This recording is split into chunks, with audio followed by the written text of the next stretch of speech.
Most people don't fail because they lack intelligence. They fail because they never question the way they think. They inherit opinions, repeat patterns, and absorb beliefs that were never examined. Over time, those borrowed thoughts quietly shape their choices, music, their habits, and eventually their lives. And one day, they wake up feeling stuck, frustrated, and confused without knowing exactly when it happened. I know this feeling well. There was a time when I read books the way most people do. I looked for motivation. I highlighted beautiful quotes. I nodded along, feeling inspired for a moment, then went back to music, living the same way. On the surface, I was improving myself, but underneath nothing was changing. My thinking stayed familiar, comfortable, average. The truth I learned the hard way is this: reading doesn't change you. Thinking differently does. And thinking differently is uncomfortable. It forces you to sit with ideas that challenge music, your identity, your excuses, and the stories you tell yourself to feel safe. Most people avoid those books, not because they're boring, but because they're demanding. Some books don't music entertain you. They confront you. They don't make you feel special. They make you feel exposed. They don't tell you how to succeed faster. They quietly ask why you've accepted a life that doesn't reflect music, your potential. And once you truly engage with ideas like that, you can't music unsee them. I've watched this happen not only to myself, but to people close to me. A friend who stopped music, chasing quick motivation, and started reading books that demanded responsibility. A family member who realized their problems weren't caused by music, bad luck, though, but by unexamined thinking. A colleague who changed their entire trajectory simply by learning to question what everyone else accepted as normal. None of them changed overnight, but none of them could go back to thinking the same way either. What separates those who stay average from those who rise isn't talent or luck. It's the willingness to sit with uncomfortable truths long enough for them to reshape how you see yourself in the world. That shift is subtle, quiet, music, but it changes the direction of every decision that follows. You don't need more information. You need better questions, music, deeper thinking, and the courage to face answers honestly. This audiobook is not a list of popular titles or trendy recommendations. It's a guide through 8 types of books that refuse to let you think like everyone else. And each chapter explores a way of thinking that breaks you out of mental autopilot and forces you to see your life with clearer eyes. Not through hype, not through optimism, but through honesty. If you've ever felt like you're doing everything right, but still going nowhere, this is for you. If you're tired of thinking the same thoughts as the people around you and getting the same results, this is for you. And if you're ready to stop living on borrowed beliefs and start building a mind that actually belongs to you, stay with me. Music, listen carefully. Not to agree, not to feel good, but to notice where your thinking has been quietly limiting you. Music, and when this video resonates, share it with one person you know who feels stuck, who feels average, and who needs this reminder to start changing the way they think so they can finally improve their life. Chapter 1. Average thinking is comfortable. And that's the trap. Average thinking doesn't feel dangerous. That's why it's so powerful. It feels safe, familiar, socially approved. It sounds like common sense. It tells you to be realistic, to not expect too much, to wait for the right time, to follow the path that most people follow because it works. And on the surface, that advice doesn't look wrong. It looks reasonable, responsible, mature. But that's music, exactly why it keeps people stuck. Average thinking is not loud. It doesn't announce itself as a limitation. Music whispers. It blends in. It disguises itself as wisdom. And because everyone around you thinks that music same way, you rarely question it. You assume this is just how life works. I didn't recognize this trap for a long time. And I thought my frustration, music, came from external problems, lack of opportunities, bad timing, unclear direction. But when I looked closer, the real issue wasn't outside. It was inside my own thinking. I was making choices based on what felt comfortable, not what was true. And comfort was quietly costing me years. I remember a friend of mine who perfectly embodied average thinking, though he would never describe himself that way. He was smart, capable, well-read. He had potential, but every decision he made passed through one filter: safety. He chose the job that paid enough, not the one that challenged him. He stayed in situations, music, that felt tolerable, not meaningful. Whenever an idea felt risky, he immediately explained why it wouldn't work. Not because he was lazy, but because he was trained to avoid discomfort. He read books, too. Motivational books, positive books, books that made him feel reassured that he was doing fine. And for a while that reassurance felt good. But 5 years later nothing had changed. Same complaints, same doubts, same life. His thinking had never been challenged, only comforted. That's the hidden danger of average thinking. It doesn't stop you from functioning. It stops you from evolving. The human brain is wired to seek comfort and avoid uncertainty. That's not a flaw, it's survival biology. But what keeps you alive is not what helps you grow. Growth requires friction. It requires exposure to ideas that make you uncomfortable, that force you to confront contradictions in how you see yourself in the world. Average thinking avoids that friction at all costs. Most people don't choose average thinking consciously. They absorb it, and from family, from school, from culture, from social media, from well-meaning advice that prioritizes stability over truth. Over time, this thinking becomes invisible. You don't say, "I choose to be average." You say things like, "That's just how things are," or "I don't want to risk it," or "Now is not the right time." These phrases sound harmless, but they are the language of mental stagnation.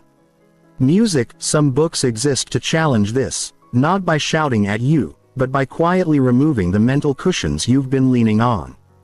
They ask questions that don't let you relax. They expose how often you confuse comfort with correctness. And when you really read them, when you don't skim, don't look for quotes. Don't rush to feel inspired. They force you to see how much of your life has been shaped by unexamined assumptions. I experienced this shift personally when I stopped asking, "Does this idea make me feel better?" and started asking, "Is this idea true? Even if it makes me uncomfortable?" That question changed how I read. It changed what I noticed, and it changed how I lived.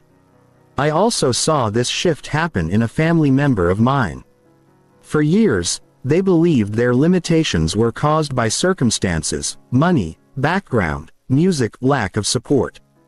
And while those factors were real, the deeper limitation was how they thought about control and responsibility. When they finally encountered books that removed the comfort of blame and replaced it with ownership, it was painful at first. There was resistance, even anger. But slowly something changed. They stopped waiting for permission. They stopped expecting rescue, and with that shift their actions changed too. Average thinking wants things to be easy before it acts. Independent thinking acts before things feel easy. That difference matters more than talent, education, or luck. Most people wait for clarity before moving. Uncommon thinkers move to create clarity. Most people want guarantees. Uncommon thinkers accept uncertainty as the price of growth. Average thinking says, if it's meant to be, it will feel right. Strong thinking says, if it matters, I'll endure discomfort. The books that challenge average thinking don't tell you what to do step by step. They change how you decide. They reshape your internal standards. They force you to confront questions like, why do I want this? Why am I afraid? Whose approval am I protecting? What am I avoiding by staying comfortable? These are not pleasant questions. That's why most people never ask them. Instead, they surround themselves with ideas that reinforce their current identity. Ideas that say, you're fine as you are. And while self-acceptance has its place, growth requires more than acceptance. It requires honesty. And honesty often feels like friction before it feels like freedom. Average thinking also thrives on comparison. It constantly measures itself against what others are doing, then adjusts downward music to stay safe. If most people aren't trying, since why should you? If most people are settling, why stand out?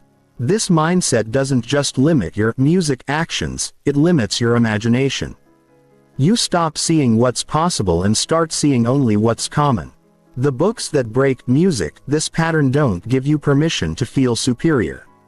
They give you responsibility, music, to think for yourself. And that responsibility can feel heavy at first because once you see the trap, you can't pretend music you didn't. You can't unlearn what you've realized. And from that point on, staying comfortable becomes a choice, not an accident. This is why average thinking is so seductive. It offers relief from responsibility. It lets you say, I'm just like everyone else, and hide inside the crowd. But the cost of that relief is a life that never fully belongs to you. As you move through this audiobook, don't ask whether the ideas feel agreeable. Ask whether they expose music, something you've been avoiding. Pay attention to moments of resistance. That's where growth hides. Comfort rarely leads music you anywhere new. Discomfort handled honestly almost always music does. Average thinking is easy to live with. But it slowly trains you to accept less than you're capable of becoming. Music, and once you see that clearly, the real work begins. Not changing the world, but changing the way you think about your place in it. Chapter 2. Books that teach you to think independently. Clears throat, not positively. Most people are not trained to think. They are trained to feel better. From a young age, we're taught to replace uncomfortable thoughts with reassuring ones. If something feels discouraging, we're told to stay positive. If an idea creates anxiety, we're encouraged to look on the bright side. Over time, positivity becomes a mental reflex, not a tool.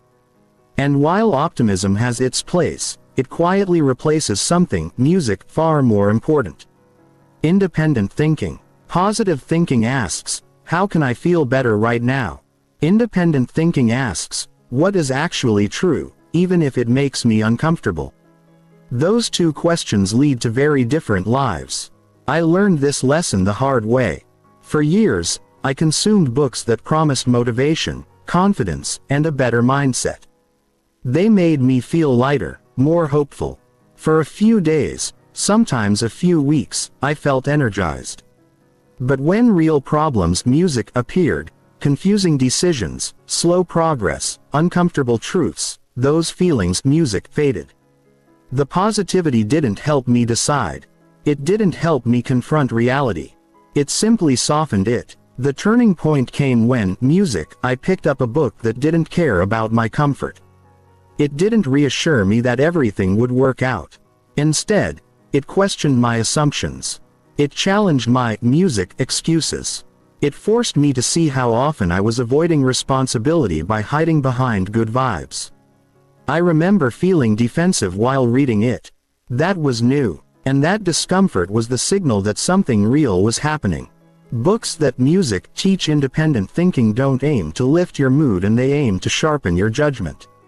Positive thinking often simplifies reality to protect your emotions. Independent thinking does the opposite. It adds complexity. It asks you to hold multiple ideas at once. It forces you to recognize trade-offs, consequences, and personal responsibility, and that process can feel heavy, music, at first because clarity doesn't always feel encouraging. Sometimes it feels sobering. I saw this contrast clearly in a colleague of mine. Whenever things went wrong at work, he responded with positivity. Everything happens for a reason. It'll work, music, out. At least we tried. On the surface, he seemed calm and resilient. But beneath that calm was avoidance. He never examined what actually failed. He never adjusted his thinking. He repeated the same mistakes with a smile. Another colleague took a different approach. When things failed, he asked uncomfortable questions. What assumptions were wrong? What decision was weak? What did we avoid because it was uncomfortable? He wasn't pessimistic. He was precise, and over time his decisions improved while the positive thinker stayed in the same loop. Independent thinking doesn't mean being negative.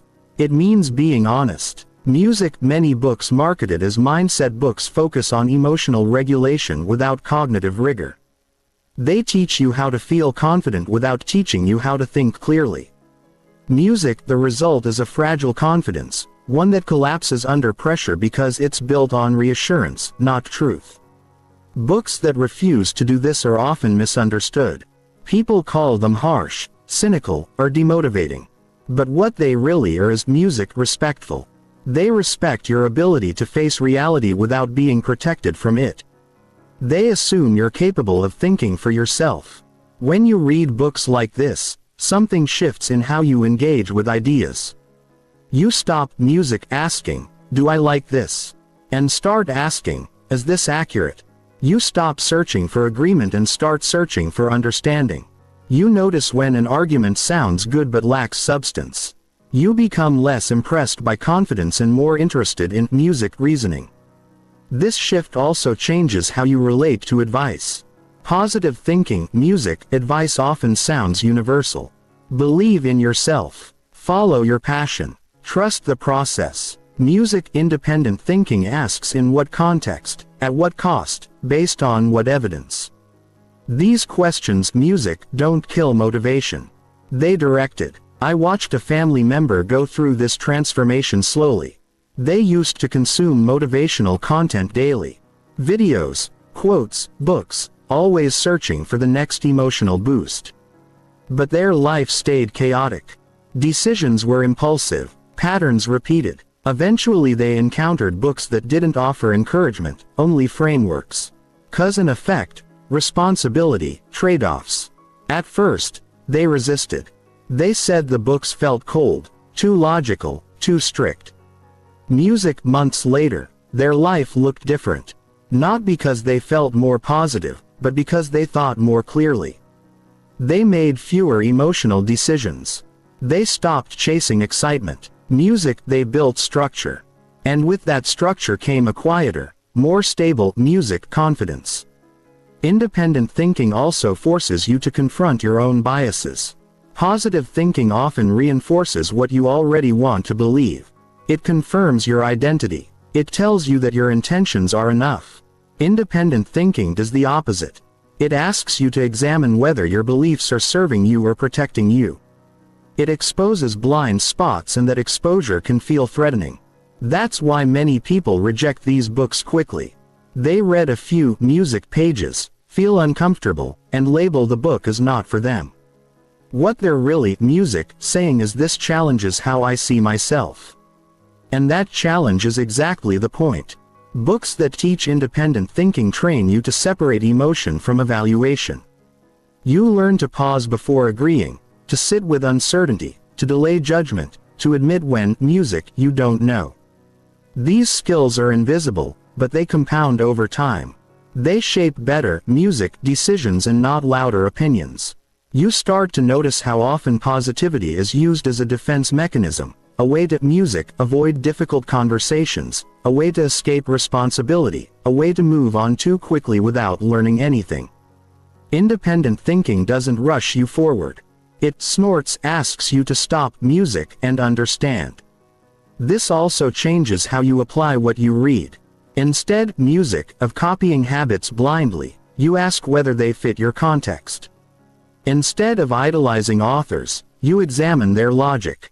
Instead of seeking motivation, you seek models, mental models, decision frameworks, ways of thinking that outlast temporary emotions. The goal is not to feel empowered. The goal is music to become capable. As you continue through this audiobook, pay attention to moments when an idea makes you uneasy. That discomfort doesn't mean the idea, music, is wrong. It often means it's touching a belief you've never questioned. Sit with it. Let it work on you. Don't rush to replace it with something more comforting. Positive thinking smooths the surface of life. Independent thinking reshapes its foundation. And once you begin to value truth over music, comfort, clarity over reassurance, and responsibility over relief, your reading will change. Your decisions will change. And slowly, without drama or announcements, your life will move in a different direction. One that no longer depends on thinking like everyone else. Chapter 3. Why most people read books but never change. Reading feels productive. That's why it's dangerous. When you read a book, your brain lights up. New ideas create stimulation. Insight feels like progress. Highlighting sentences feels like effort. Finishing a chapter feels like accomplishment. All of this creates a powerful illusion. The feeling that you are moving forward even when nothing in your life has actually changed. Most people confuse consumption with transformation. I did this for years without realizing it. I read consistently. Sometimes every day I could summarize ideas, quote authors, explain concepts. From the outside, it looked like growth. From the inside, it felt like growth. But when I stepped back and looked at my decisions, my habits, my results, the truth was uncomfortable. I was thinking differently in theory, but living the same way in practice. That gap is where most people get stuck. Books don't change people, decisions do. And decisions are uncomfortable because they cost you something. They cost time, identity, certainty, approval, or comfort. Reading, on the other hand, often costs nothing. You can read without risking anything. You can stay safe while feeling smart. That's why so many people become professional readers and amateur actors in their own lives. I once met someone who had an entire shelf dedicated to self-improvement. Dozens of books, discipline, mindset, wealth, philosophy. When you talked to them, they sounded sharp, informed, self-aware. But their daily life was chaotic. No structure, no consistency, no follow-through. When I asked how they applied what they read, the answer was vague and I'm working on it. I'm integrating slowly. I just need the right moment. That moment never came. The problem wasn't intelligence or motivation.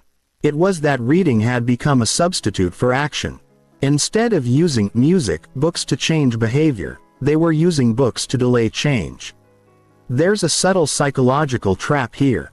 Reading gives you insight without accountability. You learn what should be done without actually doing it. Over time, your brain begins to associate learning with progress, even when there is none.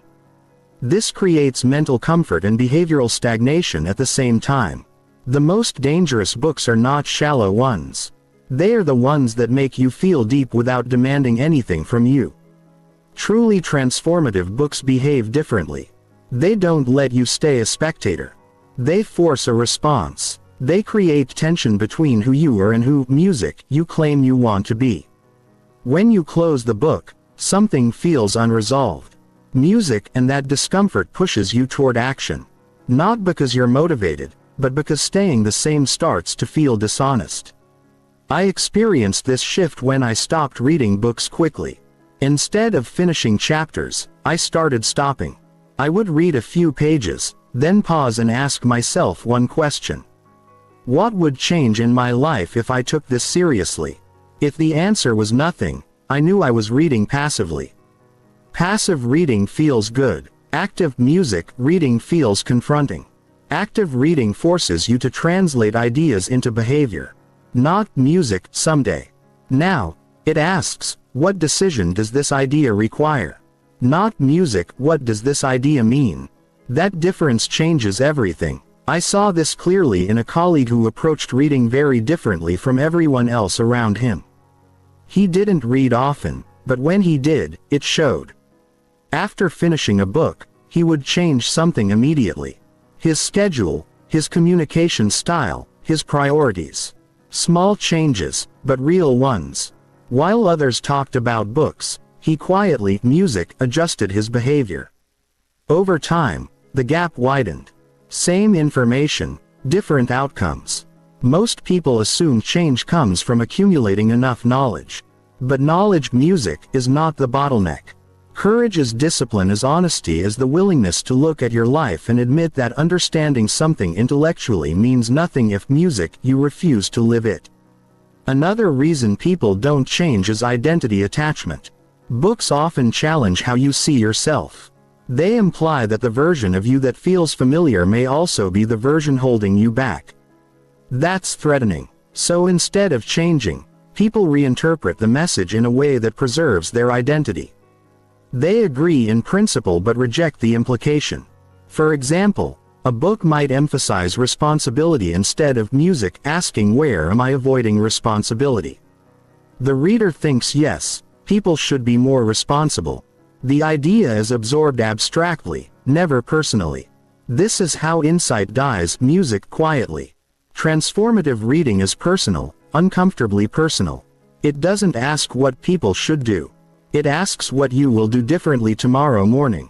It doesn't let you hide behind generalizations. Music, it brings the focus back to your habits, your excuses, your patterns. This is why many people prefer summaries over full books. Summaries feel efficient. Music, they give you the idea without the discomfort. But discomfort is the point. Music, struggle is the point. Sitting with an idea long enough for it to challenge your behavior is where change actually begins. I watched a family member struggle with this realization. They loved learning courses, books, podcasts, but they avoided implementation. When asked why, they said they were preparing. Eventually, preparation became permanent. Years passed. Nothing changed. Only when they limited their input and increased their commitment did music progress begin. Fewer books, more action. Books should create friction, not just clarity. If a book leaves your life untouched, it entertained you.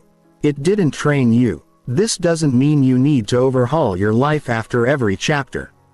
It means you need to pay attention to resistance.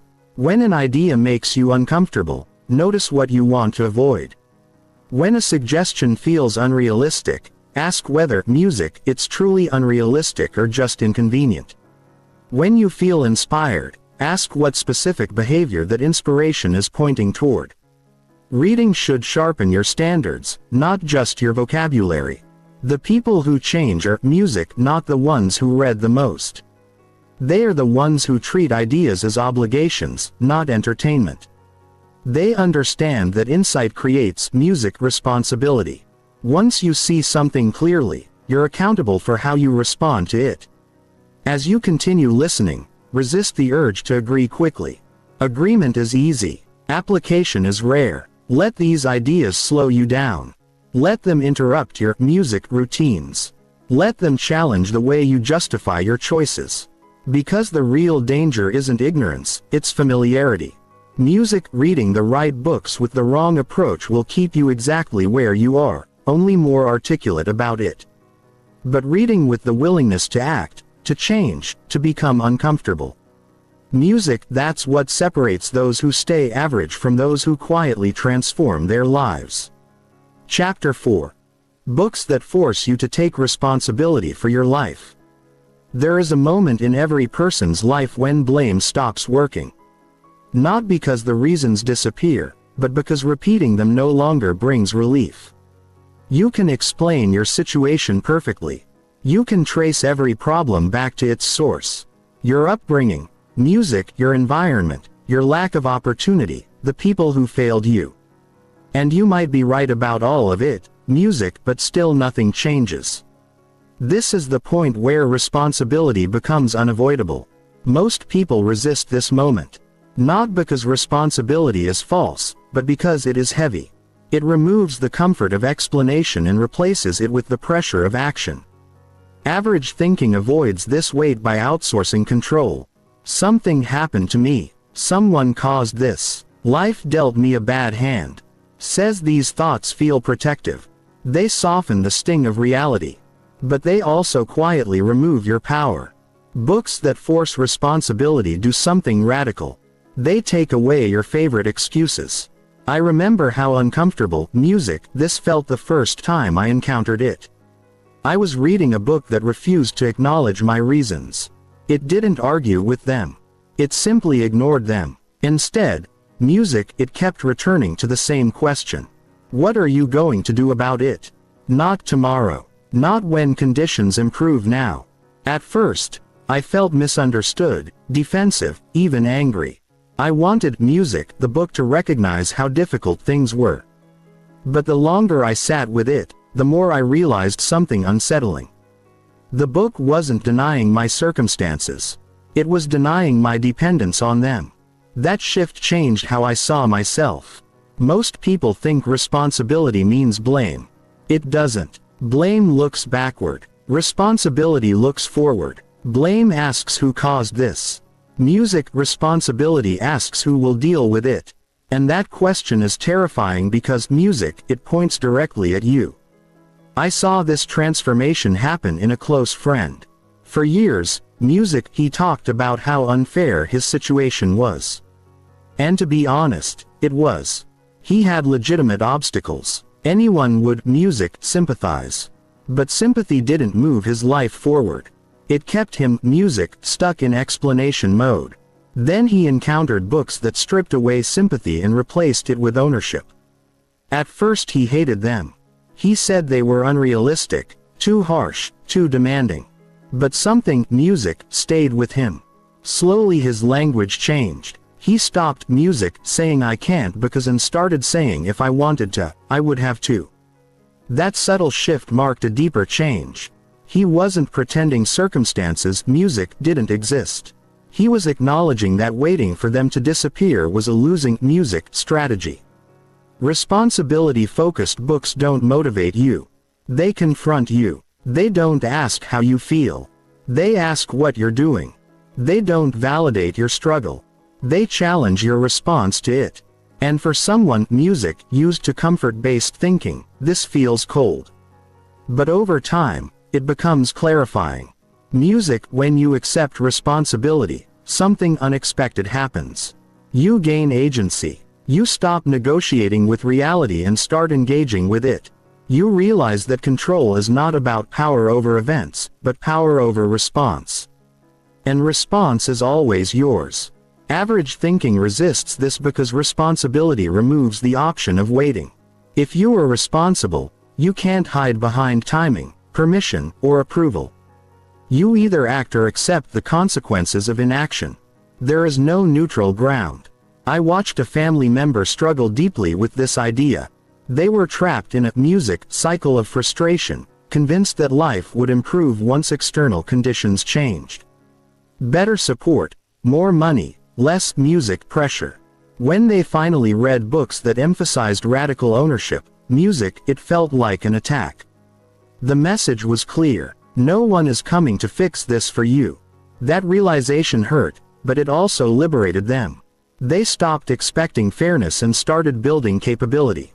They stopped asking who was at fault and started asking what was required. Progress was slow at first, but it was real. And real progress, music, even in small amounts, feels different from hope. It feels solid. Books that music teach responsibility also change how you interpret failure. Failure, music, stops being proof that something is wrong with you and becomes feedback about your approach. This shift is crucial. When you blame, failure discourages you. When you take responsibility, failure instructs you. You begin to see patterns instead of personal attacks. You ask better questions. Music, what did I overlook? What assumption was wrong? What habit needs to change? Music, these questions don't protect your ego. They strengthen your music judgment. Responsibility also sharpens your standards. When you stop blaming, you stop tolerating music, things you can influence. You notice where you've been passive, where you've been avoiding difficult music conversations, where you've been choosing comfort over growth.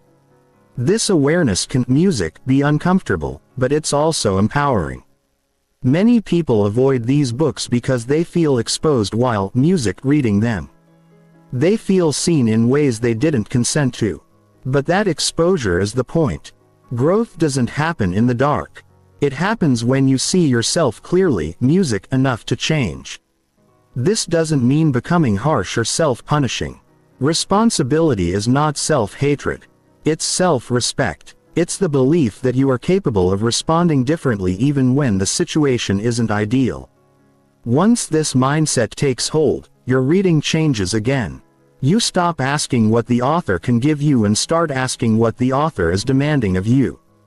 You read with intention, with seriousness. You understand that insight without action is indulgence. Responsibility-based thinking also changes how you relate to others. You stop expecting them to rescue you. You stop resenting them for not meeting unspoken expectations. You communicate more clearly. You decide more deliberately. And with that clarity comes a quieter form of confidence. The books that force responsibility are rarely popular. They don't trend well. They don't offer shortcuts, but they work slowly, relentlessly.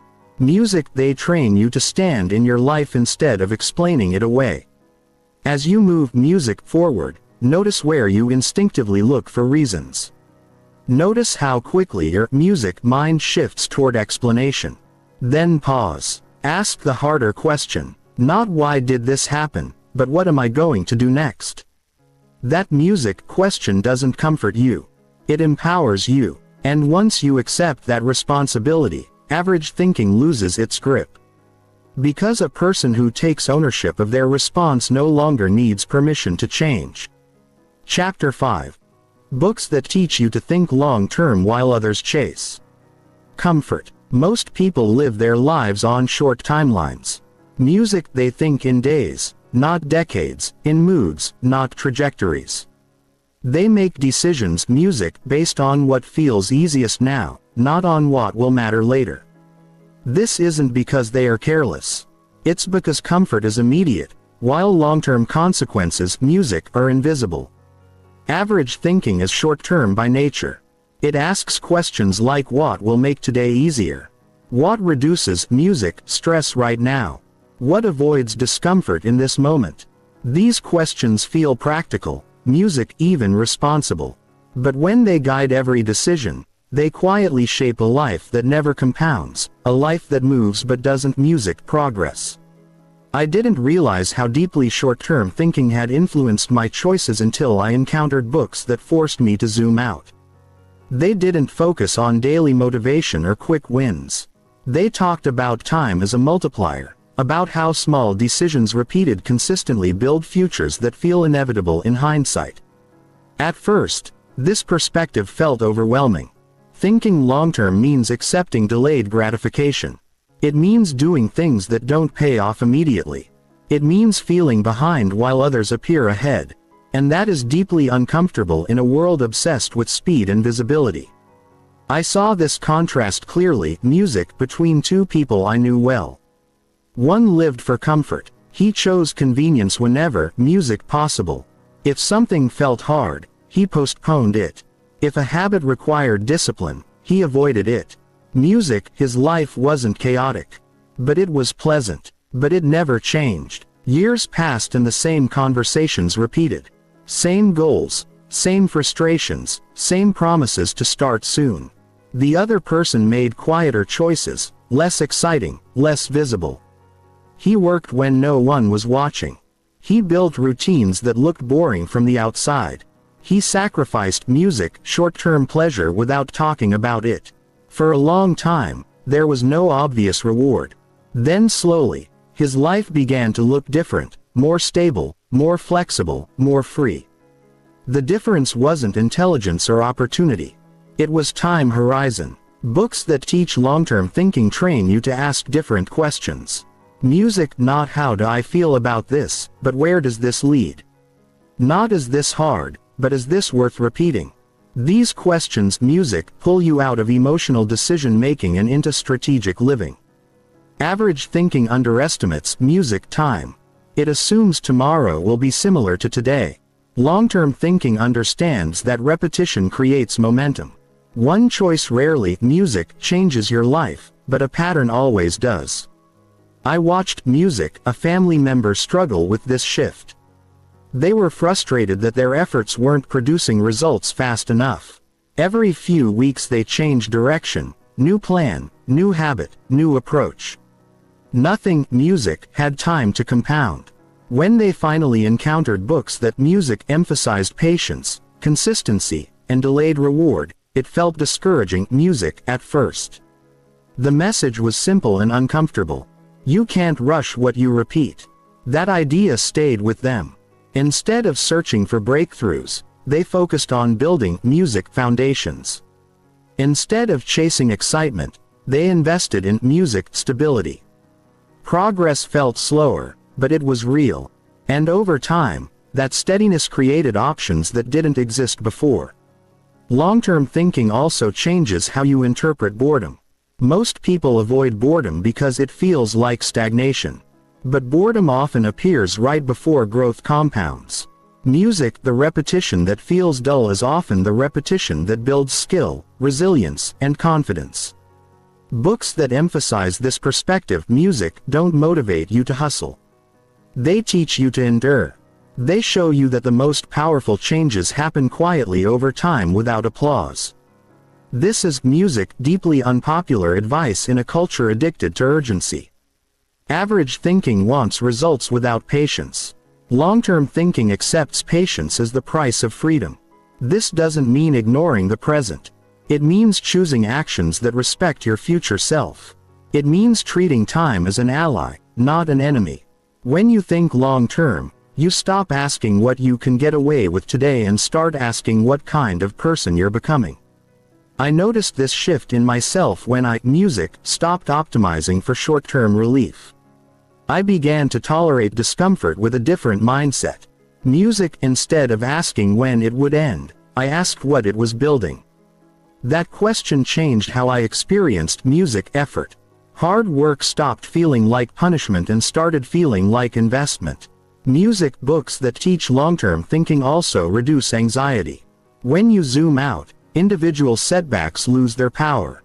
Music, a bad day becomes noise, not meaning. A mistake becomes data, not identity. You stop overreacting to temporary fluctuations because your music anchored to a broader direction.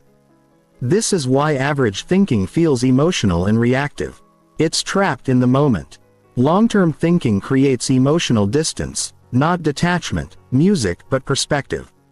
You feel less urgency to respond, less pressure to prove, less fear of falling behind. Over time, this mindset reshapes music, your behavior.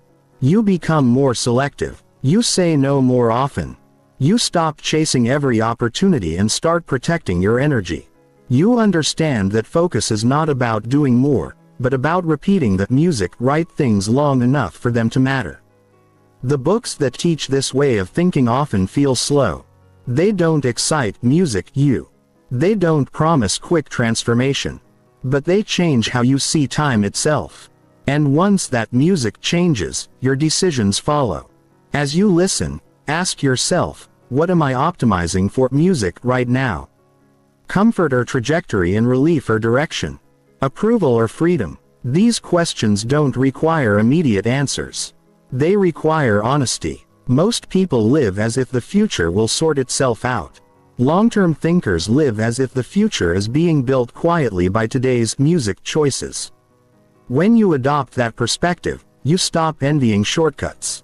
You stop rushing outcomes. You understand that what looks slow now often becomes unstoppable later. And that understanding pulls you further away from average thinking than almost anything else, because comfort fades quickly. But the results of long-term thinking compound silently, patiently, music, and permanently. Chapter 6. Books that make you comfortable. Being alone with your thoughts. Most people are afraid of being alone with their thoughts. Not physically alone, but mentally alone. The moment external noise disappears, discomfort appears. Silence feels awkward. Stillness feels restless. And so people fill every gap with distraction, music, videos, conversations, endless input. Not because they are curious, but because they are avoiding something. Average thinking depends on noise. When you're constantly surrounded by other people's opinions, emotions, and expectations, you rarely have to confront your own. You borrow reactions. You mirror beliefs. You adopt priorities without questioning where they came from. This creates a sense of belonging, but it also erodes clarity. And I didn't understand how dependent my thinking was on external input until I experienced a period of forced quiet. Fewer conversations, less stimulation, no constant background music noise. At first, it felt unsettling. My thoughts were louder, less organized, sometimes uncomfortable. But over time, something shifted. Patterns emerged, questions surfaced. I began to notice which thoughts were actually mine and which ones I had simply absorbed. Books that encourage solitude accelerate this music process. They don't distract you. They sit with you. They slow you down. They don't give quick music answers. They create space. And in that space, your thinking begins to music deepen. You're no longer reacting to ideas. You're wrestling with them. Most people never music develop this skill. They read in order to escape themselves. These books do the opposite, and they return you to yourself. I saw this clearly in someone close to me who was always surrounded by people, social, busy, constantly music engaged. From the outside, it looked fulfilling. But when alone, anxiety music crept in. Decisions felt unclear. Direction felt missing. When they began reading books that emphasized solitude, music, and inner dialogue, the initial reaction was resistance. Silence felt uncomfortable. Reflection felt heavy. But slowly they learned to sit with it. Music, they started journaling, walking without headphones, reading without rushing. At first their thoughts felt chaotic. Then they became clearer, more honest. They realized how much of their identity had been shaped by external validation. And once that realization settled in, their decisions changed. They became less reactive, less influenced, music more grounded. An average thinking avoids solitude because solitude removes social cover. When you're alone with your thoughts, you can't hide behind trends or group consensus. You can't say, everyone thinks this way. It's just you and your reasoning. And that accountability is uncomfortable. Books that cultivate comfort with solitude don't romanticize isolation. They teach discernment. They show you how to listen to yourself without music becoming self-absorbed. They train you to observe thoughts rather than obey them. Music, this distinction matters. Being alone with your thoughts doesn't mean believing everything you think. It means examining it. This is where independent thinking is forged. When you're music comfortable alone, you don't need immediate agreement. You don't rush to explain yourself. You don't constantly check whether your thoughts are acceptable. You give ideas time to mature. And mature ideas tend to be calmer, clearer, and more precise. I noticed this shift in my own reading habits. I stopped racing through books. I paused more, reflected more. I let music ideas sit unresolved. That discomfort taught me patience. It also taught me confidence. When you're willing to sit with uncertainty, you stop grasping for reassurance. Most people, music, fear being alone because they confuse solitude with emptiness. But emptiness is often just unused space.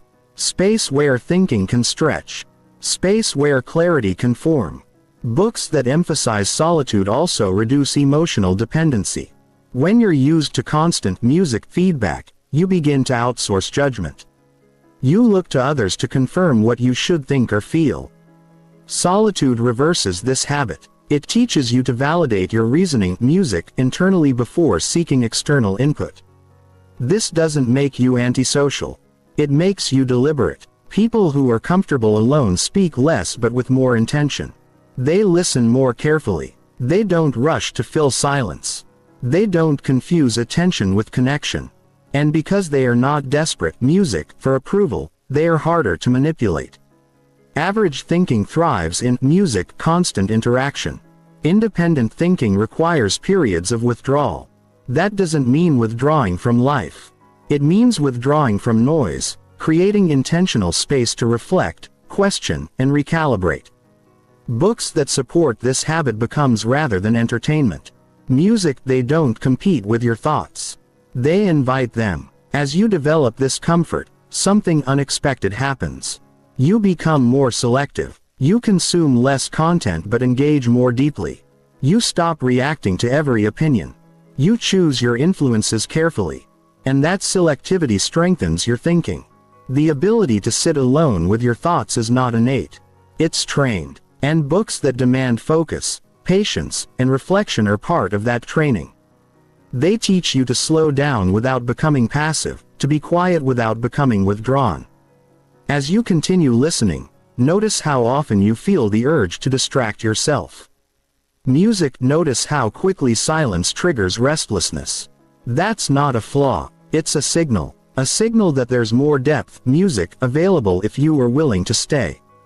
Average thinking avoids silence. Music. Strong thinking uses it. When you're comfortable being alone with your thoughts, you stop needing to think like everyone else. Music, because you've learned how to think with yourself. Chapter 7. Books that teach you to think in systems, not emotions. Most people believe their biggest problem is lack of motivation. It isn't. The real problem is that they've built their lives around how they feel instead, music, of how things actually work. When energy is high, they act. When confidence, music, drops, they hesitate. When emotions fluctuate, discipline collapses. Over time, this creates an exhausting, music, pattern. Progress followed by regression. Clarity followed by confusion. Momentum, music, followed by guilt.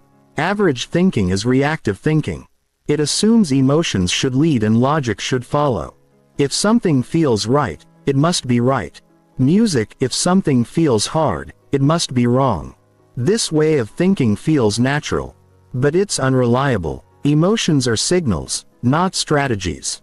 They change with sleep, stress, environment, and validation.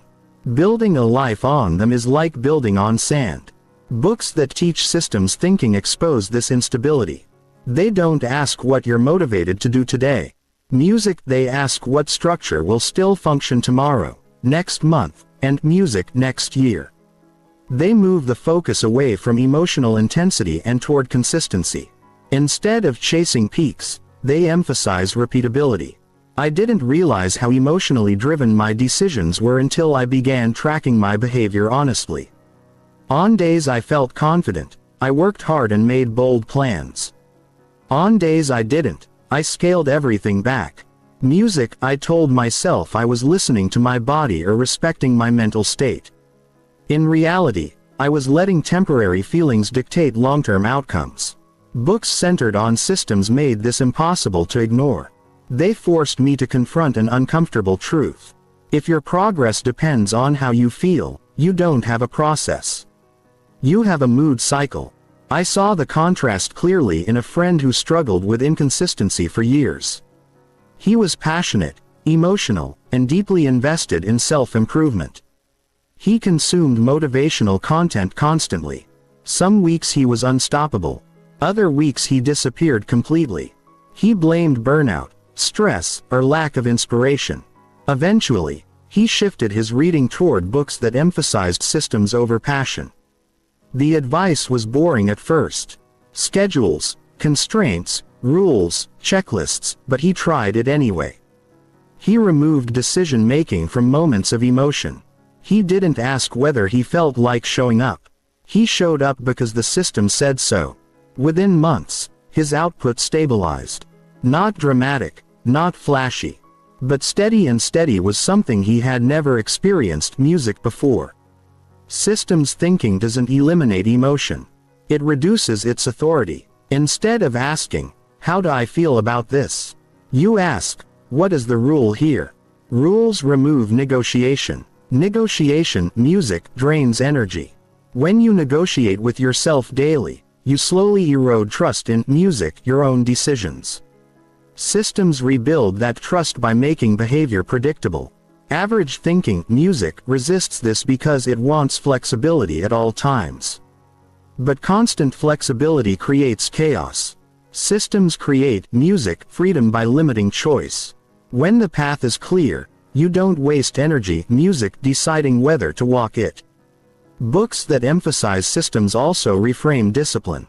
Discipline stops being about willpower and becomes about design. You stop trying to force yourself to act and start arranging your environment. So, music, action becomes the default. This is a quiet but powerful shift. I watched a family, music, member make this transition slowly. They were emotionally driven, highly sensitive to stress, and prone to overthinking. Every decision felt heavy. When they began applying systems-based music thinking, they simplified their life. Fixed wake-up times, non-negotiable routines, clear boundaries. At first, it felt restrictive. Then it felt relieving. They no longer had to decide who to be every day. The system decided. Systems thinking also changes how you interpret failure. Emotional thinkers internalize failure. They see it as evidence of inadequacy. Music systems thinkers externalize it. They see it as information. Something didn't work. Adjust music, the system. Try again. No drama. No identity crisis. This detachment is not coldness. It's clarity. Books that teach systems thinking often feel unemotional because they don't cater to your self-image. They don't praise you. They don't console you. They treat you like an operator, not a victim. And that treatment music is empowering, even if it doesn't feel warm. Average thinking wants encouragement. Systems thinking demands responsibility. When you think in systems, you stop waiting for motivation. You understand that motivation follows action, music not the other way around. You don't wait to feel confident before acting. You act in a structured way until confidence becomes unnecessary. This mindset also protects you from emotional extremes. You don't overwork when inspired or quit when discouraged. You operate within limits. Music, those limits create sustainability. Sustainability creates progress that doesn't collapse. Over time, this approach changes how you see yourself. You stop identifying as someone who is motivated or unmotivated. You see yourself as someone who follows systems. That identity, music, is far more stable. As you listen to this chapter, pay attention to how often emotion dictates your choices.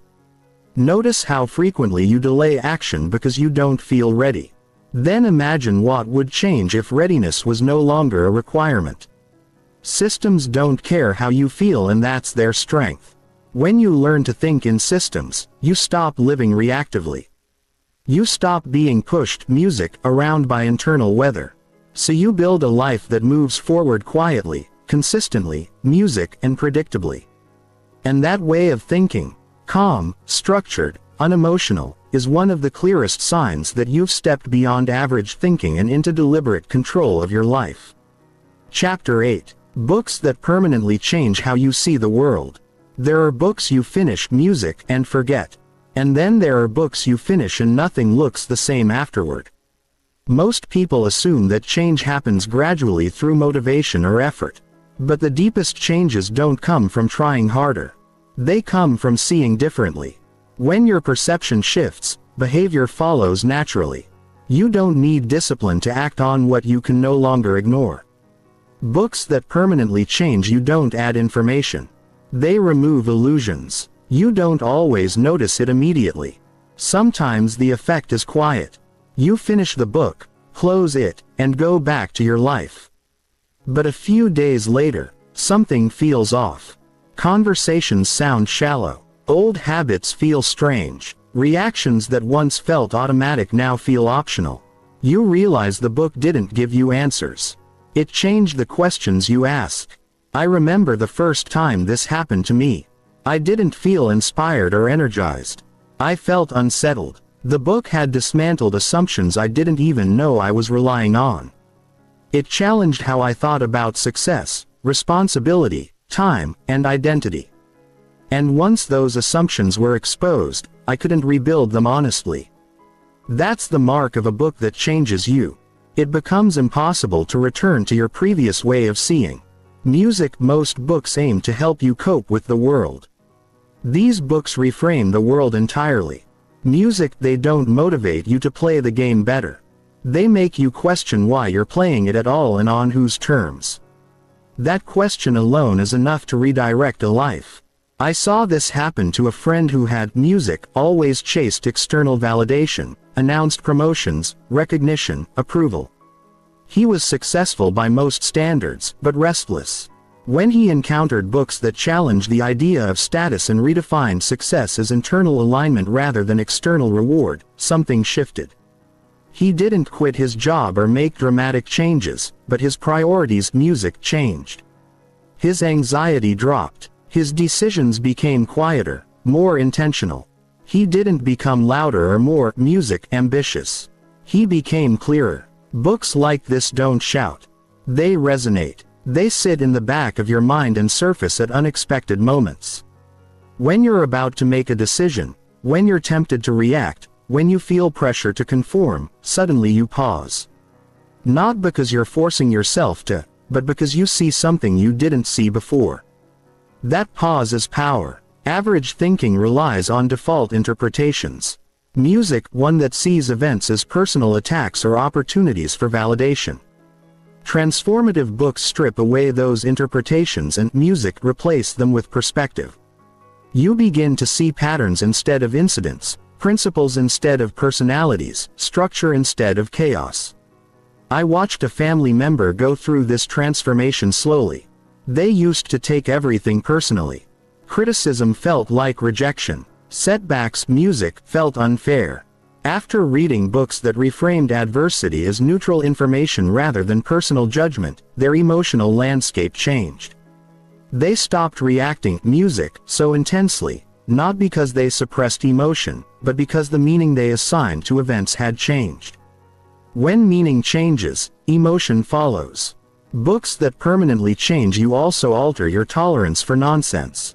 You become less impressed by surface-level confidence, less drawn to shortcuts, less willing to trade long-term clarity for short-term comfort.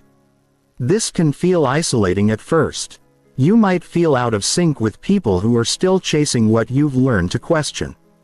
That distance is not arrogance. It's alignment. You're not better than others. You're just operating from a different lens.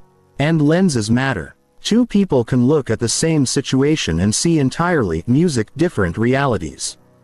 The difference isn't intelligence, it's perspective. These books also redefine progress. You stop measuring growth by speed or visibility. You measure it by coherence.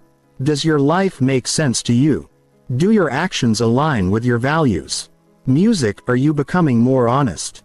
Not just more accomplished. Music, this internal metric is invisible to most people, but it's stable.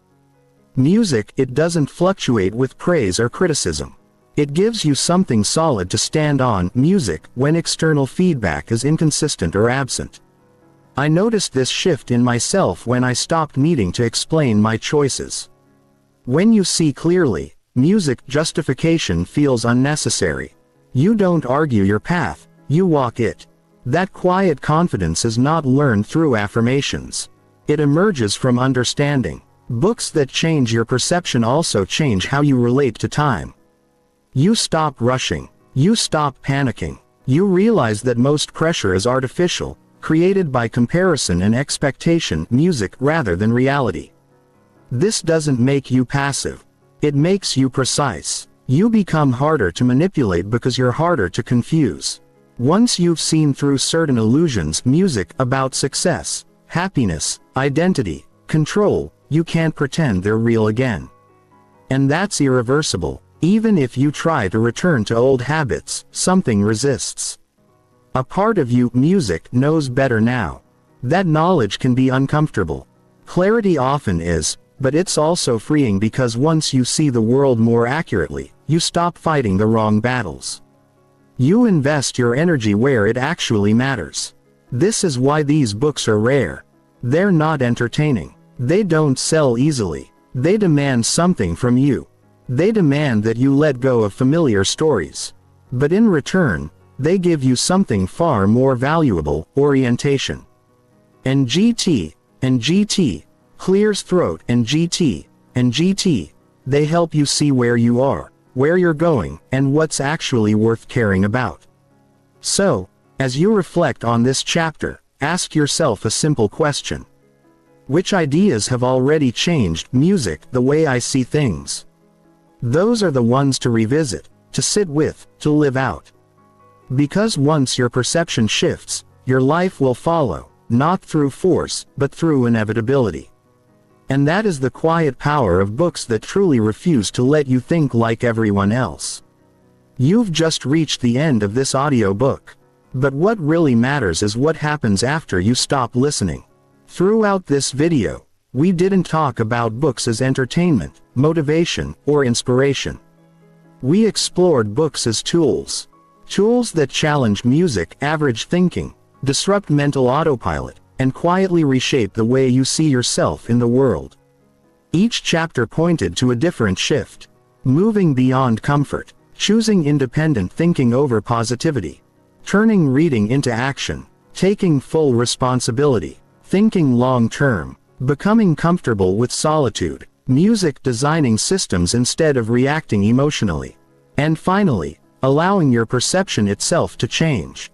None of these shifts are dramatic on the surface. They don't come with applause. They don't announce themselves, music, but together they create a different kind of life. One that is intentional rather than reactive, deliberate rather than automatic. That is the common thread running through everything you've heard. The truth is, music, most people don't need more information. They need fewer illusions. They don't need to read more books. They need to read differently, slowly, honestly, with the willingness to let ideas cost them something. Because the books that matter most are not the ones that make you feel good, but the ones that refuse music to let you stay the same. If you take one thing from this audiobook, let it be this. Don't try to apply everything, music, at once. That's how average thinking disguises itself as ambition. Instead, choose one idea that challenged you, one concept that made you uncomfortable, one insight that didn't immediately feel reassuring. Then ask yourself a simple question. How would my behavior change if I took this seriously? Not next month, not someday, this week. Practice doesn't mean perfection. It means attention. It means noticing when you're slipping back into emotional decisions, short-term comfort, borrowed beliefs, or passive consumption. And when you notice, gently, but firmly, choose differently. That's how thinking changes, not through force, but through repetition. You don't need to announce this music process to anyone. In fact, it works best when it's quiet. Let your actions speak over time. Music, let your consistency become your signal. The people who need validation stay loud. The people who are building something real tend to move in silence. If this audiobook resonated with you, it's likely because part of you is already ready to stop thinking like everyone else. That part doesn't need motivation. It needs commitment. It needs patience. And it needs space to grow without constant noise. Thank you for staying with me through this entire journey. Your time and attention are valuable, and I don't take that lightly. If you found this video helpful, the best way to support the channel is simple. Share it with one person you know who feels stuck, overwhelmed, or trapped in average thinking, music, and who might need this perspective right now.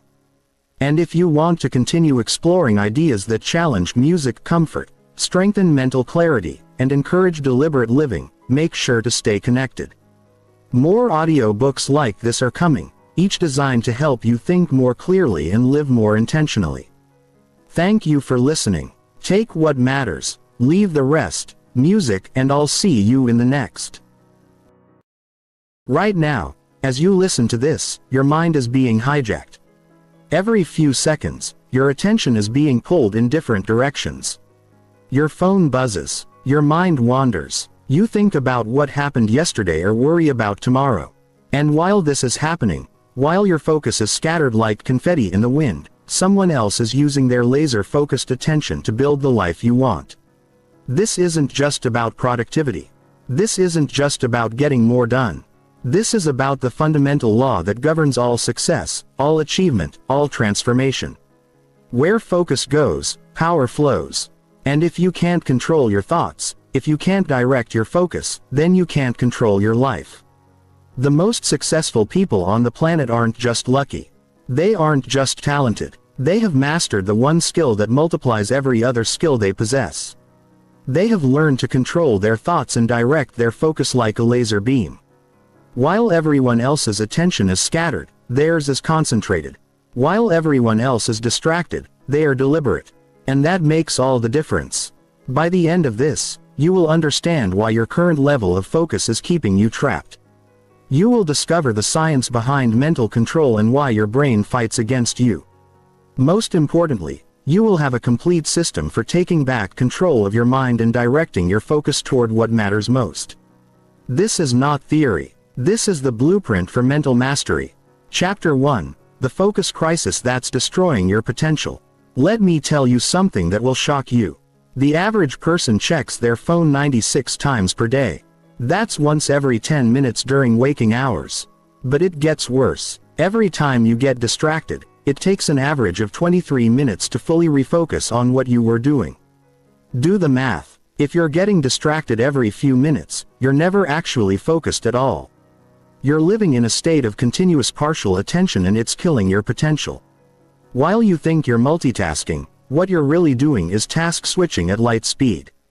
And each switch costs you mental energy, clarity, and power. You're burning cognitive fuel without getting anywhere, like spinning your wheels in mud. But here's what's really happening.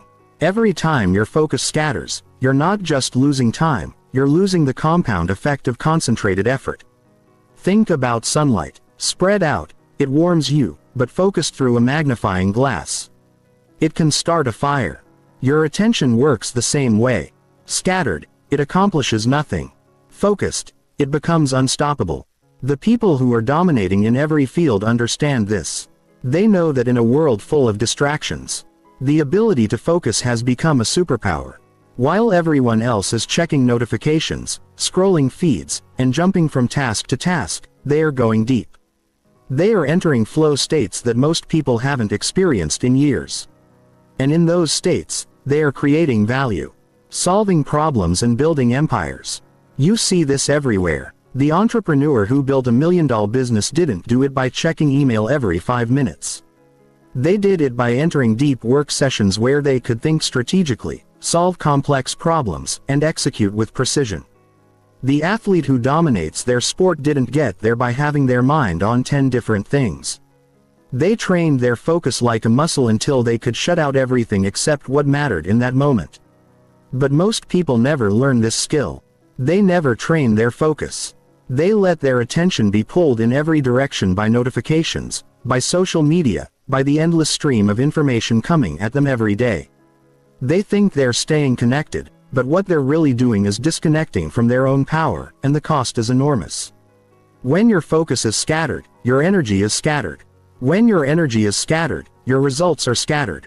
You end up working twice as hard for half the results because you never fully commit your mental resources to any one thing. You live in a state of mental mediocrity. Always busy but never truly productive. Always moving but never making real progress. This is why the gap between successful people and everyone else keeps growing. It's not just about talent or opportunity. It's about focus. The successful have learned to control their attention and everyone else is letting their attention be controlled by forces outside themselves. One group is driving, the other is being driven. One group is focused, the other is fragmented, and the results speak for themselves. Chapter 2. The Neuroscience of Mental Control and Why Your Brain Works Against You. Your brain wasn't designed for the modern world. It was designed for survival in an environment where paying attention to everything could mean the difference between life and death. Every sound could be a predator. Every movement could be a threat. So, your brain developed an attention system that's constantly scanning for new information, constantly ready to switch focus to whatever might be important.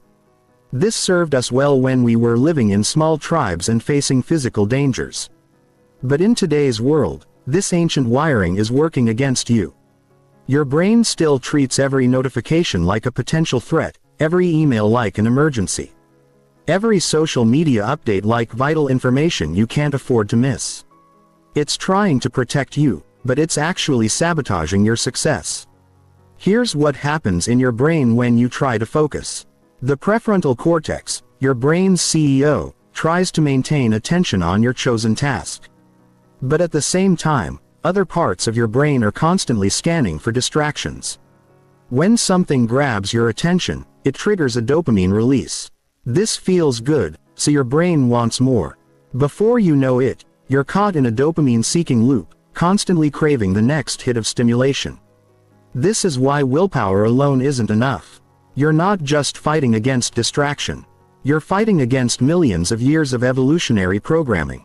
Your brain is literally wired to seek novelty, to pay attention to new things, to constantly switch focus. And in our modern environment, there's an endless supply of novelty available at the touch of a button. But here's the incredible thing about your brain. It's also incredibly adaptable. This is called neuroplasticity, and it means you can actually rewire your brain for better focus. Every time you choose to maintain attention instead of getting distracted, you strengthen the neural pathways associated with focus. Every time you resist the urge to check your phone, you're building mental muscle. Your brain physically changes based on how you use it. The problem is most people are training their brains in the wrong direction. Every time they give into distraction, they're strengthening the neural pathways that make them more distractible. They're literally making themselves worse at focusing. It's like going to the gym and doing exercises that make you weaker instead of stronger. Think about it this way. Your attention is controlled by neural networks in your brain. These networks get stronger with use and weaker with neglect. If you constantly switch between tasks, you strengthen the task-switching network and weaken the sustained attention network. If you constantly seek stimulation, you strengthen the novelty-seeking network and weaken the deep focus network. But the reverse is also true. When you practice sustained attention, when you resist distractions, when you deliberately focus on one thing for extended periods, you strengthen the neural networks that support deep focus. You literally rewire your brain for concentration. This isn't just theory. Brain scans show that people who practice meditation and other focus-boosting activities actually have thicker cortexes in the areas associated with attention and sensory processing. This means that your current level of focus isn't permanent. It's not a fixed trait. It's a skill that can be developed. But like any skill, it requires deliberate practice. You can't just decide to focus better. You have to train your brain systematically and consistently to strengthen the neural pathways that support sustained attention. The most successful people intuitively understand this. They don't rely on willpower to stay focused. They create systems and environments that make focus easier and distraction harder. They train their brains like athletes train their bodies with deliberate practice designed to build mental muscle. Chapter 3. The 4 Deadly Focus Killers That Keep You Mentally Weak. There are 4 invisible enemies destroying your mental power right now. These aren't obvious distractions like social media or notifications. These are deeper patterns that most people never recognize. Which is why they never escape them. If you don't identify and eliminate these focus killers, all the productivity techniques in the world won't save you. Focus killer number 1, the multitasking myth. You've been lied to. The idea that multitasking makes you more productive is one of the most damaging myths of the modern world. When you think you're multitasking, what you're actually doing is rapidly switching between tasks. And every switch has a cost. Researchers call this task switching penalty. And it's devastating. Every time you switch from one task to another, your brain needs time to reorient. It has to figure out where you left off, what you were thinking about, what your next move should be. This transition period can last anywhere from a few seconds to several minutes, depending on the complexity of the tasks, but it gets worse. The more complex the tasks, the higher the switching cost. If you're trying to write an important email while thinking about a presentation you have to give later while mentally planning your weekend, you're not doing 3 things at once. You're doing each thing poorly. Your email lacks clarity because your attention is divided. Your presentation suffers because you're not fully engaged with the material. And your weekend planning is superficial because you're not really thinking it through. High performers understand this. They don't multitask. They monotask with intensity. When they're working on something important, that's the only thing they're working on. They give it their full attention, their full mental resources, their complete focus. And because they're not diluting their attention across multiple tasks, they accomplish more in less time and with higher quality results. Focus killer number 2, decision fatigue drain. Every decision you make throughout the day depletes your mental energy. From what to wear to what to eat to which email to answer first, you're making hundreds of micro decisions that gradually wear down your cognitive resources. By the end of the day, you don't have the mental energy left for the important stuff. This is why successful people automate as many decisions as possible. They wear the same type of clothes every day. They eat the same breakfast. They follow routines that eliminate unnecessary decision-making. They understand that mental energy is finite and they want to conserve it for the decisions that actually matter. But most people do the opposite. They waste their mental energy on trivial decisions throughout the day, then wonder why they can't focus when it matters. They spend 10 minutes deciding what to have for lunch, then can't concentrate on important work in the afternoon. They debate whether to check their email now or later, burning mental fuel on decisions that shouldn't require any thought at all. The solution is ruthless prioritization of your mental energy. Identify the decisions that actually matter. The ones that move you toward your goals, and preserve your cognitive resources for those. Everything else should be automated, eliminated, or delegated. Focus killer number 3, the always-on addiction. Your phone isn't just a communication device. It's a slot machine designed to capture and monetize your attention. Every notification is engineered to trigger a dopamine response. Every app is designed to keep you scrolling. Every platform is optimized to make you addicted. And it's working. The average person spends over 7 hours a day looking at screens. That's more time than they spend sleeping. More time than they spend with their family. More time than they spend on any single activity except work. And even at work, they're often distracted by screens. This isn't just a productivity problem. It's literally rewiring your brain for distraction. Every time you check your phone, you're training your brain to seek immediate gratification instead of tolerating delayed rewards. You're conditioning yourself to crave constant stimulation instead of being comfortable with sustained attention. The most focused people treat their devices like tools, not entertainment. They use technology to enhance their capabilities, not to escape from reality. They have specific times when they check messages and social media instead of being constantly available. They understand that being always on makes them always off when it comes to deep work. Focus killer number 4, mental clutter chaos. Your environment shapes your thinking. If your physical space is cluttered, your mental space becomes cluttered.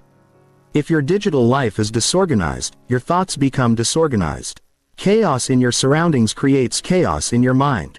Most people underestimate how much their environment affects their ability to focus. They try to do important work in spaces filled with distractions. They keep their phones on their desk while trying to concentrate. They work in noisy environments and wonder why they can't think clearly. They have dozens of browser tabs open and question why they feel mentally scattered. Your environment should support your focus, not fight against it. Every object in your workspace should have a purpose.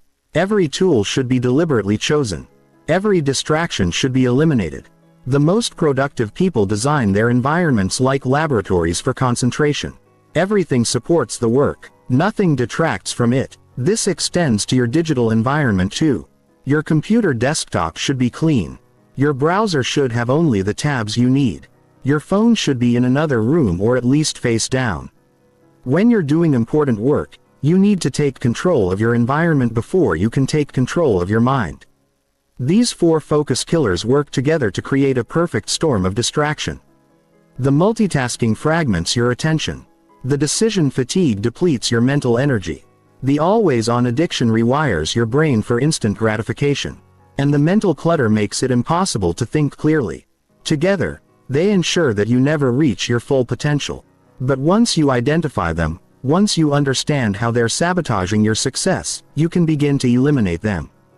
And when you do, you'll discover a level of mental power you forgot you had. Chapter 4.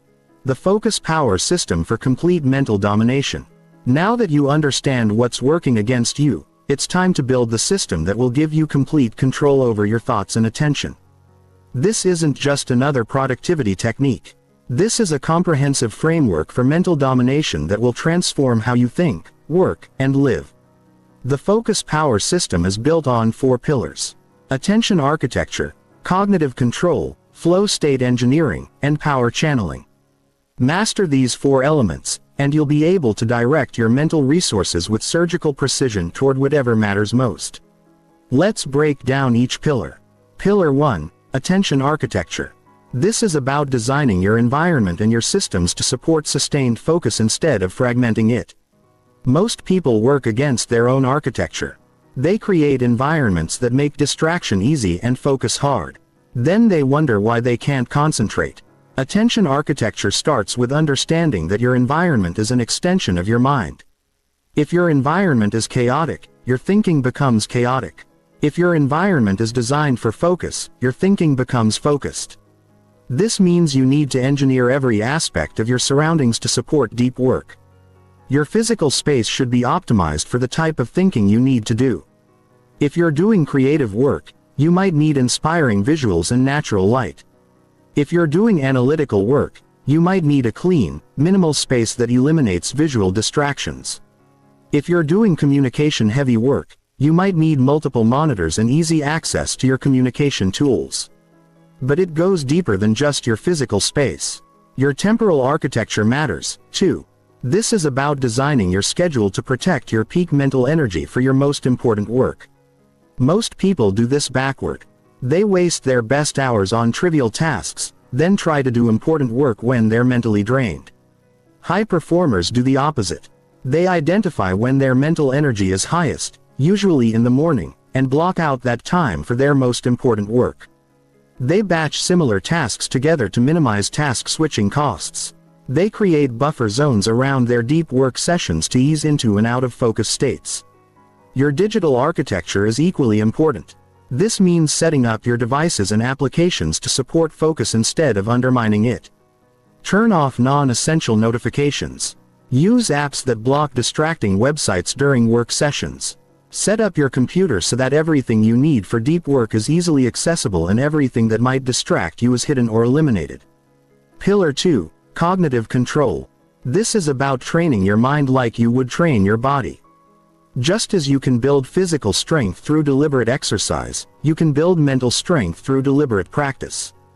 Cognitive control is the foundation of all mental performance. The key insight is that attention is like a muscle. The more you use it deliberately, the stronger it becomes. The more you let it wander, the weaker it gets. Most people never train their attention muscle, then wonder why they can't sustain focus when they need it. Cognitive control training starts with learning to notice when your attention has wandered. This sounds simple, but it's actually quite difficult. Most people are unconscious of their mental state. Their minds wander constantly and they don't even realize it's happening. The first step is developing metacognitive awareness, which is the ability to observe your own thinking. Once you can catch your mind wandering, you can begin to redirect it. This is where the real training happens. Every time you notice your attention has drifted and you deliberately bring it back to your chosen focus, you're doing a mental repetition. You're strengthening the neural pathways that support sustained attention. This is why meditation is so powerful for developing focus. It's not about relaxation or stress relief, although those are nice side effects. It's about training your mind to maintain attention on a chosen object. Whether that's your breath, a mantra, or a visual focus point. Every time your mind wanders and you bring it back, you're building cognitive control. But meditation isn't the only way to build cognitive control. Any activity that requires sustained attention will strengthen this mental muscle. Reading challenging books without distractions. Working on complex problems without switching tasks. Having deep conversations without checking your phone. These are all forms of attention training. Pillar 3. Flow state engineering. Flow is the state of complete absorption in an activity. It's when you're so focused that everything else disappears. Time seems to slow down or speed up. Self-consciousness fades away. You feel like you're operating at peak capacity, effortlessly handling challenges that would normally stretch your abilities. Flow isn't just a nice experience. It's a high-performance state where you accomplish more in a few hours than most people accomplish in days. When you're in flow, your cognitive resources are fully aligned with your task. There's no mental friction, no inner resistance, no competing thoughts. All of your mental power is channeled toward a single objective. The problem is that most people experience flow rarely and randomly. They wait for it to happen instead of deliberately creating the conditions that make it more likely. Flow state engineering is about understanding the specific conditions that trigger flow and systematically creating those conditions. Flow requires a balance between challenge and skill. If a task is too easy, you get bored. If it's too difficult, you get anxious. But when the challenge matches your skill level, when you're stretched but not overwhelmed, flow becomes possible. This means you need to continuously calibrate your challenges to match your growing abilities. Flow also requires clear goals and immediate feedback.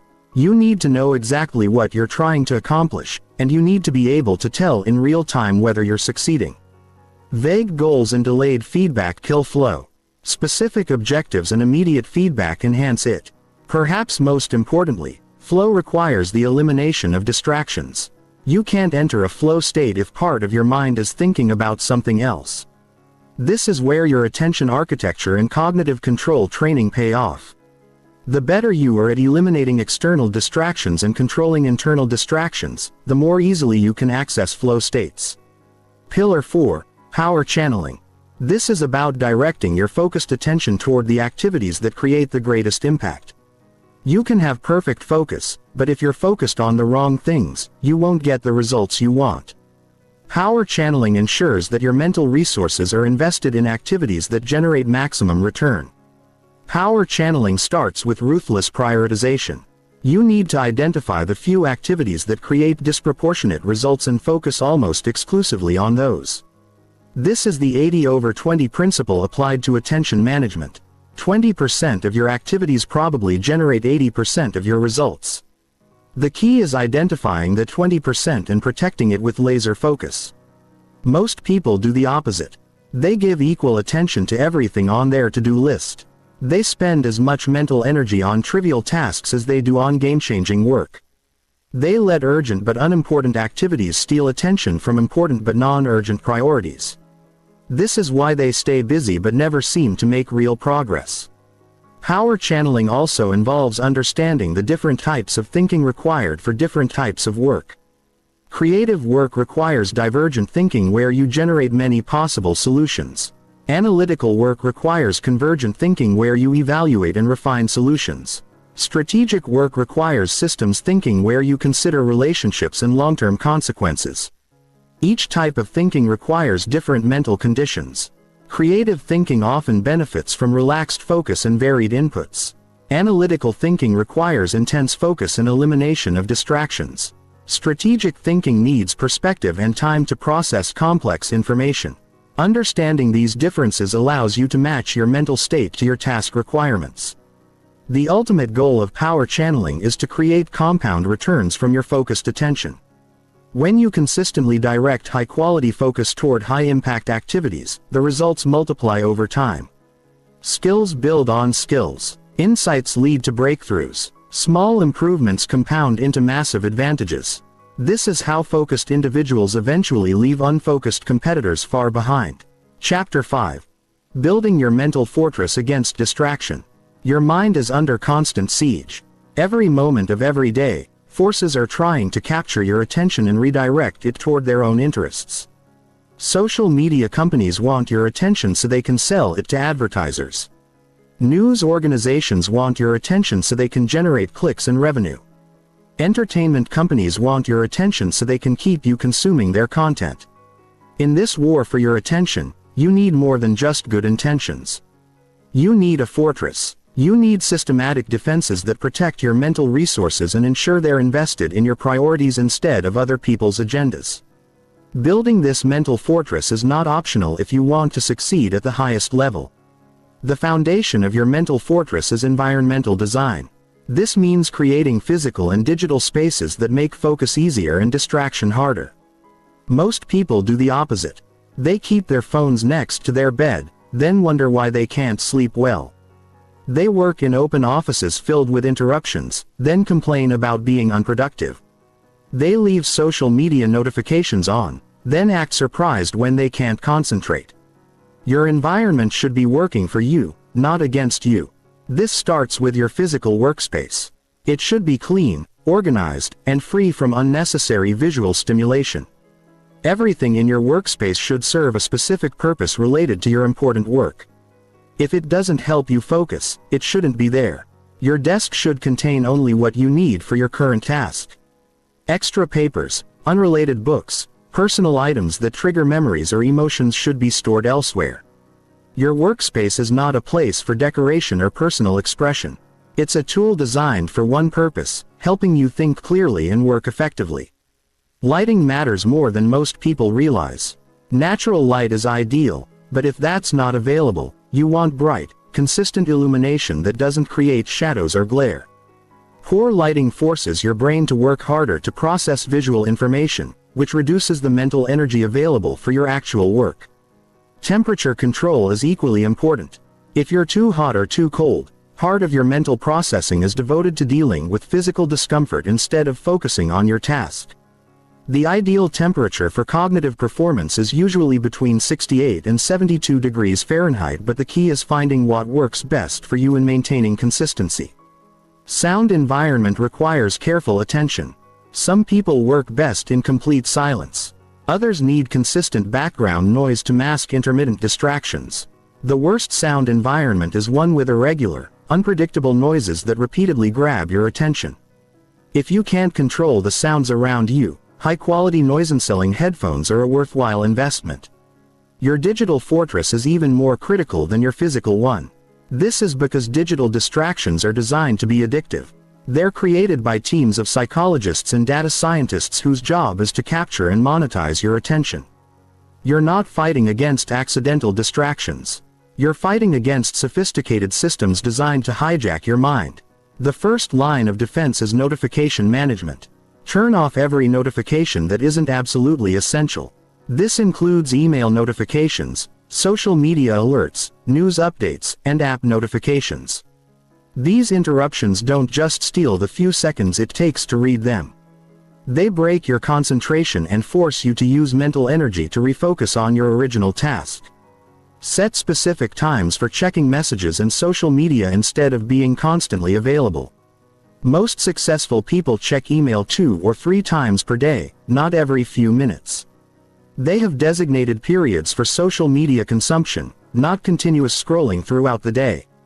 They treat their attention like a valuable resource that needs to be protected and invested wisely. Website and application blocking software can be powerful tools for maintaining focus during your designated deep work periods.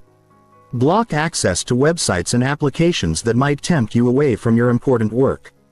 This removes the willpower component from staying focused. Instead of constantly fighting the urge to check social media, you simply make it impossible. Phone management is crucial. Your smartphone is probably the most potent distraction device ever created. It needs to be treated with extreme caution.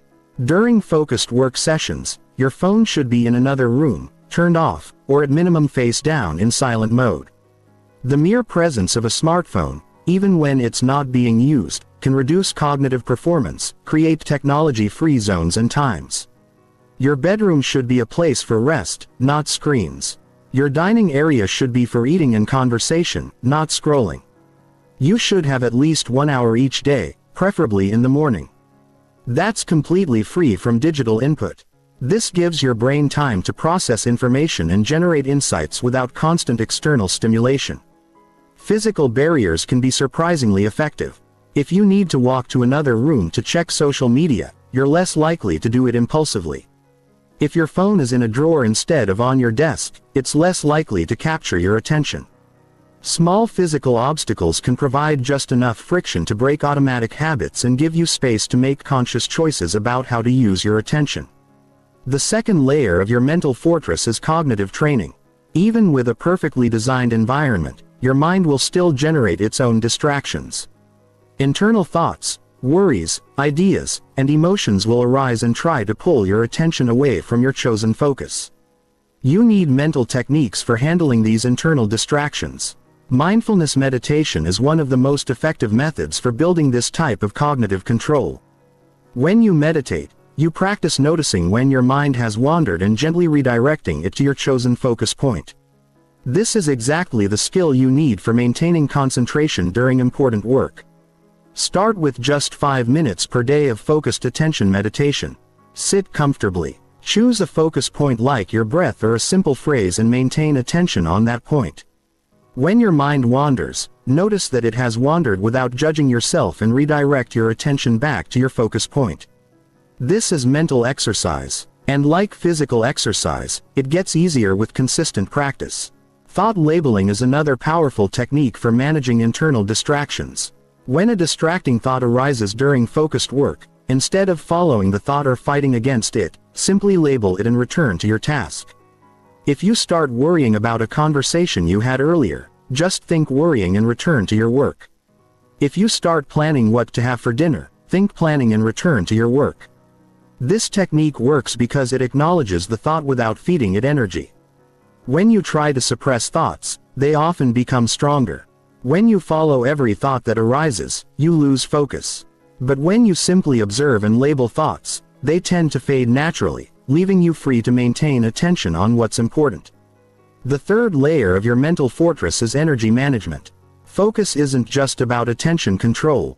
It's also about having the mental energy necessary to sustain concentration over extended periods.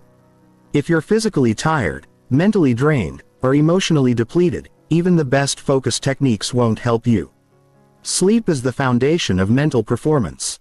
When you're sleep deprived, your prefrontal cortex, the part of your brain responsible for executive functions like attention control, operates at reduced capacity. You become more impulsive, more distractible, and less able to maintain sustained focus. Most adults need 7 to 9 hours of quality sleep per night for optimal cognitive performance. Nutrition affects your ability to concentrate more than most people realize.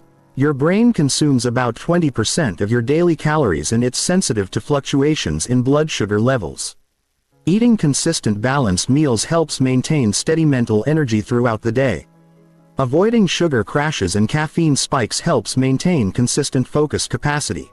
Physical exercise, particularly cardiovascular exercise, enhances cognitive performance. Exercise increases blood flow to the brain, promotes the growth of new neural connections, and improves your brain's ability to focus and resist distractions. Even a short walk can help clear your mind and restore your ability to concentrate. Stress management is critical for maintaining focus. When you're stressed, your brain releases hormones that impair cognitive function and make you more reactive to distractions. Chronic stress literally shrinks the prefrontal cortex, the area responsible for executive control.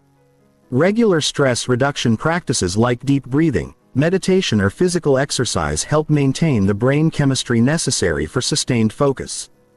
Building your mental fortress takes time and deliberate effort. But the investment pays enormous dividends when you have systematic defenses against distraction. When your environment supports focus instead of undermining it. When your mind is trained to maintain attention on what matters most, you gain access to a level of mental performance that most people never experience. You become capable of sustained, high-quality thought that generates insights, solutions, and results that seem impossible to those operating from a scattered, reactive mental state. Chapter 6. The Compound Effect of Concentrated Thought.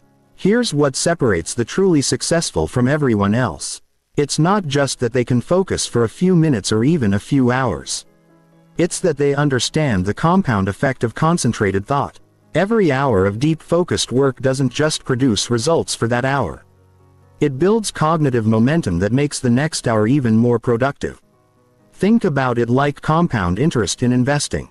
When you invest money, you don't just earn returns on your original investment. You earn returns on your returns. Your money grows exponentially over time because each gain becomes the foundation for future gains. Focused thinking works exactly the same way. When you spend an hour in deep concentration, you're not just completing tasks. You're strengthening your focus muscle. You're building neural pathways that make future concentration easier. You're developing insights that inform future work. You're creating cognitive momentum that carries forward into everything else you do. But most people never experience this compound effect because they never sustain focus long enough to generate momentum. They work in 15-minute fragments interrupted by distractions. They switch between tasks so frequently that they never build depth in any area. They mistake activity for productivity and wonder why their results don't improve over time. The compound effect of concentrated thought explains why some people seem to accomplish impossible amounts of high-quality work. They're not just working more hours. They're accessing multiplier effects that come from sustained mental engagement. Each day of focused work makes them capable of even higher levels of performance the next day. Consider what happens when you spend 3 uninterrupted hours working on a complex problem. The first 30 minutes might feel difficult as your mind settles into the work. The second 30 minutes become easier as you gain momentum. By the second hour, you're operating at a higher cognitive level than when you started.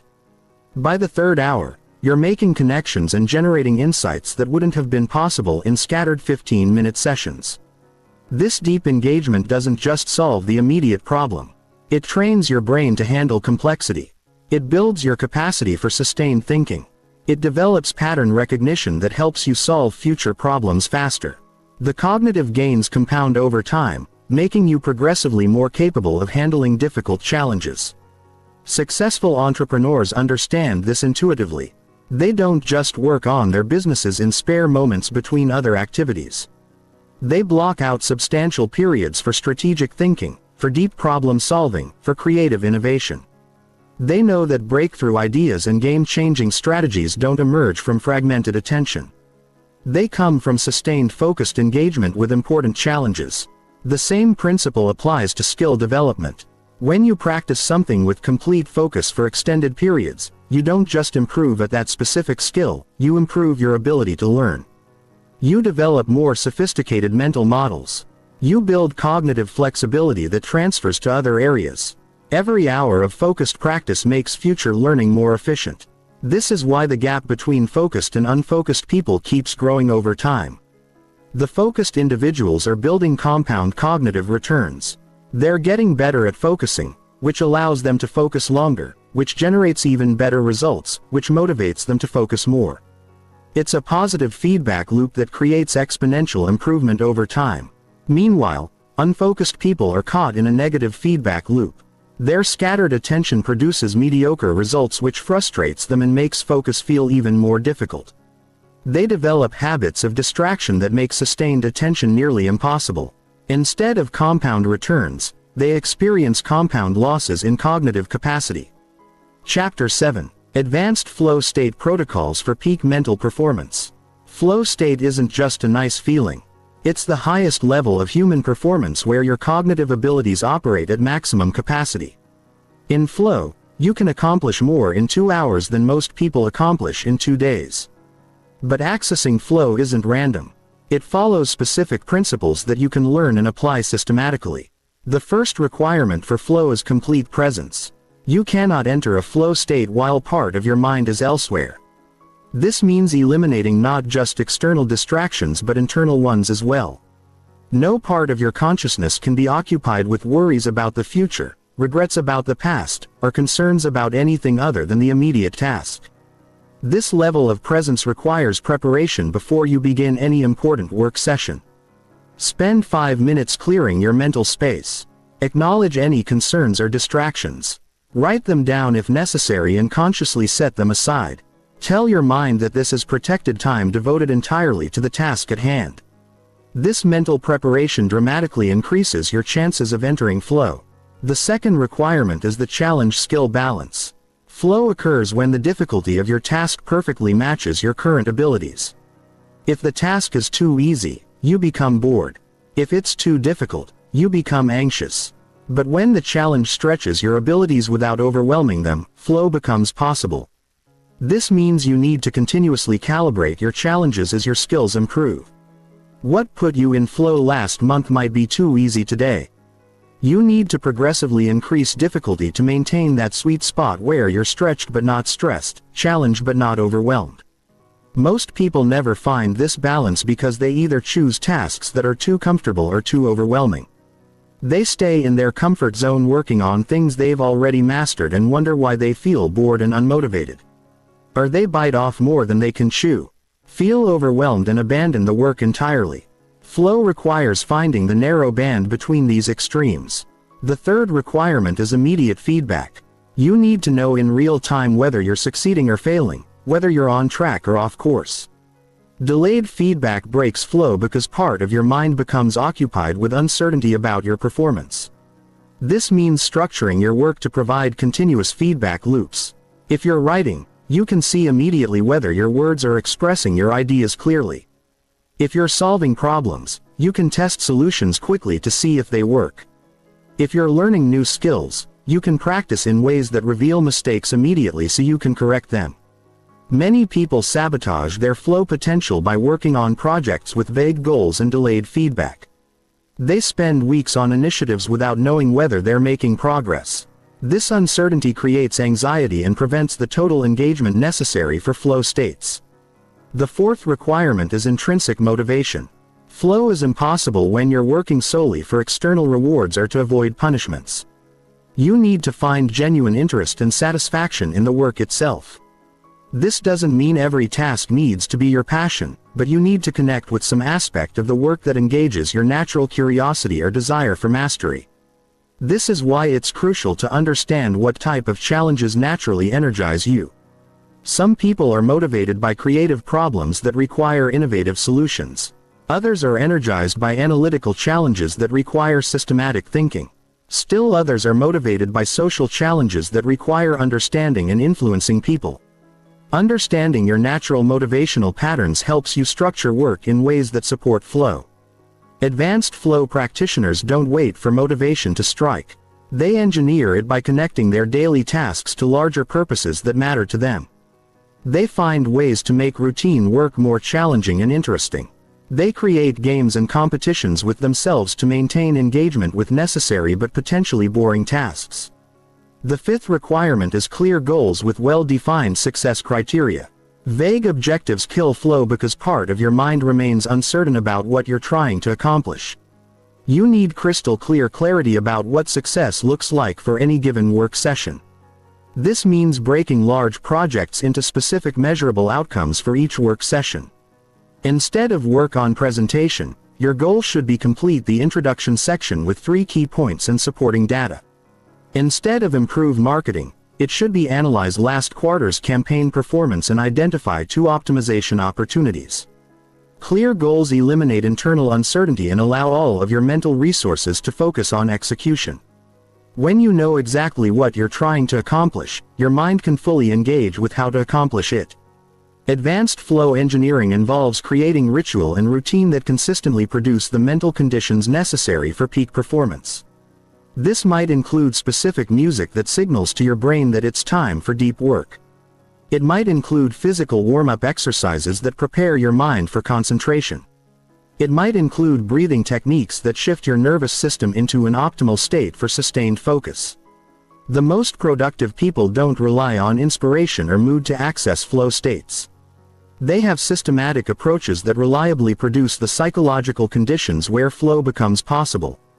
They treat flow as a skill that can be developed rather than a random occurrence that sometimes happens by accident. Chapter 8. Focus specialization for different types of mental work. Not all mental work requires the same type of focus. Creative work demands a different cognitive approach than analytical work. Strategic thinking requires different mental conditions than tactical execution. Most people use the same unfocused approach for all types of thinking and wonder why they're not more effective. Understanding the different modes of mental work and matching your focus style to your task requirements can dramatically improve both the quality and efficiency of your thinking. This is about becoming a specialist in cognitive performance. Using the right mental tool for each type of challenge: creative focus, divergent thinking, and open awareness. Creative work requires generating new ideas, making novel connections, and exploring possibilities that don't yet exist. This type of thinking benefits from a more relaxed, open style of attention that allows your mind to make unexpected connections between seemingly unrelated concepts. Creative focus is less about intense concentration and more about sustained gentle attention that allows ideas to emerge naturally. It's like the difference between a laser beam and ambient light. Analytical work benefits from laser-like focus, but creative work often benefits from softer, broader awareness that can notice subtle patterns and possibilities. The environment for creative focus should support exploration and experimentation. Some visual stimulation can be helpful for creative work, unlike analytical work where it might be distracting. Natural settings, inspiring artwork, or varied textures can provide input for creative thinking. Music, particularly instrumental music, can enhance creative flow for many people. Creative focus sessions should be longer and less structured than analytical sessions. You need time for ideas to percolate and develop. Rushing creative work often produces superficial results. The best creative insights often emerge after extended periods of gentle engagement with a challenge. When your subconscious has time to process information and generate novel solutions, physical movement can enhance creative thinking. Many breakthrough ideas occur during walks when the rhythm of walking and the change of scenery stimulate different patterns of neural activity. Some of history's greatest thinkers, from Charles Darwin to Steve Jobs, were famous for their walking meetings and thinking walks. Analytical focus, convergent thinking and precision. Attention. Analytical work requires evaluating information, identifying patterns, solving problems with clear parameters, and making logical deductions. This type of thinking benefits from intense, precise focus that can examine details without being distracted by irrelevant information. Analytical focus is about convergent thinking, where you narrow your attention to specific elements and examine them with surgical precision. This requires a clean environment with minimal distractions, consistent lighting that doesn't strain your eyes, and tools that support systematic analysis. For analytical work, complete silence or consistent background noise is usually ideal. Intermittent sounds that grab your attention can break the concentrated thought necessary for detailed analysis. Your workspace should be organized so that everything you need is easily accessible without breaking your concentration. Analytical focus sessions can be shorter but more intense than creative sessions. Your mind can only sustain high-precision attention for limited periods before mental fatigue sets in. Working in focused sprints with brief recovery periods often produces better analytical results than trying to maintain peak concentration for hours. Tools and systems become more important for analytical work than for creative work. Spreadsheets, databases, analytical frameworks, and systematic methodologies help structure your thinking and prevent you from overlooking important details. The goal is to augment your analytical capabilities with external tools that extend your cognitive capacity, strategic focus, systems thinking, and pattern recognition. Strategic thinking requires understanding complex relationships, anticipating consequences, and making decisions with incomplete information. This type of thinking benefits from a broad perspective that can see patterns across different domains and time horizons. Strategic focus is about connecting the dots between seemingly separate pieces of information. It requires stepping back from immediate details to see larger patterns and trends. This often requires alternating between focused analysis of specific elements and broad reflection on how those elements fit together. The environment for strategic thinking should support reflection and contemplation. This might mean working in a different location than your usual workspace. Perhaps somewhere that provides a broader perspective literally as well as figuratively. Many strategic thinkers find that elevated locations or rooms with expansive views help stimulate systems-level thinking. Strategic focus sessions need flexibility in timing and structure. Important insights about complex systems often emerge during quiet moments when you're not actively trying to solve problems. This is why many executives schedule thinking time without specific agendas, allowing their minds to process and integrate information from various sources. Walking meetings and informal discussions can be particularly valuable for strategic thinking. The relaxed pace and physical movement can stimulate insights that don't emerge during more structured analytical sessions. Some of the most important strategic decisions are made during conversations that don't feel like formal work sessions. Execution focus, single-point concentration and systematic implementation. Execution work requires translating plans into action, maintaining consistency over time, and paying attention to details that ensure quality results. This type of thinking benefits from disciplined systematic focus that can maintain quality standards while working efficiently. Execution focus is about sustained attention to process rather than outcome. It's about maintaining quality and consistency even when the work becomes routine. This requires a different type of mental discipline than creative or strategic work. Where the thinking itself provides stimulation, the environment for execution work should minimize variability and support consistent performance. This means standardized tools, organized workflows, and minimal decisions about how to approach each task. The goal is to eliminate cognitive load from process decisions so all your mental energy can be devoted to quality execution. Execution focus benefits from rhythm and routine. Many people find that music with a consistent beat helps maintain steady productivity during execution work. Others prefer complete silence that allows them to hear their internal rhythm of work.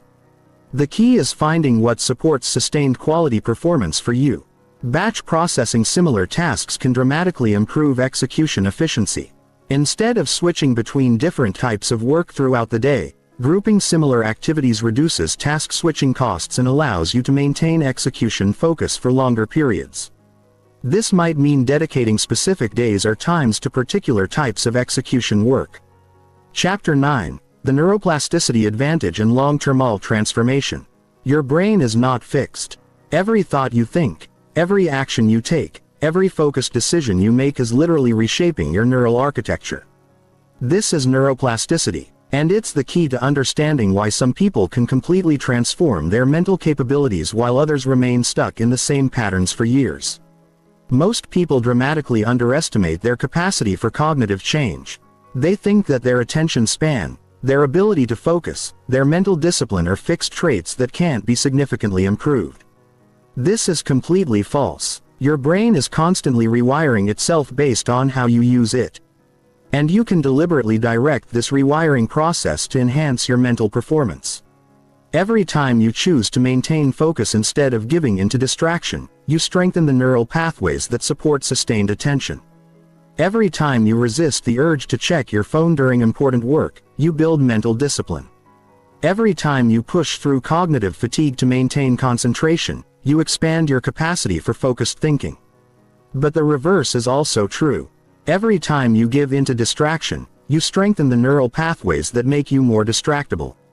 Every time you let your mind wander during important tasks, you train your brain to be unfocused. Every time you choose immediate gratification over sustained effort, you make it harder to concentrate in the future. This means that your current level of focus is not your permanent level.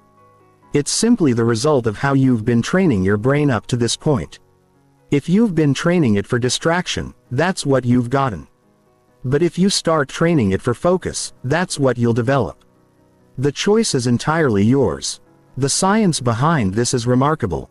Brain imaging studies show that people who engage in sustained attention practices actually develop thicker cortexes in the areas associated with focus and cognitive control.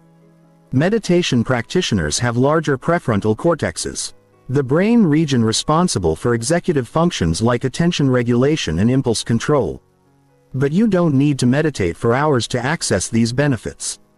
Even modest amounts of focused attention practice can produce measurable changes in brain structure. Studies show improvements in attention and cognitive control after just 8 weeks of brief daily meditation practice. The key is consistency over intensity. Practicing focused attention for 20 minutes every day produces better results than practicing for 3 hours once per week. This is because neuroplasticity responds to repetition over time, not to single intense sessions. Every day you practice, you're reinforcing the neural changes that support better focus. This has profound implications for how you approach mental development instead of waiting for motivation or inspiration to strike. You can systematically build the cognitive capabilities you want through deliberate practice. You can literally design your mental capabilities by choosing how to use your attention day after day. The compound effect of neuroplasticity explains why some people seem to have unlimited mental energy and focus while others struggle with basic concentration.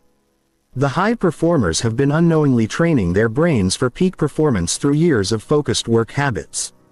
The low performers have been unknowingly training their brains for distraction through years of scattered attention patterns. But here's the encouraging news. Neuroplasticity continues throughout your entire life. Your brain retains the ability to rewire itself regardless of your age or your current level of focus. It's never too late to start building better cognitive capabilities. The brain you have today is not the brain you have to keep tomorrow. The most dramatic changes occur in the first few months of consistent practice. Many people report significant improvements in their ability to concentrate within just a few weeks of implementing focused attention practices. This is because the brain prioritizes changes that are repeated consistently. When you practice focus every day, your brain treats this as important and allocates resources to supporting these capabilities.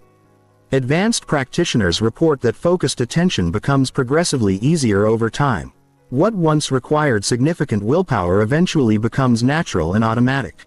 They reach a point where sustained concentration feels effortless, where deep work becomes their default mode rather than something they have to force themselves to do.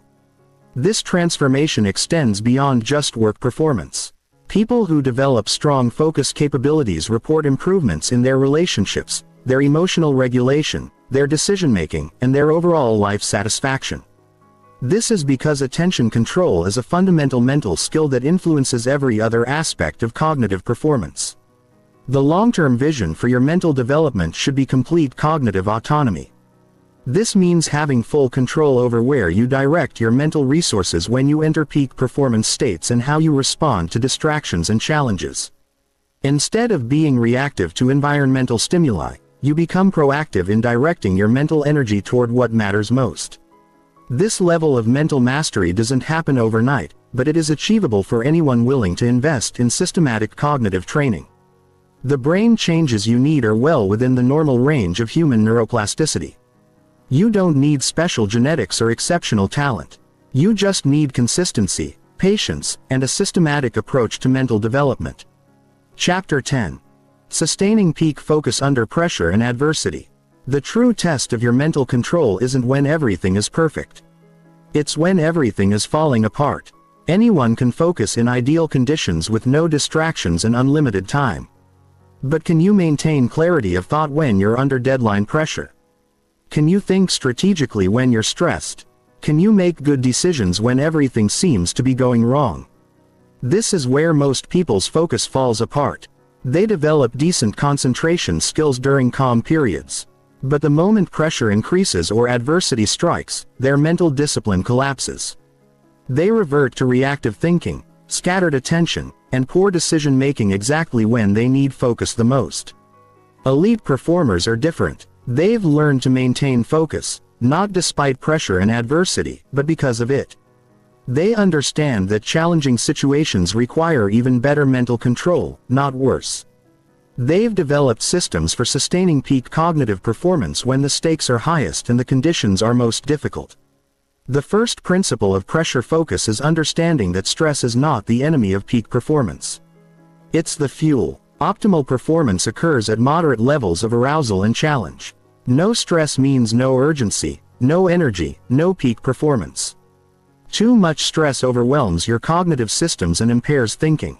But the right amount of stress enhances focus, increases energy, and sharpens decision-making. The key is learning to use stress as a performance enhancer rather than letting it become a performance inhibitor. This starts with reframing your relationship with pressure situations. Instead of seeing them as threats to be avoided, see them as opportunities to demonstrate your capabilities. Instead of hoping for easy conditions, embrace challenging conditions as chances to excel. This reframe changes your physiology.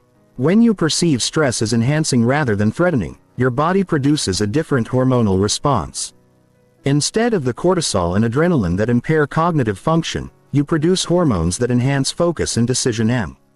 The same situation can either help or hurt your performance depending on how you interpret it. The second principle is preparation over reaction. Most people wait until they're under pressure to figure out how to handle it. By then, it's too late. Their cognitive resources are already compromised by stress, and they don't have the mental clarity to implement new strategies. Elite performers prepare for pressure situations during calm periods. They practice their focus techniques when they don't need them. So these techniques are automatic when they do need them. They rehearse how they'll respond to various challenging scenarios. So they have tested protocols to follow when real challenges arise. This includes physical preparation. Your body's response to stress significantly affects your cognitive performance. If you're physically tense, breathing shallowly, or experiencing stress symptoms, your brain doesn't receive optimal oxygen and glucose supplies. Simple breathing techniques, progressive muscle relaxation, and posture adjustments can maintain the physical conditions necessary for clear thinking under pressure. Mental rehearsal is equally important. Visualization isn't just for athletes. It's for anyone who wants to perform well under pressure. Spend time mentally rehearsing how you'll respond to challenging situations. See yourself maintaining focus despite distractions. Imagine yourself making good decisions despite time pressure. Feel yourself remaining calm and clear despite adversity. This mental practice creates neural pathways that support peak performance under stress. When you encounter similar situations in reality, your brain has practiced patterns to follow. Instead of panicking or reverting to poor habits, you automatically access the behaviors you've rehearsed. The third principle is process focus over outcome focus. When you're under pressure, it's natural to become fixated on results, consequences, and what might go wrong. This outcome focus actually impairs performance because it diverts attention from the task at hand to worry about future consequences. Elite performers maintain process focus even under extreme pressure. They concentrate on executing the next right action rather than worrying about final results.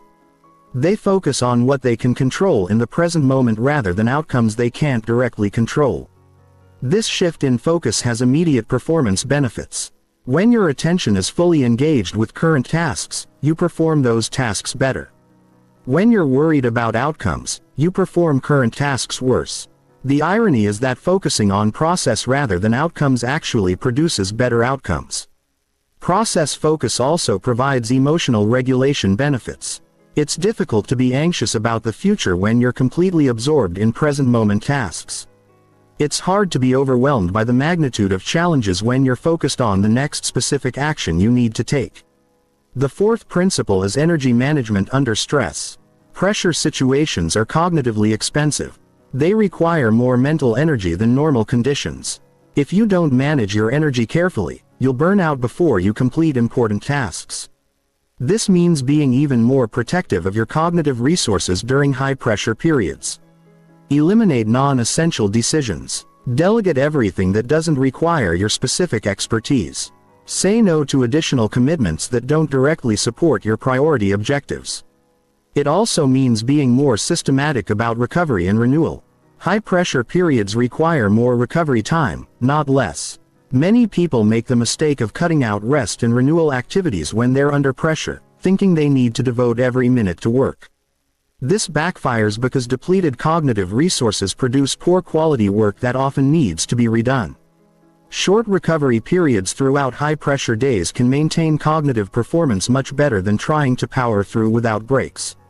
Even 5-minute periods of deep breathing, brief walks or mental reset activities can restore mental energy and maintain focus quality. The fifth principle is maintaining long-term perspective during short-term challenges. Pressure situations can create tunnel vision where immediate problems seem much larger and more significant than they actually are.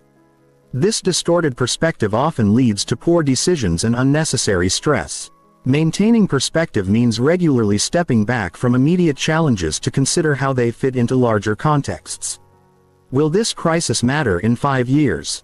Are there opportunities hidden within current difficulties? What can you learn from this challenging period that will make you stronger in the future? This broader perspective doesn't minimize real challenges or suggest that everything will work out automatically, but it prevents you from making decisions based on temporary emotional states or distorted thinking caused by stress. It helps you respond to challenges strategically rather than just reactively. Chapter 11, The Integration Protocol for Seamless Focus Mastery. You now understand the principles of mental control. But understanding and implementation are two completely different things. Most people learn powerful focus techniques and then fail to integrate them into their daily lives. They know what to do but don't do it consistently.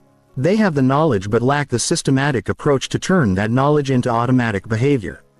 This is where most focus training fails. People treat concentration techniques like interesting information rather than skills that require systematic development. They read about focus, think about focus, but never actually build focus into their operating system. The integration protocol changes this by providing a systematic method for embedding focus mastery into every aspect of your life. The first phase of integration is habit stacking. This means attaching new focus practices to existing behaviors that are already automatic. Instead of trying to remember to practice focus techniques at random times throughout the day, you link them to activities you already do without thinking. For example, every time you sit down at your computer, you spend 30 seconds doing a focus preparation ritual. Every time you check your email, you first take 3 conscious breaths to center your attention. Every time you start a new task, you spend 10 seconds clarifying your objective and removing potential distractions from your workspace. These micro practices seem insignificant individually, but they compound over time to create a foundation of consistent focus habits. You're not trying to change everything at once. You're gradually weaving focus practices into your existing routine until they become as automatic as brushing your teeth. The second phase is environmental automation. This means designing your spaces and systems so that focused behavior becomes the path of least resistance. Most people fight against their environment every time they want to concentrate. They have to overcome distractions, find the right tools, and create focus conditions from scratch every time they want to do important work. Integration means reversing this dynamic. Your environment should automatically support focus and require effort to become distracted. This means default settings on all your devices that minimize notifications and distractions. It means workspaces that are pre-organized for concentration.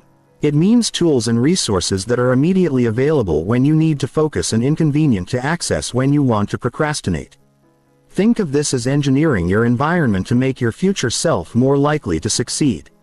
When focus requires minimal effort and distraction requires significant effort, you naturally gravitate toward better choices. You're not relying on willpower or motivation.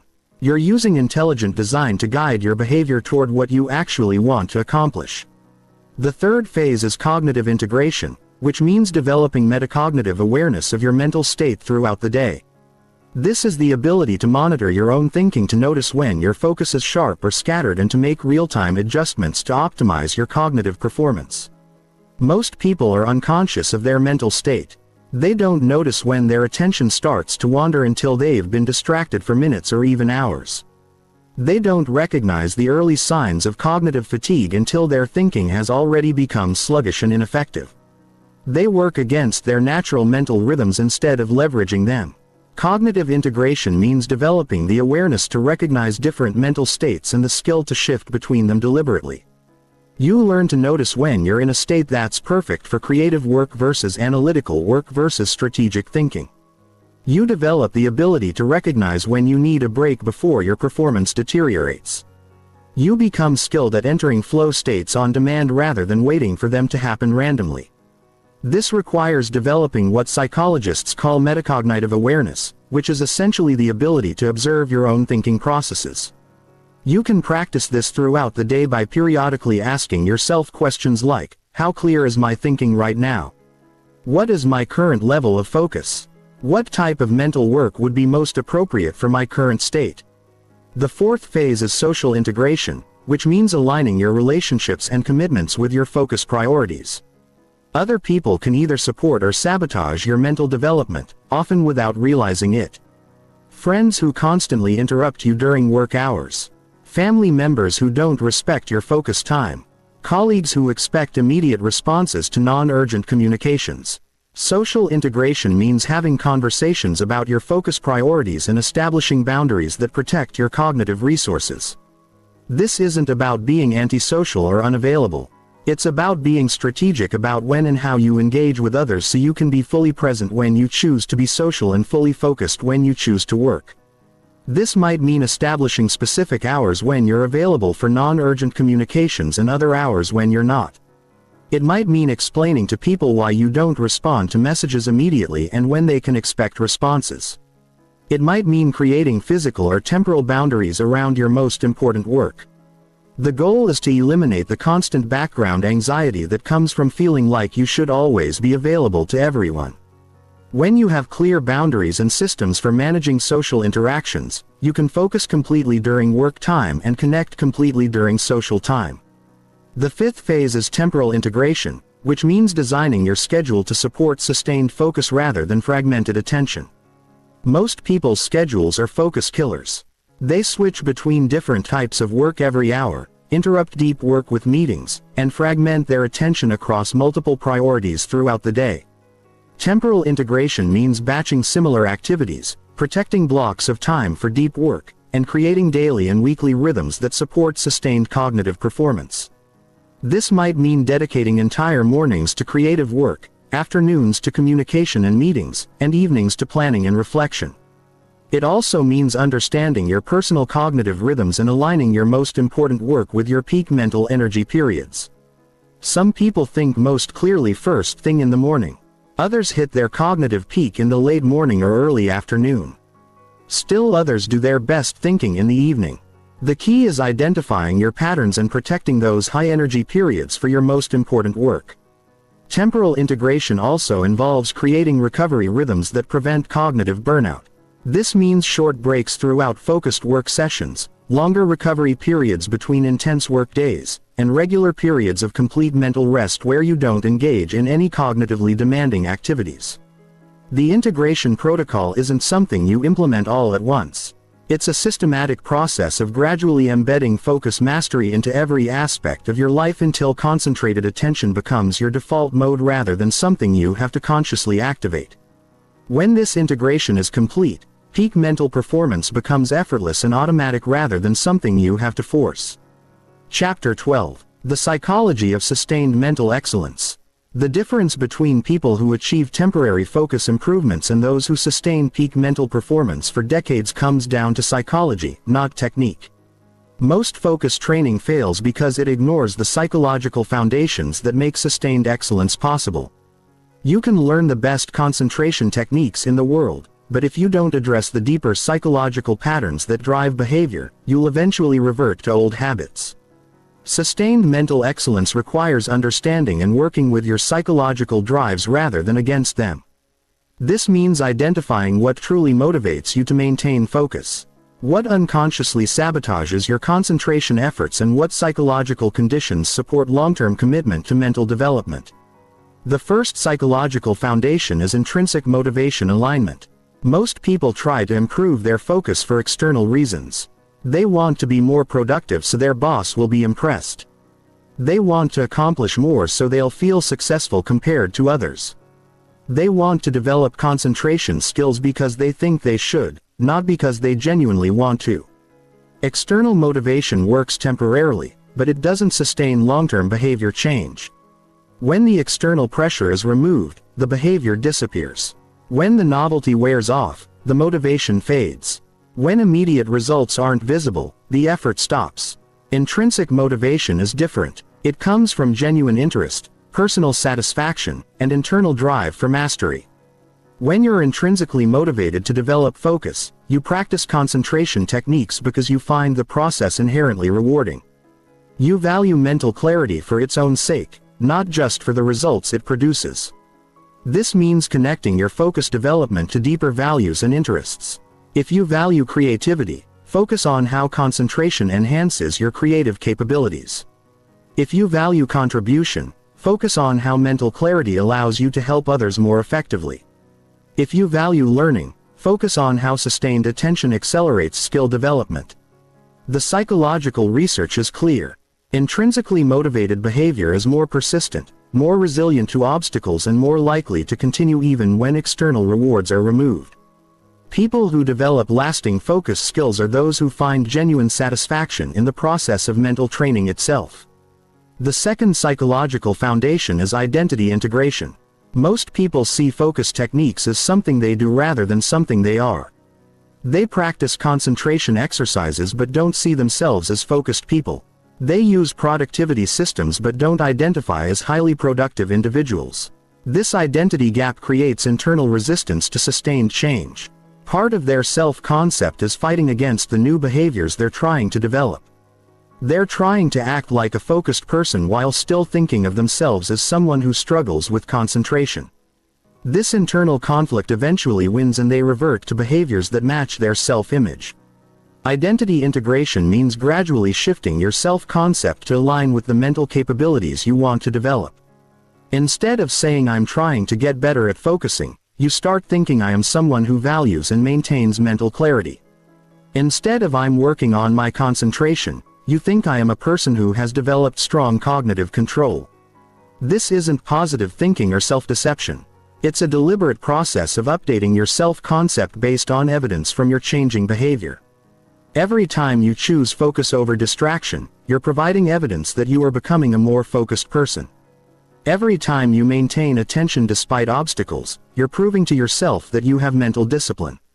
The identity shift happens gradually through consistent action, but it accelerates when you consciously acknowledge and integrate these new capabilities into your self-concept.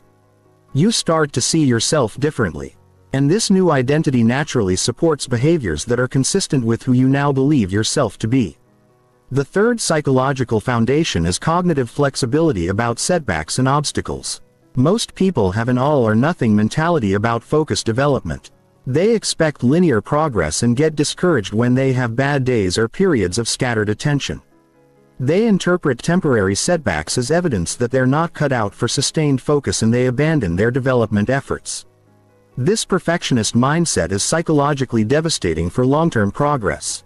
Real focused development involves fluctuations, setbacks, and periods of apparent stagnation. Your brain is rewiring itself, and this process isn't always smooth or predictable. Some days your concentration will be excellent, others will be challenging, and many will be somewhere in between. Psychological resilience means expecting this variability and not interpreting temporary difficulties as permanent failures. It means understanding that setbacks are part of the development process, not evidence that the process isn't working. It means maintaining long-term perspective even during short-term challenges.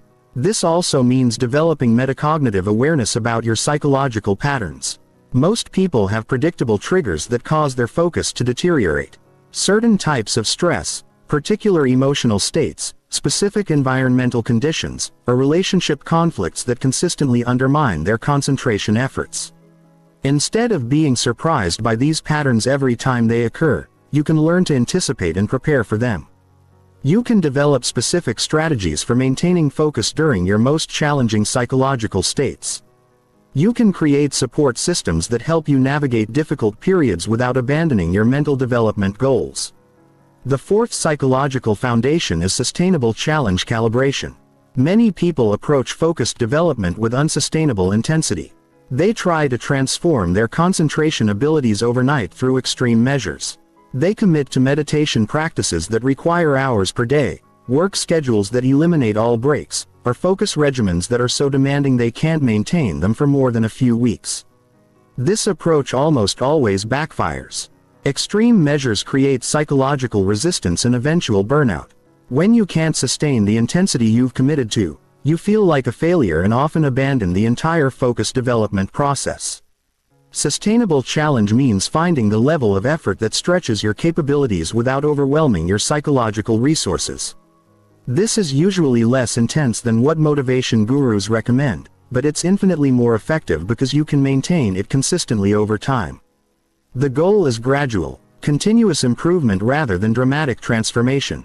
Small improvements compounded over months and years produce much better results than intense efforts that burn out after a few weeks. This requires patience and long-term thinking, but it leads to genuine lasting change in your mental capabilities. The fifth psychological foundation is purpose connection. Focused development can feel abstract and disconnected from what you really care about. When concentration techniques feel like another item on your to-do list rather than a means to accomplish what matters most to you, maintaining motivation becomes difficult. Purpose connection means clearly linking your focus development to outcomes and experiences that you genuinely value. How will better concentration help you be a better parent, partner, or friend? How will sustained attention enhance your ability to contribute to causes you care about? How will mental clarity help you create the kind of life you actually want to live? These connections need to be specific and personal, not generic or borrowed from other people's values. The purpose that motivates sustained effort is the purpose that comes from your own deep reflection about what you want your life to be about. When focused development is connected to genuine purpose, the daily discipline required becomes meaningful rather than burdensome. You're not practicing concentration techniques because you should. You're developing mental skills because they serve something you deeply care about. Chapter 13. Advanced Concentration Techniques for Elite Mental Performance. Now that you understand the foundations and psychology of focus mastery, it's time for the advanced techniques that separate elite mental performers from everyone else. These are not beginner practices. They require a foundation of basic concentration skills and the psychological commitment to push beyond comfortable limits. But when mastered, they provide access to levels of mental performance that most people never experience. The first advanced technique is micro-recovery attention cycling. Most people think of focus as something you turn on and try to maintain for as long as possible. But elite performers understand that attention is more like a muscle that benefits from strategic rest periods even during focused work sessions. Micro-recovery cycling involves deliberately pulsing your attention intensity throughout work sessions. Instead of trying to maintain peak concentration for hours, you alternate between periods of maximum focus and brief moments of controlled mental relaxation. This might mean 90 seconds of intense concentration followed by 10 seconds of soft focus repeated throughout your work session. The recovery periods aren't breaks from work. There are moments where you maintain awareness of your task while allowing your concentration mechanisms to briefly recharge. You might take a conscious breath, briefly shift your visual focus, or momentarily relax your mental effort while staying engaged with your work. This technique requires precise timing and awareness. You need to catch the early signs of attention fatigue before your focus deteriorates significantly. Most people wait until their concentration has already declined before taking breaks. Micro-recovery cycling means refreshing your attention before it needs refreshing. Elite performers report that this approach allows them to maintain high-quality focus for much longer periods than continuous concentration attempts. The brief recovery periods prevent the cognitive fatigue that usually forces longer breaks and keeps attention quality consistently high. The second advanced technique is attention anchoring under distraction. Basic focus training happens in controlled environments with minimal distractions. Advanced focus training deliberately introduces distractions to build concentration skills that work in real-world conditions. Attention anchoring means developing the ability to maintain focus on your chosen object of attention while distractions are actively trying to pull your attention elsewhere. This isn't about eliminating distractions. It's about maintaining concentration despite their presence. You can practice this by gradually introducing controlled distractions during focus sessions. Start with subtle background sounds and work up to more challenging interruptions. Practice maintaining attention on your work while people are talking nearby, while notifications are going off, while multiple things are competing for your attention. The goal isn't to ignore distractions completely. It's to maintain primary attention on your chosen focus while having peripheral awareness of distracting stimuli without being hijacked by them. You acknowledge the distractions without allowing them to fragment your concentration. This skill is essential for real-world performance. Most of your important work won't happen in perfect conditions with no interruptions. Advanced concentration means being able to maintain focus quality even when external conditions are challenging. Elite performers often report that their ability to concentrate actually improves in moderately distracting environments because the challenge stimulates higher levels of attention. They've trained their focus skills to be resilient and adaptive rather than dependent on perfect conditions. The third advanced technique is cognitive load optimization. This involves understanding how different mental tasks consume cognitive resources and strategically managing your mental energy to maximize overall performance. Different types of thinking require different amounts of mental energy. Creative brainstorming is cognitively expensive but doesn't require sustained concentration. Analytical problem solving requires intense focus but uses different cognitive resources than creative work. Communication and social interaction consume mental energy but in different ways than solitary analytical tasks. Cognitive load optimization means sequencing your daily activities to make optimal use of your available mental energy. This might mean doing your most cognitively demanding work when your mental energy is highest, batching similar types of tasks to minimize cognitive switching costs, and alternating between high energy and lower energy activities to maintain consistent performance throughout the day. It also means understanding how different environmental factors affect your cognitive load. Some sounds reduce your available mental energy for complex tasks. Certain visual environments require more cognitive processing power. Temperature, lighting, and air quality all affect how much mental energy you have available for focused work. Advanced practitioners become extremely sensitive to these factors and make real-time adjustments to optimize their cognitive performance. They might change locations when they need different types of thinking. They might adjust their environment when they notice their mental energy declining. They might switch tasks when they recognize that their current cognitive state isn't optimal for their intended work. The fourth advanced technique is flow state stacking. Instead of experiencing flow as isolated peak performance episodes, advanced practitioners learn to link multiple flow states together to create extended periods of exceptional mental performance. Flow state stacking requires understanding the conditions that help you exit flow gracefully and re-enter it quickly. Most people crash when they come out of flow states. They lose momentum and have difficulty accessing peak performance again. This happens because they don't manage the transition between flow and non-flow states strategically. Stacking involves creating buffer periods between flow sessions where you maintain elevated attention without the full intensity of flow. During these transition periods, you might do less demanding tasks that keep your mind engaged while allowing your peak performance systems to rest briefly. You also learn to prepare for re-entry into flow states by creating consistent rituals and environmental conditions that reliably trigger flow. This might include specific music, particular physical positions, certain breathing patterns, or mental preparation routines that signal to your brain that it's time to enter peak performance mode. Advanced practitioners report being able to maintain elevated performance for entire days by stacking multiple flow sessions with strategic transition periods. This allows them to accomplish extraordinary amounts of high-quality work while maintaining the sense of effortless engagement that characterizes flow states. The fifth advanced technique is attention granularity control. This involves developing the ability to adjust the scope and intensity of your attention with precision based on task requirements. Some work requires broad, diffuse attention that can notice patterns across wide fields of information. Other tasks require narrow, intense focus on specific details. Most people have one default attention style and try to use it for all types of work, which reduces their effectiveness on tasks that require different attention approaches. Attention granularity control means developing multiple attention styles and the ability to switch between them deliberately. You learn when to use broad scanning attention, when to use narrow analytical focus, when to use creative divergent attention, and when to use systematic sequential attention. This also includes developing the ability to adjust attention intensity based on task difficulty and importance. Routine tasks might require only moderate attention while complex problem solving might require maximum concentration. Learning to calibrate your attention investment to match task requirements prevents both underperformance and unnecessary mental fatigue.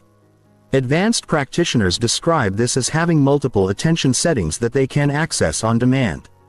They might use broad relaxed attention for initial brainstorming, then switch to narrow intense focus for detailed analysis, then shift to systematic scanning attention for quality checking their work.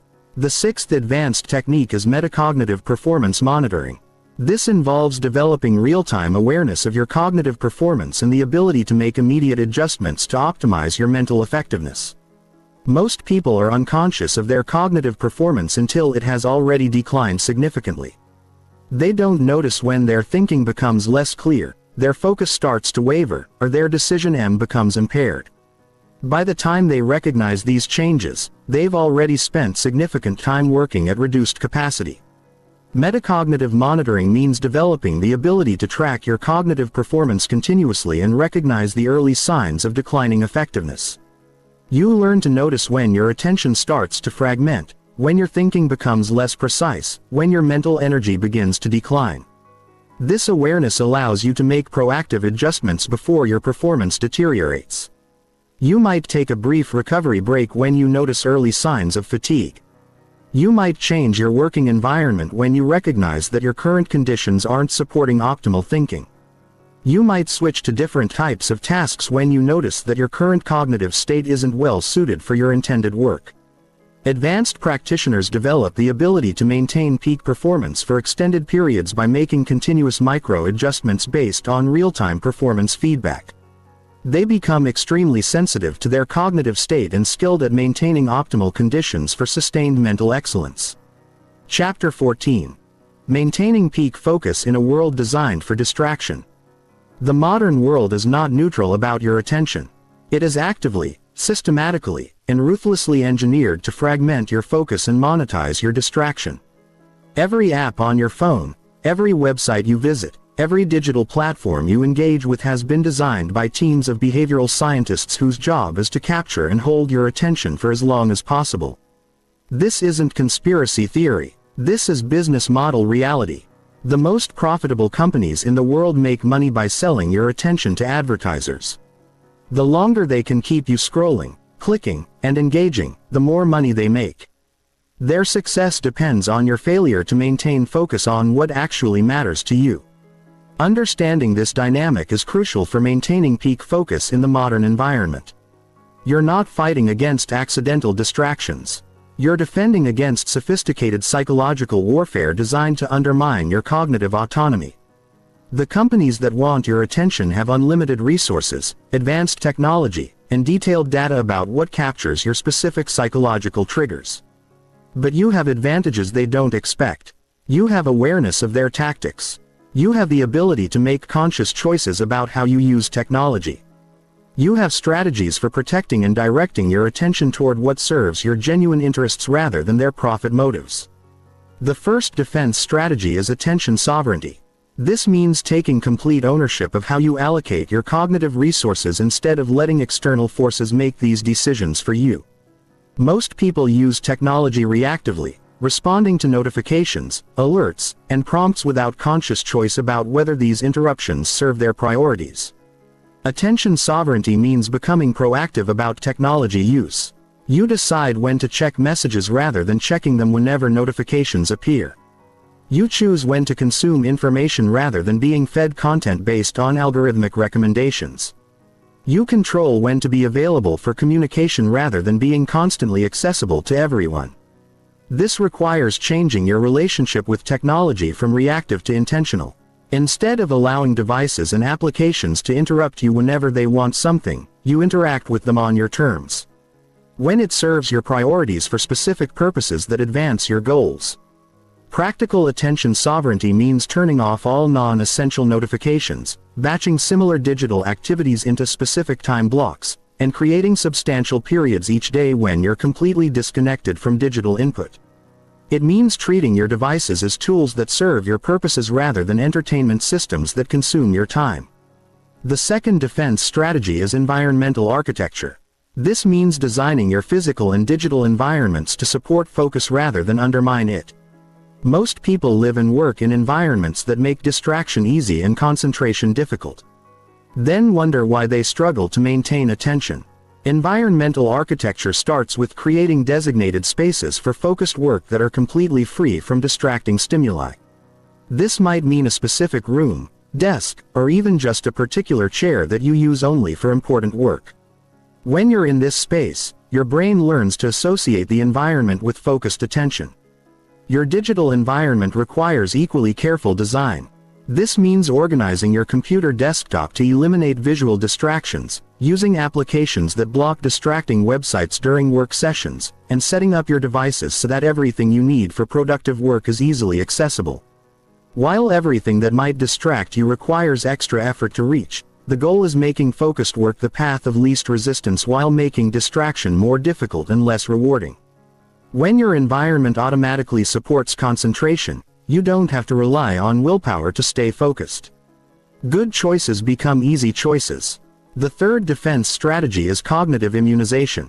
This involves building mental resistance to the psychological techniques that distraction technologies use to capture your attention. When you understand how these techniques work, you become less susceptible to their influence. Most distraction technologies use variable reward schedules, social validation mechanisms, and fear of missing out triggers to keep you engaged. Understanding these psychological hooks allows you to recognize when they're being used on you and make conscious choices about whether to respond. Cognitive immunization also means developing metacognitive awareness during technology use. Before you pick up your phone or open a distracting website, pause and ask yourself what you're hoping to accomplish. Are you looking for specific information? Or are you just seeking stimulation? Are you using technology to solve a problem? Or are you using it to avoid important work? This brief moment of conscious reflection often reveals that your impulse to check devices or browse websites isn't serving any genuine purpose. It's just a habitual response to boredom, anxiety, or the desire for immediate gratification. When you recognize this pattern, you can choose to redirect your attention toward more meaningful activities. The fourth defense strategy is social boundary management. Other people can either support or sabotage your focus, often without realizing the impact they're having on your cognitive performance. Managing these social dynamics is crucial for maintaining peak attention in environments where other people have different priorities and different relationships with distraction. This means having explicit conversations with family members, colleagues, and friends about your focus, priorities, and the boundaries you need to maintain peak cognitive performance. It means explaining why you don't respond to non-urgent messages immediately and when people can expect responses from you. Social boundary management also involves modeling focused behavior for others instead of accommodating their distracted habits. When you consistently demonstrate that deep work and sustained attention are priorities, other people often adjust their expectations and behavior to support your focus rather than undermine it. The fifth defense strategy is purpose-driven technology use. This means connecting your technology habits to larger goals and values rather than using devices and applications for entertainment or distraction. When technology use is aligned with genuine purposes, it becomes a tool for achieving what matters to you rather than an obstacle to focus. Purpose-driven use involves regularly auditing your technology habits and eliminating applications, websites, and digital activities that don't serve your real priorities. It means being intentional about the information you consume, the people you follow on social platforms, and the digital tools you allow into your attention ecosystem. This doesn't mean eliminating all entertainment or social technology use. It means being conscious and intentional about these choices rather than using technology habitually or compulsively when digital activities are aligned with your values and goals. They support your overall life satisfaction rather than undermining your ability to focus on what matters most. The sixth defense strategy is attention training consistency. Your focus skills will atrophy if you don't maintain them. Just as physical fitness requires ongoing exercise, cognitive fitness requires regular practice. This is especially important in environments designed to weaken your concentration abilities. Consistent attention training means maintaining daily practices that strengthen your focus muscles regardless of external conditions. This might include meditation, reading challenging books without distractions, engaging in complex problem-solving activities, or any other practices that require sustained concentration. The key is consistency rather than intensity. Brief daily practice is more effective than sporadic longer sessions. Your brain responds better to regular training than to occasional intensive efforts. Even 10 minutes per day of deliberate attention practice can maintain and gradually improve your focus capabilities.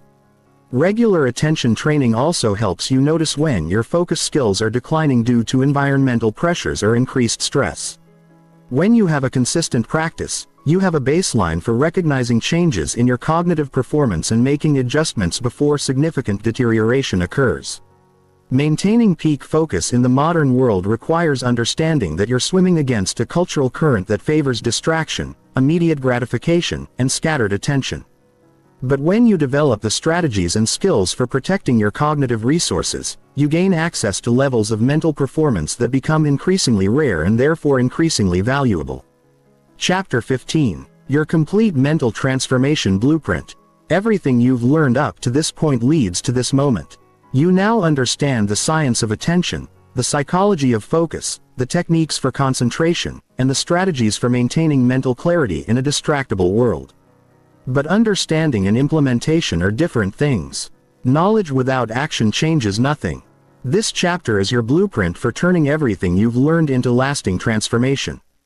The transformation process happens in 3 phases: foundation building, skill development, and mastery integration. Each phase builds on the previous one, and rushing through any phase undermines the entire process. This isn't about quick fixes or overnight changes. This is about systematic, permanent upgrade of your mental capabilities. Phase 1 is foundation building and it lasts approximately 60 days. During this phase, your only job is establishing the basic habits and environmental conditions that make sustained focus possible. You're not trying to achieve peak performance yet. You're creating the conditions where peak performance can eventually emerge. Foundation building starts with sleep optimization. For the next 60 days, you commit to 7 to 9 hours of quality sleep per night. This isn't negotiable. Everything else depends on having the neurological foundation that only adequate sleep can provide. Poor sleep makes every other focus technique infinitely more difficult. Environmental design is equally fundamental. During phase 1, you eliminate the most obvious sources of distraction from your living and working spaces. Turn off non-essential notifications. Create at least one space in your home that's designed specifically for focused work. Remove visual clutter from your primary workspace. These changes seem simple, but they create the environmental foundation everything else builds upon. The third foundation building element is establishing a daily attention training practice. This doesn't need to be complicated or time-consuming. 5 to 10 minutes per day of focused attention meditation is sufficient. The goal isn't achieving perfect concentration. The goal is building the habit of daily cognitive training and developing basic awareness of your mental state. During phase 1, you also begin tracking your attention patterns without trying to change them dramatically. Notice when your focus is naturally strongest during the day. Observe what activities and environments support concentration versus those that fragment attention. Become aware of your cognitive rhythms without judging them or forcing immediate changes. The final foundation building element is gradual technology boundary implementation. Start with small changes like putting your phone in another room during meals or designated work periods. Begin batching email checking into specific times rather than responding continuously throughout the day. These aren't dramatic changes, but they begin establishing your authority over technology rather than letting technology control your attention. Foundation building might seem too gradual or insufficient for people who want rapid transformation, but this phase creates the psychological and environmental conditions that make advanced focus techniques possible. Without this foundation, advanced practices either fail completely or produce temporary results that don't last. Phase 2 is skill development and it lasts approximately 90 days. During this phase, you systematically develop the specific cognitive abilities that enable sustained peak performance. This is where you learn to enter flow states reliably, maintain concentration under pressure, and direct your attention with precision toward what matters most. Skill development begins with implementing the focus power system you learned about earlier. You start using attention architecture principles to optimize your environment for different types of mental work. You begin practicing cognitive control techniques that allow you to redirect your attention when it wanders. You experiment with flow state engineering to identify the conditions that reliably produce peak performance for you. During this phase, you also begin specializing your focus techniques for different types of work. You develop different attention approaches for creative tasks versus analytical work versus strategic thinking. You learn to calibrate your attention intensity based on task requirements rather than using the same unfocused approach for everything. Advanced distraction resistance techniques are introduced during phase 2. You practice maintaining concentration while gradually increasing the level of environmental distractions. You develop the ability to work effectively even when conditions aren't perfect. You build cognitive resilience that allows you to maintain focus quality despite obstacles and interruptions. Phase 2 also includes systematic stress-focus integration. You learn to maintain cognitive clarity during high-pressure situations rather than letting stress undermine your thinking. You practice using pressure as a performance enhancer rather than a performance inhibitor. You develop strategies for sustaining focus during adversity rather than only when everything is going well. The advanced concentration techniques from Chapter 13 are gradually introduced during Phase 2. You begin experimenting with micro-recovery attention cycling, attention anchoring under distraction and flow state stacking. These techniques require the foundation established in Phase 1 and shouldn't be attempted earlier in the process. Phase 3 is mastery integration, which is ongoing for the rest of your life.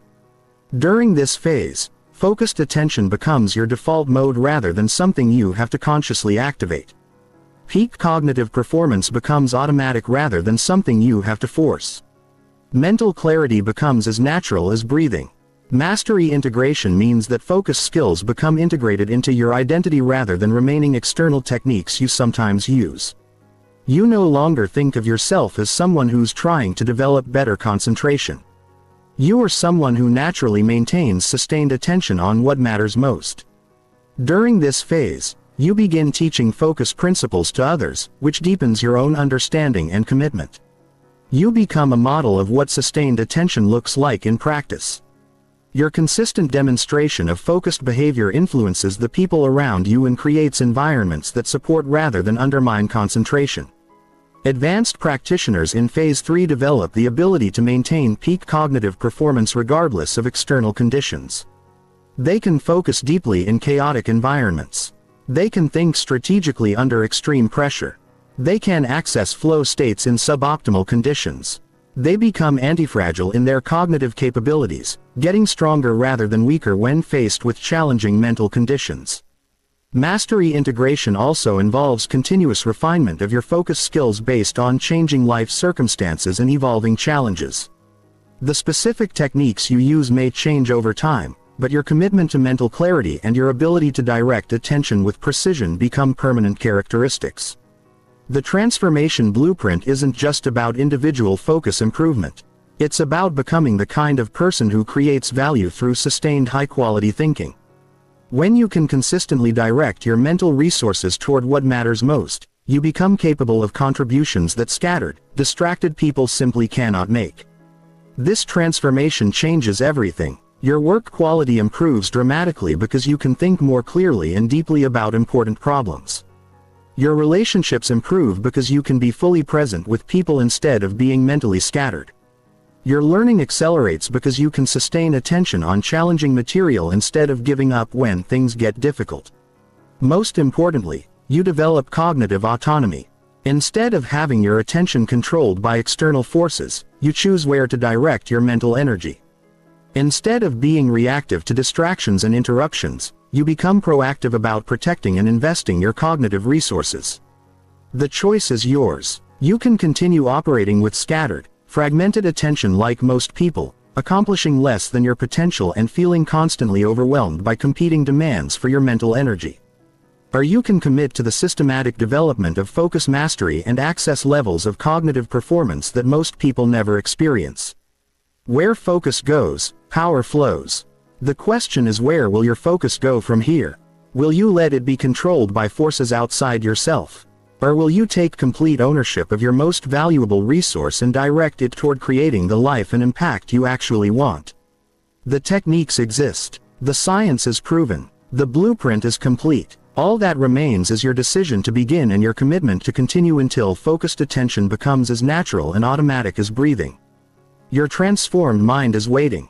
The only question is whether you'll do what's necessary to claim.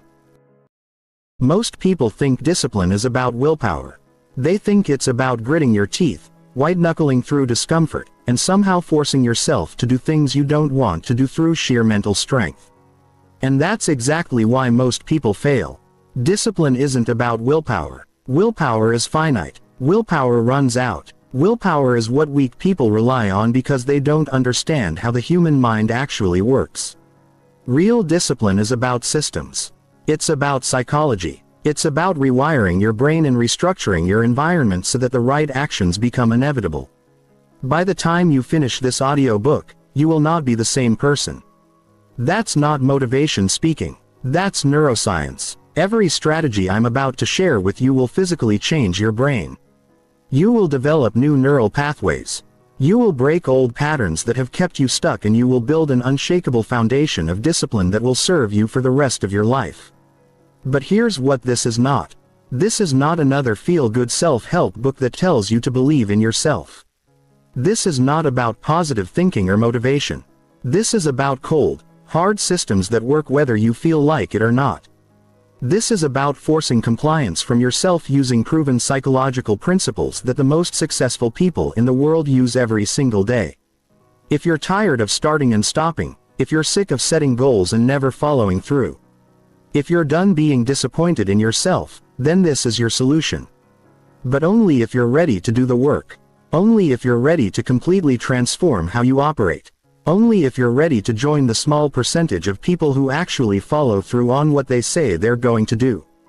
Chapter 1. The Discipline Delusion That's Keeping You Weak. Let me destroy the biggest lie you've been told about discipline. You've been programmed to believe that discipline is about fighting yourself. That it's about forcing yourself to do things you hate. That successful people are just better at suffering than you are. This is complete nonsense. And it's the reason why 99% of people never develop real discipline. Here's the truth that no one wants to tell you. Discipline is not about willpower. Discipline is not about motivation. Discipline is not about being tougher or stronger than other people. Real discipline is about understanding human psychology and using it to your advantage. It's about designing systems that make the right choices automatic. It's about creating an environment where success is inevitable and failure becomes nearly impossible. Think about the people you admire most. The athletes who train every single day. The entrepreneurs who work when others sleep. The artists who create masterpieces while others scroll social media. Do you really think they wake up every morning excited to do hard things? Do you think they never feel lazy, never feel unmotivated, never want to quit? Of course they do. They're human. The difference is they don't rely on feelings to drive their actions. They've built systems that operate independently of how they feel. They've created structures that force them to take the right actions even when every part of them wants to do something else. This is what I call the discipline operating system. And it's the foundation that everything else builds upon. Most people are running their lives on outdated software. They're using willpower when they should be using systems.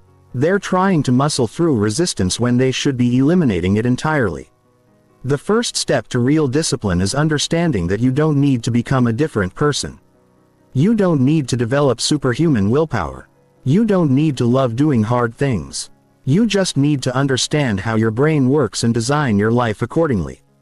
Your brain has two primary modes of operation. There's the prefrontal cortex, which handles conscious decision-making, planning, and impulse control. This is your logical brain. It's smart, but it's also limited. It gets tired. It gets overwhelmed. It can only handle so many decisions before it starts to break down. Then there's your basal ganglia, which handles automatic behaviors and habits.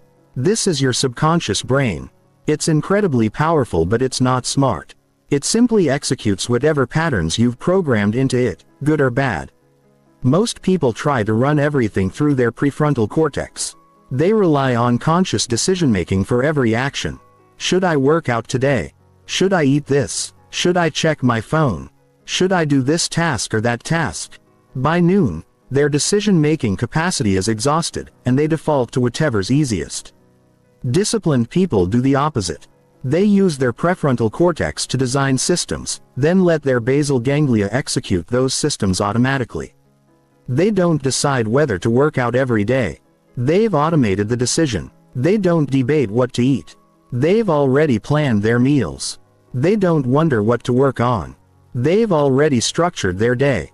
This is why motivation is useless. Motivation is trying to use your prefrontal cortex to override your natural programming. It works temporarily, but it's not sustainable. Real discipline is about reprogramming your basal ganglia so that the right actions become as automatic as brushing your teeth. But here's what most self-help gurus won't tell you. Building these systems requires initial discomfort. It requires you to do things that feel unnatural at first. It requires you to go against your current programming. And that's exactly what separates the disciplined from the undisciplined. Most people quit at the first sign of resistance. They try to build a new habit for a few days, feel uncomfortable, and give up. They tell themselves they're just not disciplined people. But discipline isn't a personality trait you're born with. It's a skill you develop through practice. The key is understanding that the discomfort is temporary, but the system is permanent. You only have to build the habit once, but you get to benefit from it forever. You only have to go through the initial resistance once, but then it becomes effortless. This means discipline is actually the path of least resistance, not most resistance. Undisciplined people think they're taking the easy path, but they're actually making their lives harder. They're constantly fighting themselves, constantly starting over, constantly dealing with the consequences of inconsistency. Disciplined people do the hard work once up front to make everything else easy. They invest in building systems that serve them for years. They endure short-term discomfort to create long-term ease. So, stop thinking about discipline as a battle against yourself. Start thinking about it as an investment in yourself. Stop relying on willpower and start building systems. Stop trying to change your personality and start changing your environment. The moment you make this shift, everything becomes possible. Chapter 2, The Neuroscience of Forcing Change. Your brain is not designed for discipline. It's designed for survival, and in the modern world, those survival instincts are working against you. Understanding this is crucial because you can't fix a problem you don't understand. And you can't build discipline if you're fighting against your own biology. Let me explain what's happening in your brain when you try to be disciplined. Your limbic system, the emotional center of your brain, is constantly scanning for threats and rewards. It wants immediate gratification and safety. It wants you to avoid discomfort and seek pleasure. This system is fast, powerful, and operates below conscious awareness. Your prefrontal cortex, the rational part of your brain, can override these impulses, but only temporarily and at great cost. Every time you resist an impulse, every time you choose the hard path over the easy path, you're depleting what researchers call cognitive resources. This is why willpower feels exhausting. You're literally fighting a war in your head. But here's the breakthrough that changes everything. You can reprogram your LYIC system. You can train your brain to crave the things that are good for you and avoid the things that are bad for you. You can make discipline feel natural instead of forced. This is called neuroplasticity, and it's the secret weapon of every highly disciplined person. Neuroplasticity means your brain is constantly changing based on your behavior. Every time you repeat an action, you strengthen the neural pathways associated with that action. Every time you resist an action, you weaken those pathways. Your brain literally rewires itself based on what you do consistently. This is why habits become easier over time. The first few weeks of a new habit feel difficult because you're creating new neural pathways from scratch. But once those pathways are established, the behavior becomes automatic. Your brain starts to expect that behavior and even crave it. The key is understanding how to accelerate this process. Most people try to build habits through repetition alone, but that's inefficient. You can hack your neuroplasticity by understanding the three core components of habit formation: cue, routine, and reward. The cue triggers the behavior. The routine is the behavior itself. The reward reinforces the behavior and makes you want to repeat it. Most people focus only on the routine, but the real power is in optimizing the cue and reward systems. For example, if you want to build a workout habit, most people just focus on the workout itself. But the disciplined approach is to create a powerful cue that automatically triggers the desire to work out and a meaningful reward that makes you crave the next workout. The cue might be laying out your workout clothes the night before so you see them first thing in the morning. The reward might be a specific post-workout meal you only eat after exercising. Or checking off a calendar that tracks your progress. You're literally training competence and progress. When you complete a workout, you don't just burn calories. You become the type of person who works out. You prove to yourself that you can do hard things. You make progress toward a goal that matters to you. This is why identity-based habits are so much more powerful than outcome-based habits. Instead of saying I want to lose weight, you say I am a healthy person. Instead of I want to write a book, you say I am a writer. You start with the identity and let the behaviors follow naturally. Your brain will always move toward consistency with your identity. If you see yourself as a disciplined person, you'll naturally take disciplined actions. If you see yourself as someone who doesn't follow through, you'll sabotage your own efforts to maintain that consistency. This is also why social environment is so crucial. You become who you spend time with because your brain is constantly absorbing social cues about what's normal and acceptable. If you're surrounded by undisciplined people, your brain will calibrate to that standard. If you're surrounded by disciplined people, you'll naturally rise to meet their level. The most advanced practitioners of discipline understand that they're not just changing their behavior. They're rewiring their entire nervous system. They're creating new default patterns that operate automatically. They're transforming their relationship with discomfort, challenge, and growth. Here's the most important part. This process is predictable and systematic. It's not about luck or genetics or personality. It's about understanding the principles of behavioral change and applying them consistently. You can literally engineer discipline into your life by following the right protocols. The first protocol is pattern interruption. You have to break your current patterns before you can install new ones. This means identifying the cues that trigger your current bad habits and either eliminating them or changing your response to them. The second protocol is progressive overload. Just like building muscle, building discipline requires gradually increasing the challenge. You start with behaviors that are almost too easy to fail, then slowly increase the difficulty as your capacity grows. The third protocol is environmental design. You optimize your physical and social environment to support the behaviors you want and eliminate the triggers for behaviors you don't want. You make the right choices easier and the wrong choices harder. When you combine these protocols with an understanding of how your brain actually works, discipline stops being a struggle and becomes a systematic process of transformation. You stop fighting against your biology and start working with it. You stop relying on willpower and start engineering inevitability. Chapter 3. The Environment Domination Protocol. Your environment is stronger than your willpower. This is not a nice-to-know concept. This is a fundamental law of human behavior that determines whether you succeed or fail at building discipline. Most people underestimate the power of environment because they can't see how it's influencing them. But every single thing in your environment is either supporting your goals or sabotaging them. There is no neutral. Let me prove this to you right now. Look around where you're sitting. What do you see? If you see your phone, you're more likely to check it. If you see junk food, you're more likely to eat it. If you see an unmade bed, you're more likely to feel disorganized. If you see workout clothes, you're more likely to exercise. Your brain is constantly processing environmental cues and using them to determine appropriate behavior. This happens below conscious awareness. You don't actively decide to be influenced by your environment. It happens automatically through what psychologists call priming. Your brain sees a cue and immediately starts preparing for the associated behavior. Or impossible.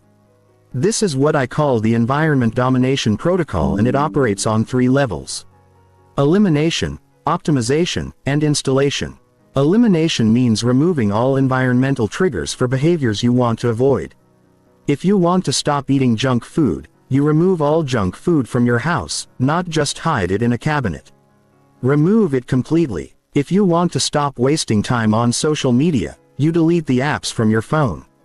If you want to stop watching too much television, you unplug the TV and put it in a closet. Most people resist elimination because they think it's too extreme. They want to rely on willpower to resist temptation. But this is exactly backward. Willpower is a limited resource. Every time you resist temptation, you deplete your capacity for other important decisions. The smartest approach is to eliminate temptation entirely. Think about it this way.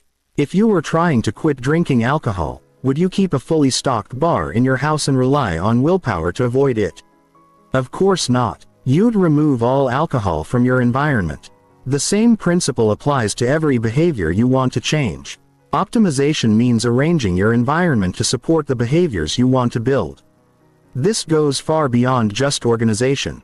This is about strategically placing cues that trigger positive behaviors and removing barriers that make those behaviors difficult. If you want to read more, you put books everywhere and make them the most accessible form of entertainment. If you want to eat healthier, you prep meals and put them at eye level in your refrigerator. If you want to out consistently, you lay out your workout clothes the night before and keep your equipment visible. The key is making desired behaviors as frictionless as possible while adding friction to undesired behaviors. Every step of additional friction dramatically reduces the likelihood that you'll follow through with a behavior. Every step you remove increases the likelihood exponentially. Installation means adding environmental cues that remind you of your identity and goals. This is about surrounding yourself with visual, auditory, and social reminders of who you're becoming. You put motivational quotes where you'll see them daily. You set up systems that track your progress visibly. You join communities of people who share your values and aspirations. Your environment should tell a story about who you are and who you're becoming. When you walk through your space, you should be reminded constantly of your commitments and your progress. You should feel like the person you want to be, not the person you're trying to change. But here's where most people go wrong with environmental design. They focus only on their physical environment and ignore their digital and social environments. In the modern world, your digital environment might be more powerful than your physical environment. Your phone is with you constantly, feeding your brain a steady stream of information and stimulation. The apps you have installed, the notifications you allow, the content you consume, the people you follow on social media. All of this is programming your brain and influencing your behavior. If you want to build discipline, you need to audit your digital environment with the same intensity as your physical environment. Delete apps that waste your time. Unfollow accounts that make you feel bad about yourself. Install apps that support your goals. Set up systems that remind you of your priorities instead of distracting you from them. Your social environment is equally important. You become like the people you spend time with because humans are social creatures designed to fit into groups. If your friends are undisciplined, unmotivated, and negative, you'll unconsciously adapt to match their behavior. If your friends are disciplined, ambitious, and positive, you'll rise to meet their standard.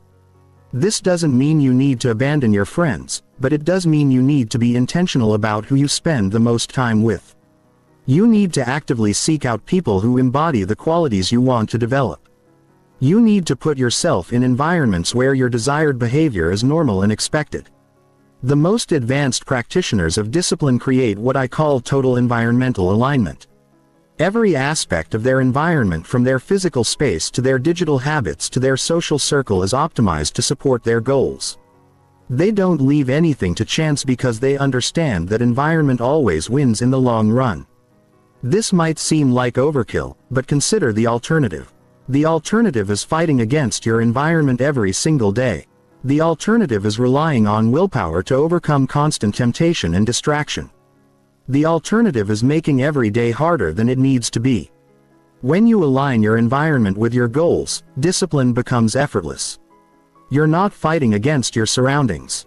You're flowing with them. You're not resisting temptation. You're being guided toward better choices. You're not forcing yourself to be disciplined. You're designing a life where discipline is inevitable. Chapter 4. The Identity Shift Strategy. Most people try to change their behavior without changing their identity. And that's why they fail. You cannot sustain actions that conflict with your self-image. Your brain will always move toward consistency with who you believe you are. If you see yourself as an undisciplined person trying to become disciplined, you'll unconsciously sabotage your efforts to maintain that identity. Real change doesn't start with behavior. It starts with identity. You have to become the type of person who naturally does the things you want to do. You have to shift from trying to act disciplined to actually being disciplined. This is the difference between temporary change and permanent transformation. Here's how most people approach change. They set a goal like losing weight or building a business. They focus on the outcome they want to achieve.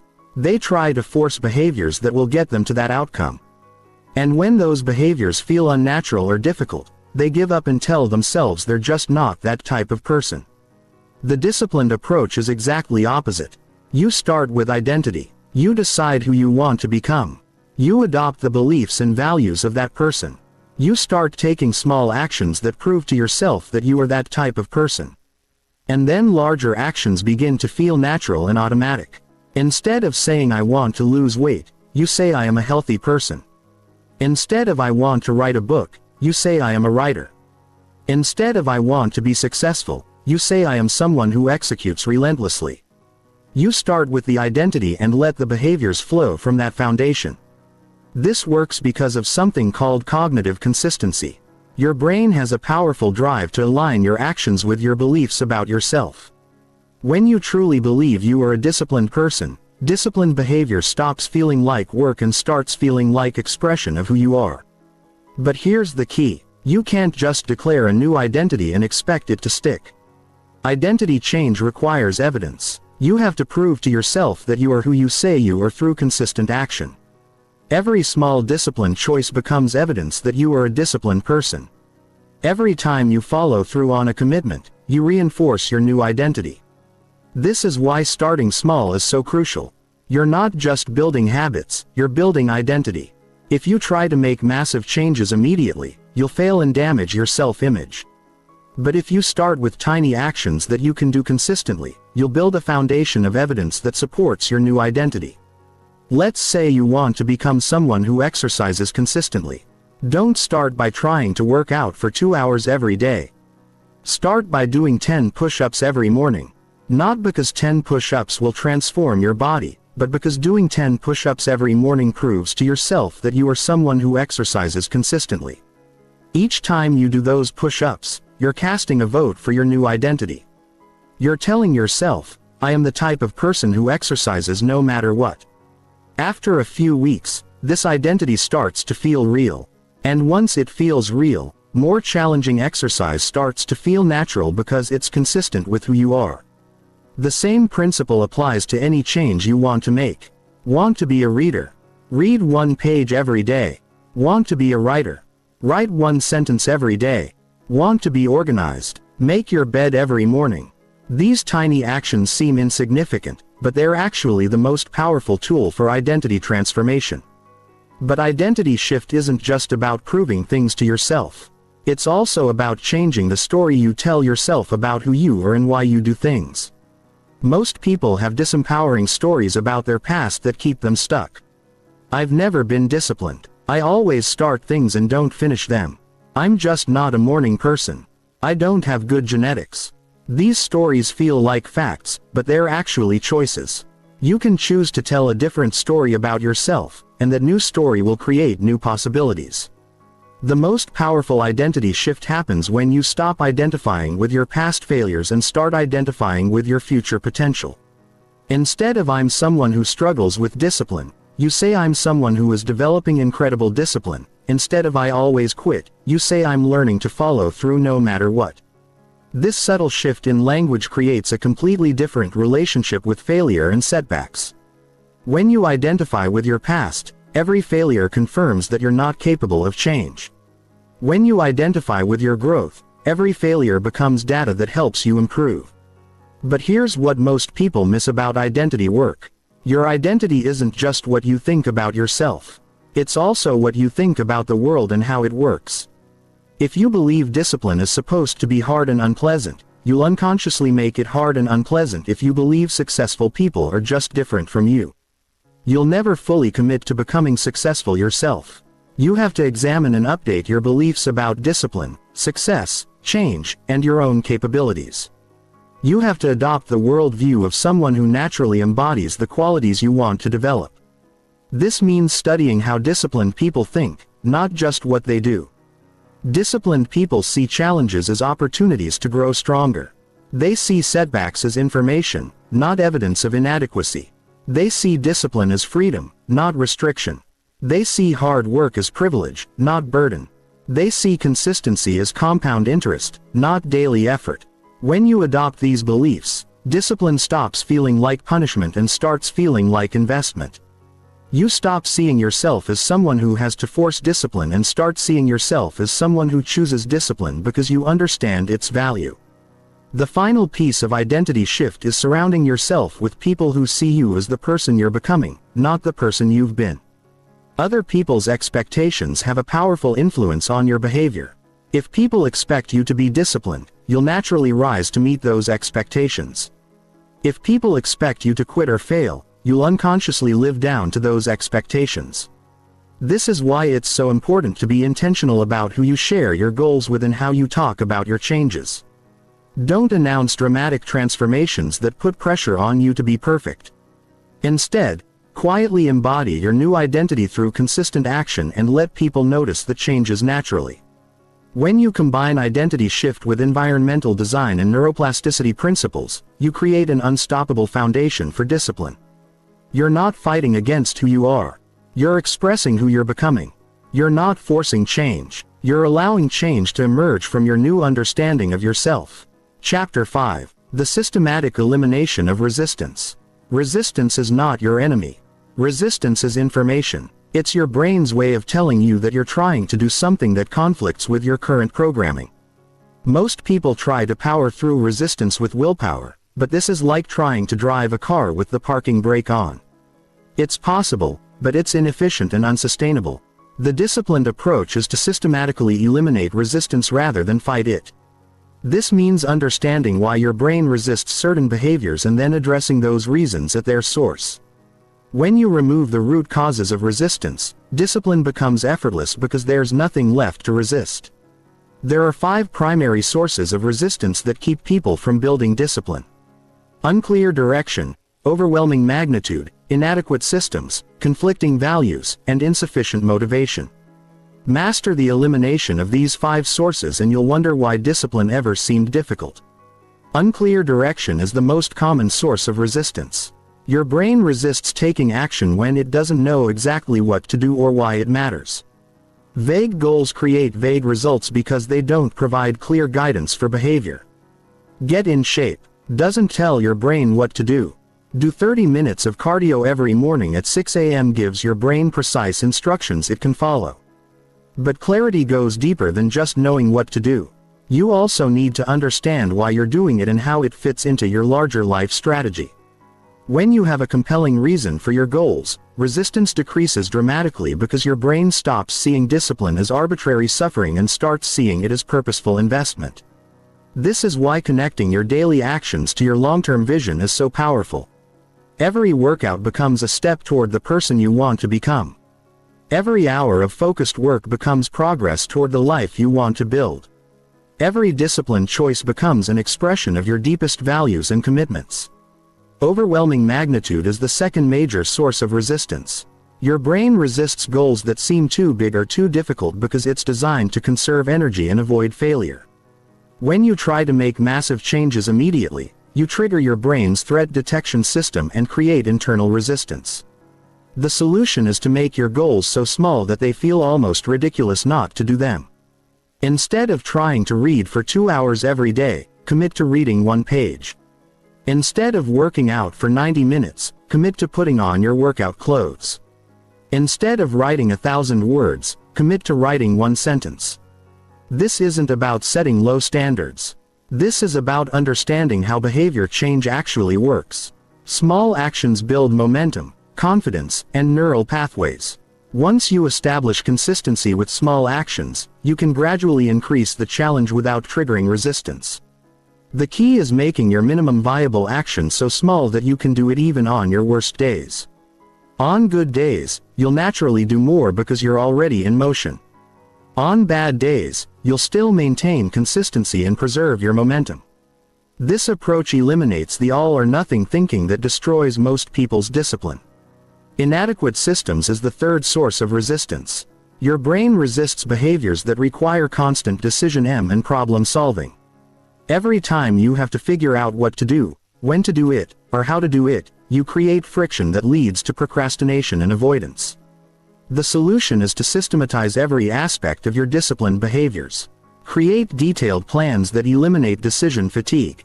Prepare everything in advance so execution becomes automatic.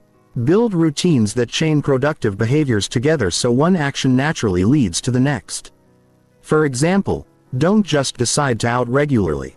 Create a complete workout system. Specific exercises, exact timing, prepared equipment, planned music, predetermined rewards. Remove every possible source of friction so that working out becomes as automatic as brushing your teeth. Conflicting values is the fourth source of resistance, and it's often the most subtle. Your brain resists behaviors that conflict with your deeper beliefs about yourself, others, or how the world works. If you secretly believe that successful people are selfish or that discipline requires giving up fun, you'll unconsciously sabotage your efforts to preserve your identity and values. This is why examining your underlying beliefs about discipline is so crucial. You might discover that you associate discipline with rigidity, deprivation, or judgment of others. You might believe that spontaneous people are more creative or that structured people are boring. These beliefs will create resistance no matter how good your systems are. The solution is to reframe discipline in a way that aligns with your values. Show yourself how discipline actually creates more freedom, not less. Understand how structure enables creativity rather than restricting it. See discipline as self-care, not self-punishment. When discipline serves your values instead of conflicting with them, resistance disappears. Insufficient motivation is the fifth source of resistance. Your brain resists behaviors that don't provide adequate reward relative to the effort required. If the benefits of discipline feel abstract or distant while the costs feel immediate and concrete, you'll struggle with consistency no matter how good your intentions are. The solution is to engineer immediate rewards for disciplined behavior while making the costs of undisciplined behavior more visible and immediate. This might mean celebrating small wins, tracking progress visibly, or creating accountability systems that provide social feedback. But the most powerful form of motivation is intrinsic. When you connect your disciplined behaviors to your sense of identity, competence, and autonomy, they become self-reinforcing. You don't do them for external rewards. You do them because they express who you are and help you grow into who you want to become. Advanced resistance elimination involves what I call the friction audit. You systematically examine every aspect of your desired behavior and identify potential sources of friction. Then you eliminate or minimize each source of friction until the behavior becomes as easy as possible. If you want to eat healthier, you audit everything from grocery shopping to meal planning to cooking to cleanup. You remove every possible barrier and create systems that make healthy eating the path of least resistance. You prep meals in advance, organize your kitchen efficiently, and eliminate junk food from your environment. If you want to write consistently, you audit your writing environment, your tools, your process, and your mental state. You eliminate distractions, optimize your workspace, develop templates and frameworks, and create rituals that put you in the right mindset immediately. The goal is to make disciplined behavior feel inevitable rather than effortful. When you systematically eliminate resistance, you don't have to rely on willpower because there's nothing left to resist. The right actions become the natural actions because you've removed all the barriers that were making them difficult. Remember, resistance is not a character flaw. It's a design problem. Instead of trying to overcome resistance through force, solve the problems that create resistance. Instead of fighting your brain, work with it. Instead of making discipline harder, make it easier. When you approach resistance as information rather than opposition, it becomes a valuable guide for building sustainable discipline. Chapter 6. The Momentum Manufacturing System. Momentum is the most powerful force in human behavior. Yet most people completely misunderstand how to create it. They think momentum comes from big wins or perfect days. But that's exactly backward. Real momentum comes from protecting and building on small consistencies, especially when you don't feel like it. Here's what most people do wrong. They start strong with massive effort, burn out within days or weeks, then quit completely. They go from zero to hero attempts that inevitably crash and burn. Then they tell themselves they lack discipline when really they just lack understanding of how momentum actually works. Momentum is not about intensity. Momentum is about frequency. It's not about doing something perfectly. It's about doing something consistently. A person who exercises for 10 minutes every single day for a year will be in better shape than someone who exercises intensely twice a week for 2 months then quits. This is because momentum operates on compound interest principles. Small actions performed consistently create exponential results over time. But the compound effect only works if you never break the chain. One missed day resets your psychological momentum. Even if it doesn't eliminate your physical progress, your brain tracks consistency patterns and uses them to predict future behavior. When you maintain consistency, your brain expects continuation and makes the behavior feel more natural. When you break consistency, your brain expects discontinuation and makes restart feel more difficult. This is why the most disciplined people are absolutely fanatical about maintaining streaks. They understand that a 300-day meditation streak has psychological power that goes far beyond the cumulative benefit of 300 individual meditation sessions. The streak itself becomes a source of identity and momentum. But here's the key insight that most people miss. You don't build momentum through big actions. You build it through minimum viable actions on difficult days. The day you don't feel like exercising but do 10 push-ups anyway is worth more for momentum than the day you feel great and work out for 2 hours. This is because momentum is built in the moments of resistance, not the moments of inspiration. When you take action despite not feeling like it, You prove to yourself that you can be disciplined regardless of circumstances. You build what I call resistance immunity, the ability to act independently of your emotional state. The momentum manufacturing system operates on three core principles: minimum viable consistency, momentum preservation protocols, and strategic momentum multiplication. Minimum viable consistency means identifying the smallest possible version of your desired behavior that you can maintain even on your worst days. This becomes your non-negotiable baseline. You can always do more, but you never do less than your minimum viable action. If your goal is to write a book, your minimum viable action might be writing one sentence. If your goal is to build a business, it might be making one sales call. If your goal is to get in shape, it might be doing one push-up. These actions seem trivial, but they preserve the psychological pattern of consistency that momentum requires. Momentum preservation protocols are systems you use to maintain streaks when life gets difficult. You plan in advance for obstacles, setbacks, and challenging days. You create backup plans, simplified versions, and emergency protocols that allow you to maintain consistency even when normal execution isn't possible. For example, if you normally work out at the gym for an hour, your momentum preservation protocol might be doing body weight exercises at home if you can't get to the gym. If you normally write for 2 hours, your protocol might be writing for 10 minutes on your phone if you're traveling. The key is having predetermined responses to predictable obstacles. When you face resistance or unexpected challenges, you don't have to make decisions or rely on willpower.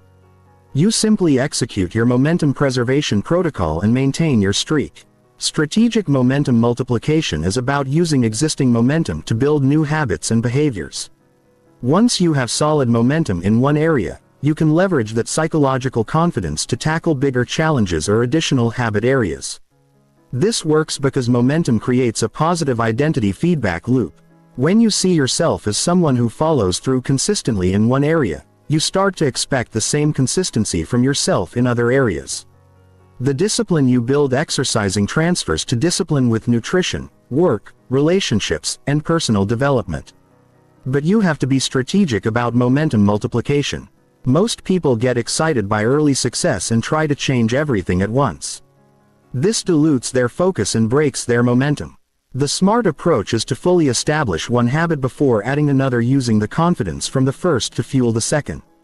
The most advanced practitioners of momentum understand that momentum has emotional and social dimensions beyond just personal consistency.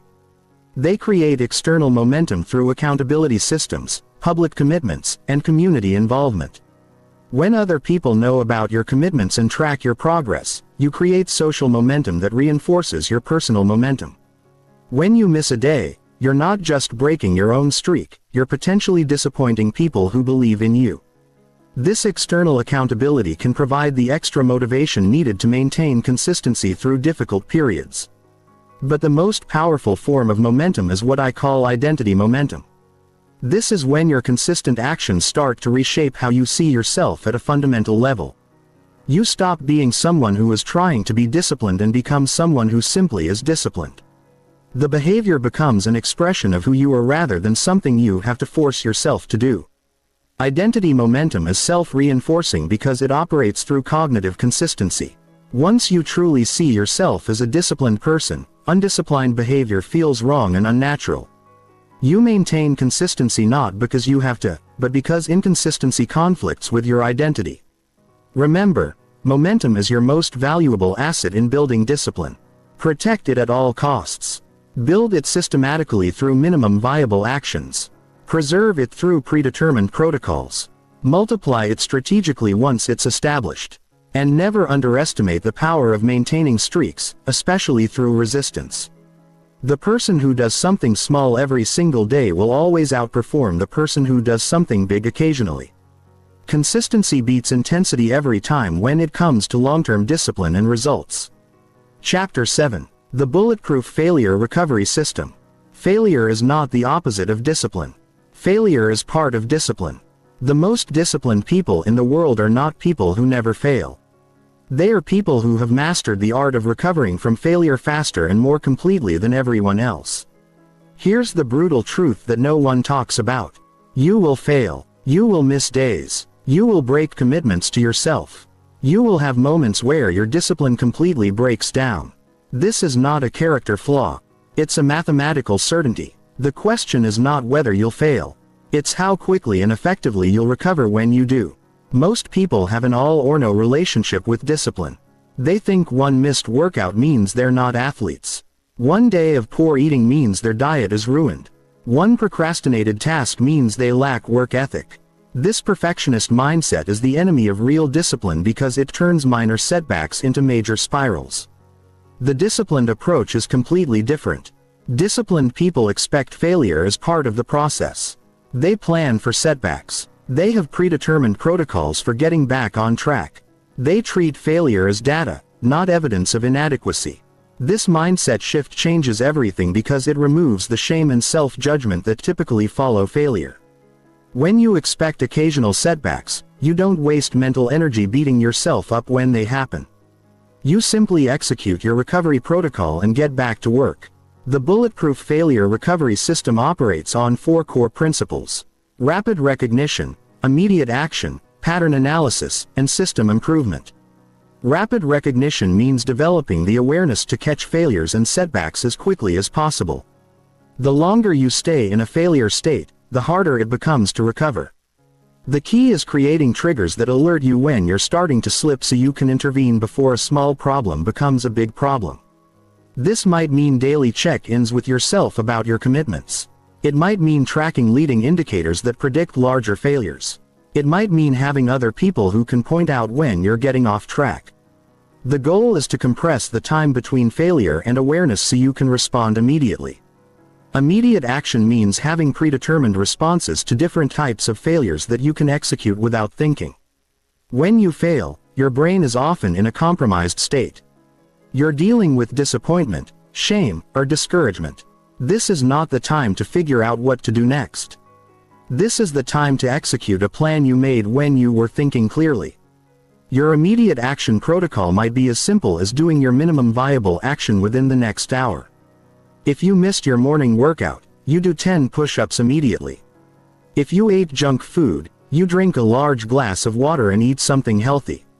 If you wasted time on social media, you immediately switch to a productive task. The goal is not to undo the failure. It's to re-establish the pattern as quickly as possible. You're proving to yourself that one mistake doesn't define you and that you can get back on track immediately. This breaks the psychological spiral that turns minor setbacks into major disasters. Pattern analysis means examining your failures to understand their root causes and predictable triggers. Most people repeat the same failure patterns over and over because they treat each failure as an isolated incident instead of gathering intelligence about their weak points. Disciplined people maintain failure logs. They track what was happening when they failed. What time of day was it? What was their emotional state? What environmental factors were present? What decisions led up to the failure? This data reveals patterns that allow you to predict and prevent future failures.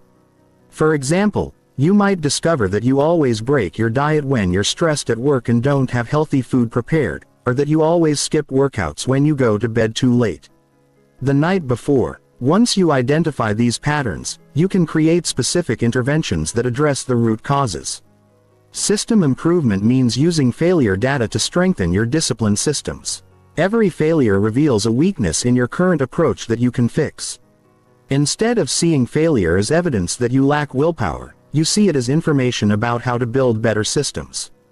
Maybe you need better meal prep protocols to handle stressful days. Maybe you need an earlier bedtime routine to support morning workouts. Maybe you need better environmental design to reduce temptation.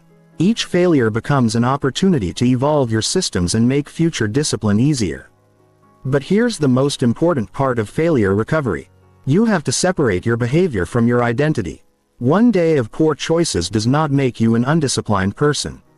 A week of setbacks does not mean you're not capable of change. A month of struggle does not prove that discipline isn't for you. Your identity is based on your overall pattern, not your worst moments. A disciplined person is not someone who never fails. It's someone who fails and gets back up consistently.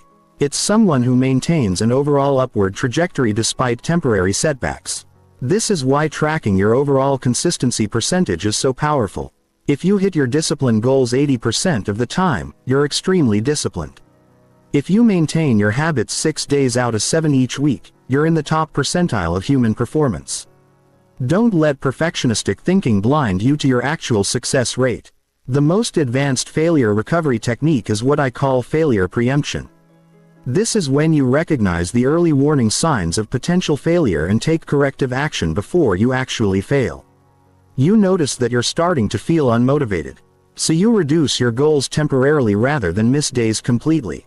You sense that stress is building, so you implement your stress management protocols before they undermine your discipline. Failure preemption requires deep self-awareness and honest self-assessment. You have to know your failure patterns well enough to see them coming.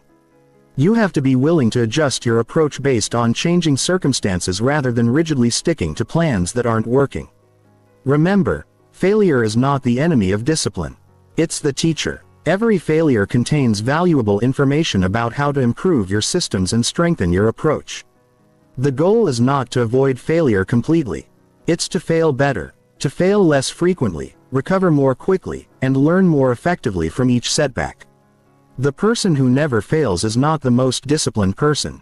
The most disciplined person is the one who fails, learns, adjusts, and keeps going until they succeed. Master the art of failure recovery, and you'll never stay down for long. Chapter 8. The Advanced Habit Architecture Blueprint. Most people think building habits is about repetition. Do something for 21 days and it becomes automatic. This is completely wrong, and it's why most people fail at habit formation. Real habit architecture is about understanding the complex psychological and environmental factors that make behaviors stick, then engineering those factors systematically. A habit is not just a repeated behavior. A habit is a neurological pattern consisting of a cue, a routine, and a reward. All connected by what neuroscientists call a habit loop. But most people focus only on the routine and ignore the cue and reward systems that actually drive the behavior. This is like trying to build a house by only constructing the walls. Without a proper foundation and roof, the structure collapses. Without properly designed cue and reward systems, habits collapse. As soon as you face stress, distraction, or competing priorities, advanced habit architecture operates on 5 levels: environmental cues, behavioral chains, reward optimization, context variation, and systematic scaling. Environmental cues are the triggers that initiate your habit loops. Most people rely on time-based cues like "I'll work out at 6 a.m. or "I'll read before bed." But time-based cues are weak because they depend on your memory and motivation. The most powerful cues are environmental objects or situations that automatically trigger the desire to perform the habit. Instead of relying on remembering to work out, you put your workout clothes next to your bed so you see them immediately when you wake up. Instead of trying to remember to read, you put a book on your pillow so you have to move it before going to sleep.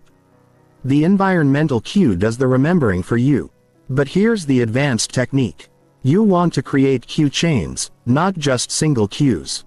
One environmental trigger leads to another, which leads to another, creating an unstoppable momentum toward your desired behavior. Your workout clothes trigger putting them on, which triggers going to your exercise area, which triggers starting your warm-up routine. Behavioral chains are sequences of connected actions that flow naturally from one to the next.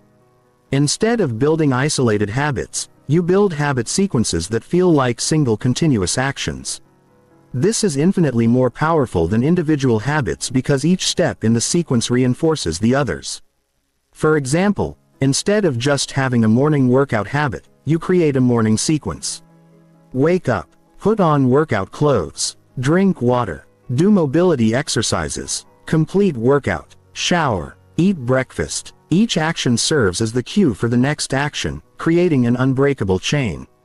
The key to behavioral chaining is starting with existing habits and attaching new behaviors to them. You don't try to create entirely new routines. You extend routines you already have automatically. After you brush your teeth, you do squats. After you pour your morning coffee, you review your daily priorities. After you sit down at your desk, you write for 10 minutes. Reward optimization is about engineering immediate intrinsic rewards for your habits rather than relying on distant external outcomes. Your brain learns to crave behaviors that provide immediate pleasure or satisfaction. If your habits only provide long-term benefits, they'll always feel like work rather than natural expressions of who you are. The most powerful rewards are neurochemical. They trigger the release of dopamine, serotonin, or other feel-good chemicals that make you want to repeat the behavior. This might be the endorphin rush from exercise, the satisfaction of checking off a completed task, or the sense of progress from tracking improvement. But you can also engineer artificial rewards that become psychologically meaningful. Maybe you only listen to your favorite podcast while exercising. Maybe you only drink your special coffee after completing your most important work task. Maybe you only watch certain shows while doing household chores. The key is pairing activities you need to do with experiences you want to have. This creates positive associations that make discipline feel rewarding rather than punishing. You start looking forward to your habits instead of dreading them. Context variation is about building habits that are robust across different situations and environments. Most people build habits that only work under perfect conditions. When their routine gets disrupted, their habits collapse because they haven't trained for variability. Advanced habituers practice their habits in multiple contexts. They work out at home and at the gym. They meditate in their bedroom and during travel. They maintain their nutrition habits at restaurants and at family gatherings. This context variation makes habits antifragile. They actually get stronger when exposed to stress and change. This doesn't mean making habits more complicated. It means having simplified versions that work in any situation. Your full workout routine might require a gym, but your travel version only needs body weight exercises. Your regular reading habit might require quiet space, but your mobile version works with audiobooks during commutes. Systematic scaling is about gradually increasing the challenge and complexity of your habits as your capacity grows. Most people either start too small and never progress or start too big and burn out immediately. The disciplined approach is progressive overload, constantly pushing just beyond your current comfort zone. This means regularly auditing your habits and asking, is this still challenging me? Am I still growing from this behavior? Can I handle a slightly more demanding version? You might start with 10 minutes of daily reading and gradually increase to 30 minutes. You might begin with basic exercises and progress to more complex movement patterns. But scaling isn't just about increasing duration or intensity. It's also about adding sophistication to your habit systems. You start with basic tracking and evolve to detailed analytics. You begin with simple routines and develop complex behavioral chains. You move from external accountability to intrinsic motivation. The most advanced practitioners of habit architecture understand that habits are not destinations. They're vehicles. The goal is not to build perfect habits. It's to build habits that serve your larger vision and adapt as your vision evolves. This means regularly evaluating whether your current habits are still aligned with your goals and identity. Some habits that served you at one stage of development might hold you back at another stage. Some behaviors that were challenging when you started might become effortless and need to be replaced with more demanding alternatives. Advanced habit architecture is ultimately about building discipline infrastructure that becomes stronger and more sophisticated over time. You're not just creating individual behaviors, you're creating systems of behaviors that reinforce each other and evolve together.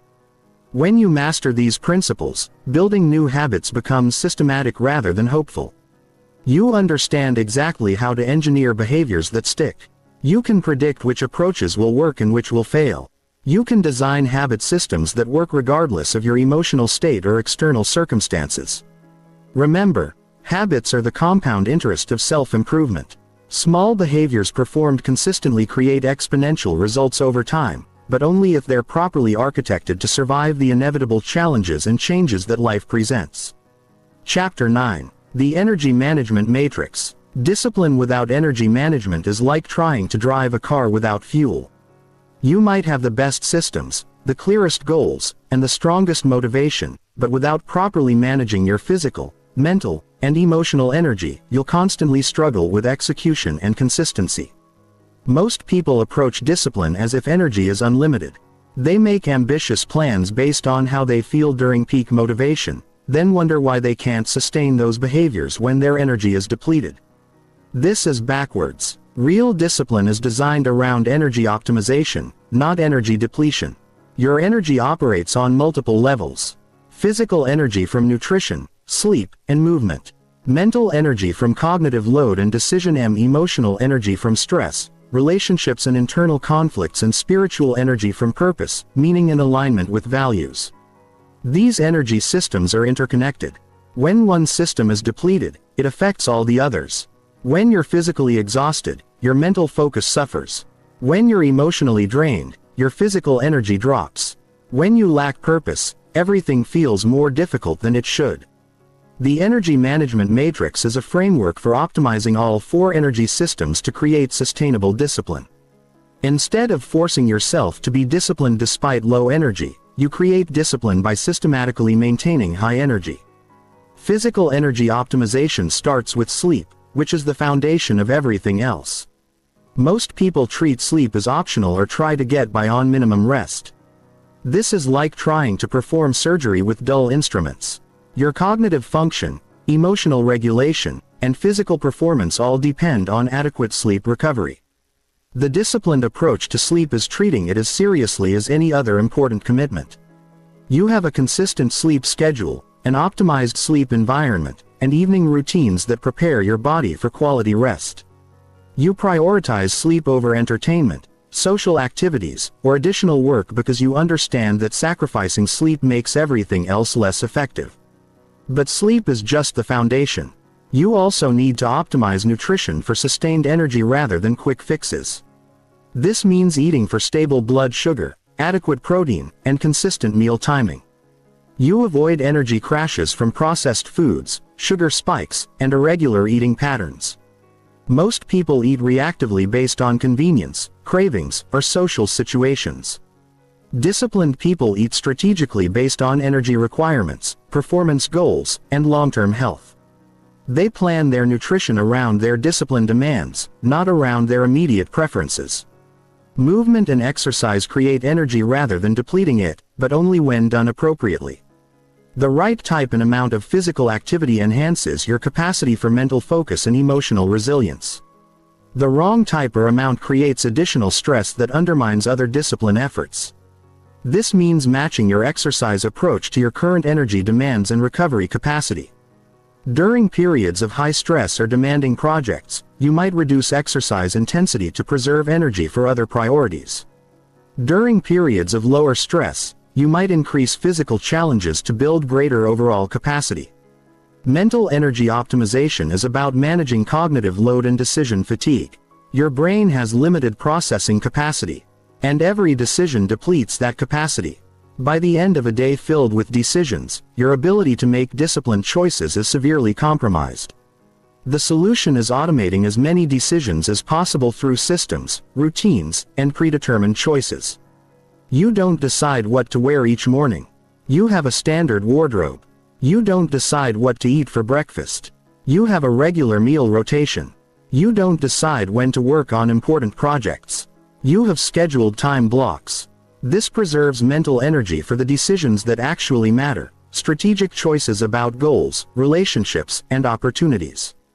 You use your cognitive capacity for high-value thinking rather than consuming it on routine decisions.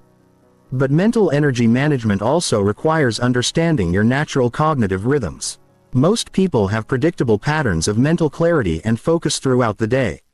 Some people think most clearly in the morning, others in the afternoon or evening. Disciplined people align their most demanding mental tasks with their natural peak energy periods. They schedule creative work, important decisions, and challenging learning during their optimal mental states. They save routine tasks, administrative work, and low-stakes activities for periods when their cognitive capacity is lower. Emotional energy optimization is about managing stress, relationships, and internal psychological states. Negative emotions are not just uncomfortable. They're energy drains that make discipline more difficult. Chronic stress, unresolved conflicts, and internal resistance all consume resources that could be used for productive action. This means developing emotional regulation skills that allow you to maintain stability regardless of external circumstances. You need techniques for managing anxiety, processing frustration, and recovering from setbacks without losing emotional equilibrium.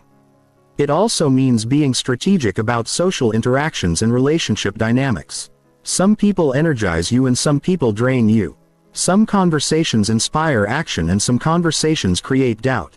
Some environments support your goals and some environments undermine them.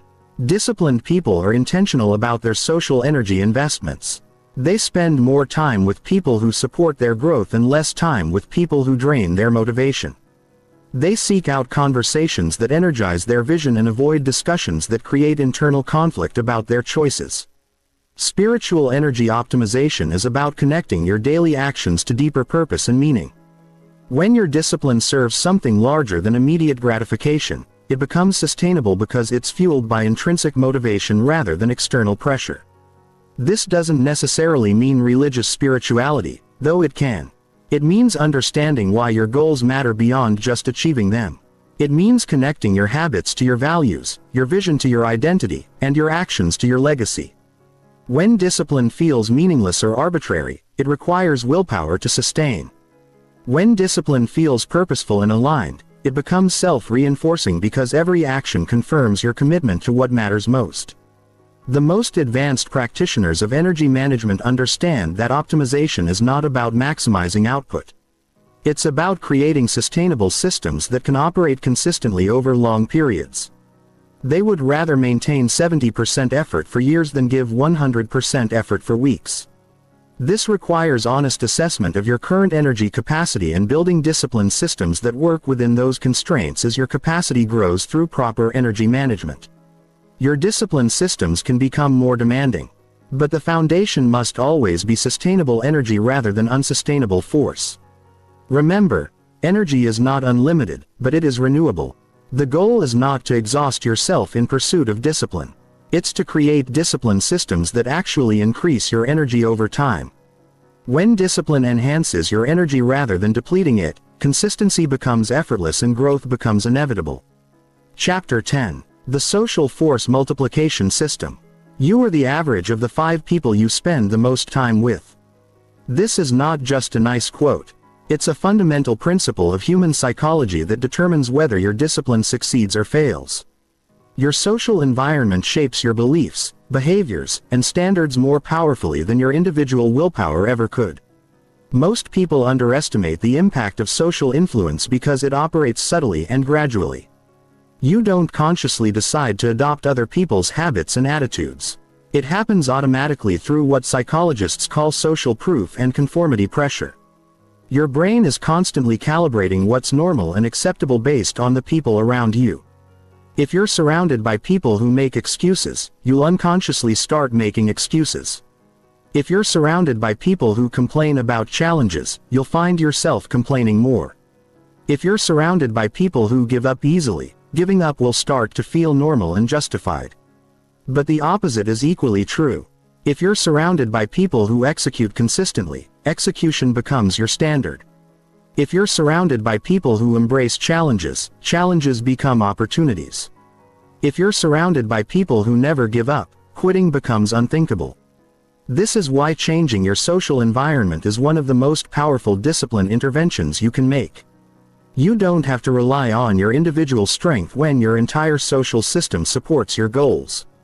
You don't have to fight against negative influences when everyone around you reinforces positive behaviors. The social force multiplication system operates on 4 levels: social auditing, strategic association, accountability, architecture, and influence expansion. Social auditing means honestly assessing the impact that different people in your life have on your discipline and motivation. Some people energize your ambitions and some people drain your drive. Some people challenge you to grow and some people enable your excuses. Some people celebrate your progress and some people undermine your confidence. You need to identify which relationships support your discipline and which relationships sabotage it. This doesn't mean judging people as good or bad. It means understanding which interactions move you toward your goals and which move you away from them. Create 3 categories: energy givers who inspire and motivate you, energy takers who drain and discourage you, and energy neutral people who have minimal impact. Either way, The goal is spending more time with energy givers, less time with energy takers, and being neutral about energy-neutral relationships. This might feel selfish or calculating, but it's actually responsible. When you improve your own discipline and achievement, you become a better friend, partner, family member, and contributor to society. When you allow your discipline to be undermined by negative influences, you serve no one well. Strategic association means actively seeking out people who embody the qualities you want to develop. Instead of hoping to find disciplined people accidentally, you deliberately put yourself in environments where such people gather. This might mean joining fitness communities if you want to improve your health, attending entrepreneurship meetups if you want to build a business, or participating in educational programs if you want to develop new skills. You're not just learning information. You're absorbing the culture and standards of people who have already achieved what you're working toward. But strategic association goes deeper than just finding relevant communities. You want to identify specific individuals who can serve as mentors, accountability partners, and peer supporters. These relationships provide different types of influence that support discipline in different ways. Mentors are people who have achieved results you want and can guide you through the process. They provide perspective, prevent common mistakes, and model what's possible. Accountability partners are peers who share similar goals and help maintain consistency through mutual support and regular check-ins. Peer supporters are people at similar levels, who understand your challenges and celebrate your progress. Accountability architecture is about creating systematic social pressure. That makes consistency more likely and inconsistency more uncomfortable. This goes beyond just telling people about your goals. It's about designing social systems that provide regular feedback and consequences for your discipline choices. This might mean joining or creating a group where everyone reports weekly progress on their commitments. It might mean having a workout partner who depends on you showing up. It might mean hiring a coach who tracks your performance and charges extra fees for missed sessions. The key is making your discipline visible to others in ways that create positive peer pressure. When other people know about your commitments and expect you to follow through, you're more likely to maintain consistency even when motivation is low. But accountability architecture must be designed carefully. Too much pressure creates stress and rebellion. Too little pressure provides insufficient motivation. The goal is creating social expectations that feel supportive rather than judgmental, challenging rather than overwhelming. Influence expansion is about becoming the type of person who positively influences others' discipline and motivation.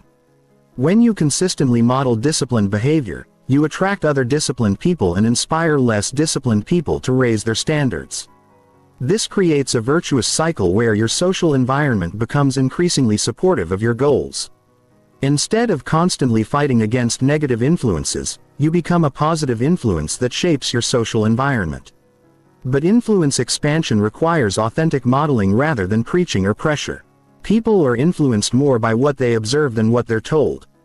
When others see you consistently following through on commitments, handling challenges gracefully and maintaining long-term focus, they naturally begin to expect more from themselves. This doesn't mean being perfect or never struggling. It means being transparent about your discipline systems, honest about your challenges, and consistent in your efforts. You become living proof that sustained discipline is possible and worthwhile. The most advanced social force multiplication involves what I call network design. This is when you systematically build relationships and environments that create multiple layers of support for your discipline goals. You might have workout partners for fitness accountability, business mentors for professional growth, learning groups for intellectual development, and spiritual communities for values alignment. Each network reinforces different aspects of your discipline while providing backup support when other systems are stressed. Network design also means understanding that different types of goals require different types of social support. Creative goals might benefit from artistic communities that value experimentation and risk-taking. Business goals might benefit from entrepreneur networks that value execution and results. Health goals might benefit from fitness communities that value consistency and progress. Remember, discipline is not a solo sport. The most successful people throughout history have surrounded themselves with others who shared their commitment to excellence. They understood that individual willpower is limited, but collective standards and mutual support can sustain extraordinary achievement over long periods. Your social environment is either your greatest asset or your greatest liability in building discipline. Choose carefully, design strategically, and invest consistently in relationships that elevate your standards and support your growth. When your social system aligns with your discipline goals, success becomes inevitable because everyone around you expects nothing less. Chapter 11. The Mental Dominance Framework. Your mind is either your greatest weapon or your greatest enemy in the pursuit of discipline. Most people are at war with their own thoughts, fighting against doubt, resistance, and negative self-talk every single day. This internal conflict drains massive amounts of energy that could be used for productive action. Disciplined people don't have different minds, they have different relationships with their minds. They understand that thoughts are not facts, emotions are not commands, and internal resistance is not evidence that they should quit. They've developed what I call mental dominance, the ability to direct their mental resources toward their goals, regardless of what their brain is suggesting moment to moment. Mental dominance is not about positive thinking or suppressing negative thoughts. Those approaches are superficial and unsustainable. Real mental dominance is about understanding how your mind works and using psychological principles to maintain focus and motivation even when your brain is working against you. Your brain has two primary operating systems. The conscious mind, which handles logical thinking and decision and the subconscious mind, which handles automatic responses and emotional reactions. Most people try to use conscious willpower to override subconscious programming. But this is exhausting and temporary. The advanced approach is programming your subconscious mind to support your conscious goals. This means using techniques like visualization, affirmation, and mental rehearsal to create automatic thought patterns that reinforce discipline rather than undermining it.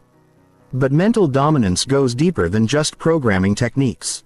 It requires understanding the specific mental traps that destroy discipline and developing systematic responses to each trap. The first mental trap is catastrophic thinking. This is when your brain takes small setbacks and turns them into evidence of total failure. You miss one workout and suddenly you're convinced you'll never be fit. You have one unproductive day and you decide you're lazy. You make one mistake and you conclude you're not capable of success. The disciplined response to catastrophic thinking is perspective correction. You immediately challenge the catastrophic narrative with objective evidence. You remind yourself of your overall progress pattern, not just your worst moments. You reframe setbacks as normal parts of any improvement process rather than evidence of fundamental inadequacy. The second mental trap is perfectionist paralysis. This is when your brain convinces you that if you can't do something perfectly, you shouldn't do it at all. You don't start the project because you don't have enough time to finish it completely. You don't exercise because you can't do your full routine. You don't eat healthy because you can't follow a perfect diet. The disciplined response is embracing good enough. You understand that imperfect action beats perfect inaction every time. You do what you can with the time and resources you have rather than waiting for ideal conditions that may never come. You measure progress, not perfection. The third mental trap is comparison poisoning. This is when your brain focuses on other people's highlight reels and uses them to diminish your own progress. You see someone else's success and immediately feel inadequate about your own journey. You compare your behind-the-scenes struggles with other people's polished presentations.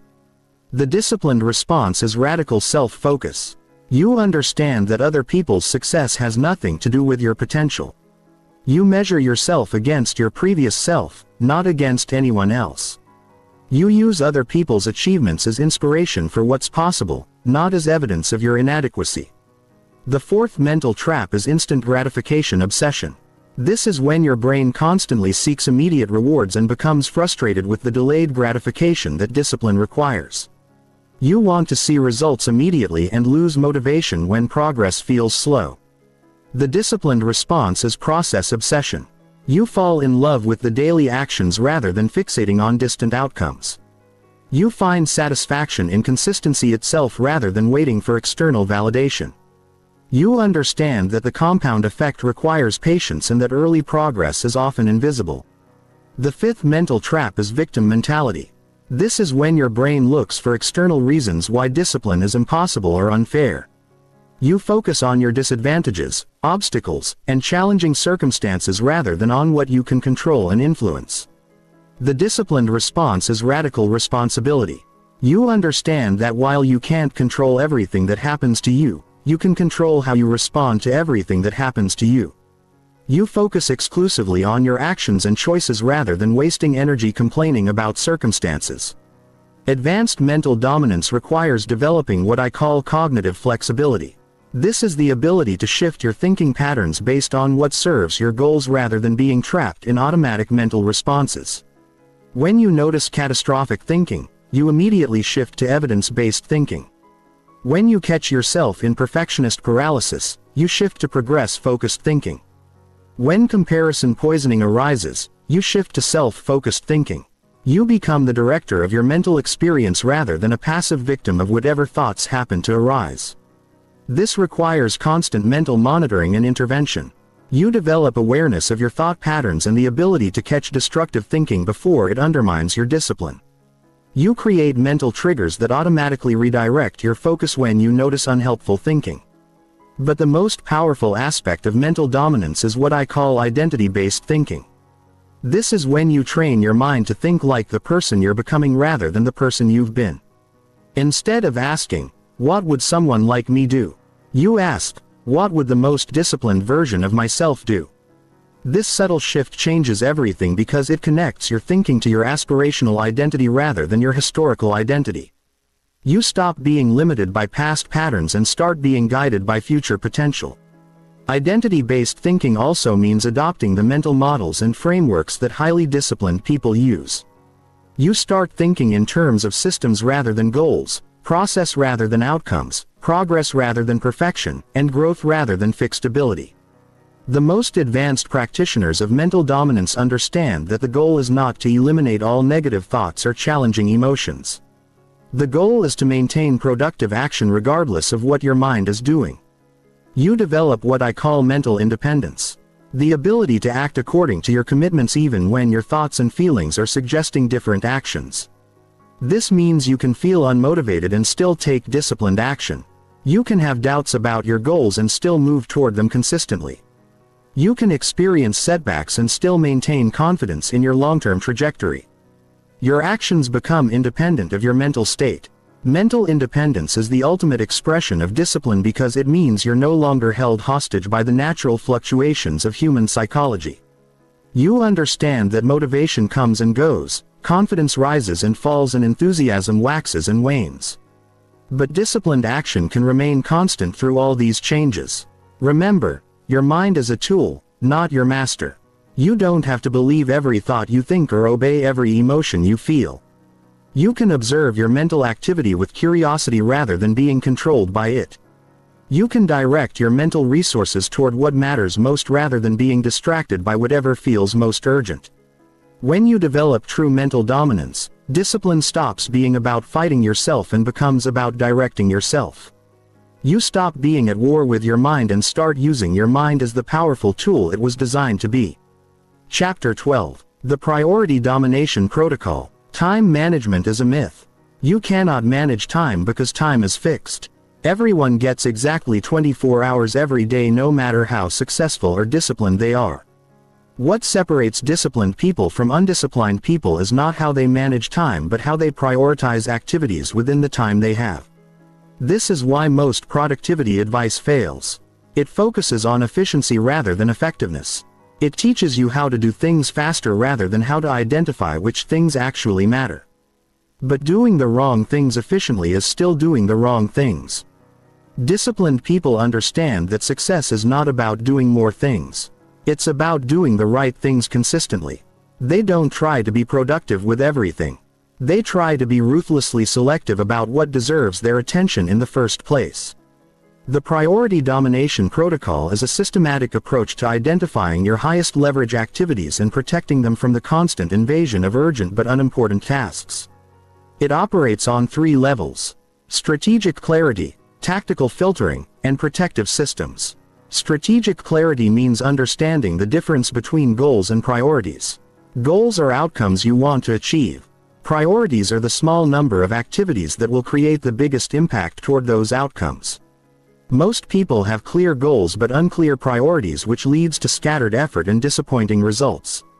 The disciplined approach is identifying the 2 or 3 activities that, if done consistently, would make everything else easier or unnecessary. These are your core priority activities, and they deserve the majority of your time, energy, and attention.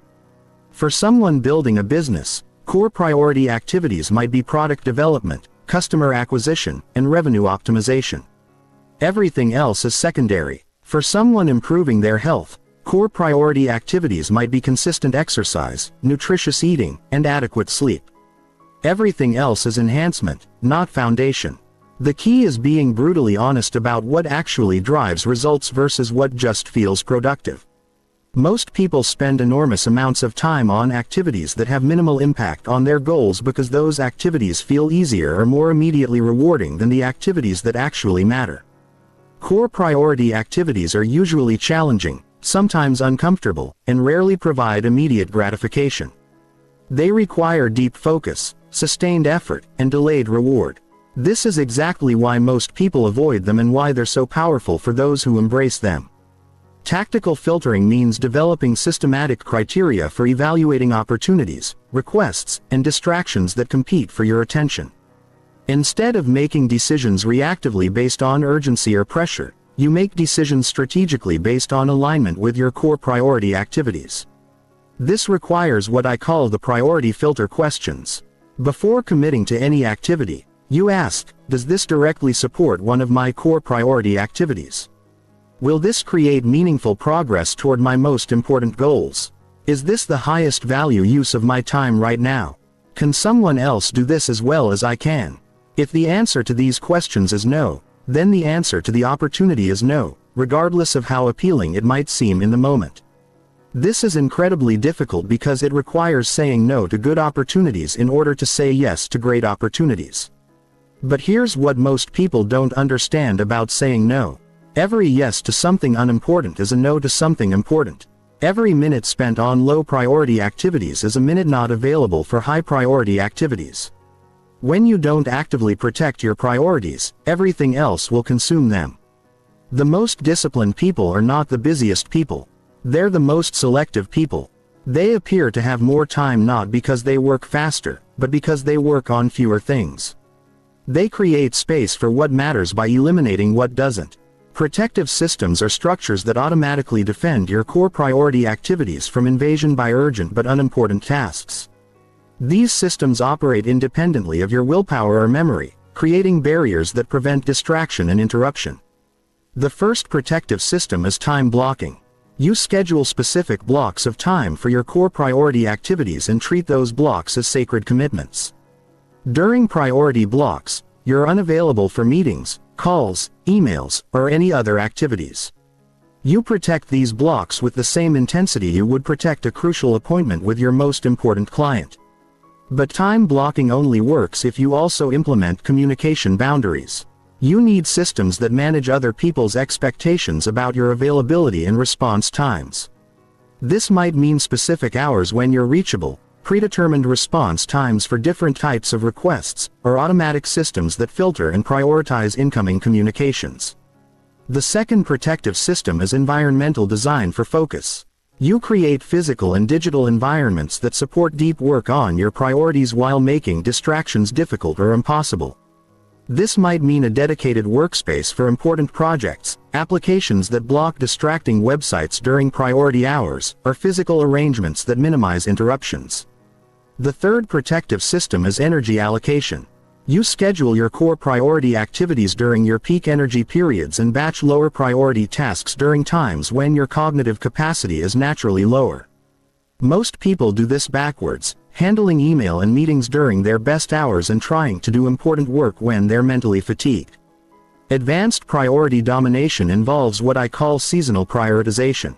This means recognizing that your core priority activities might change based on your current life phase, business cycle, or development stage.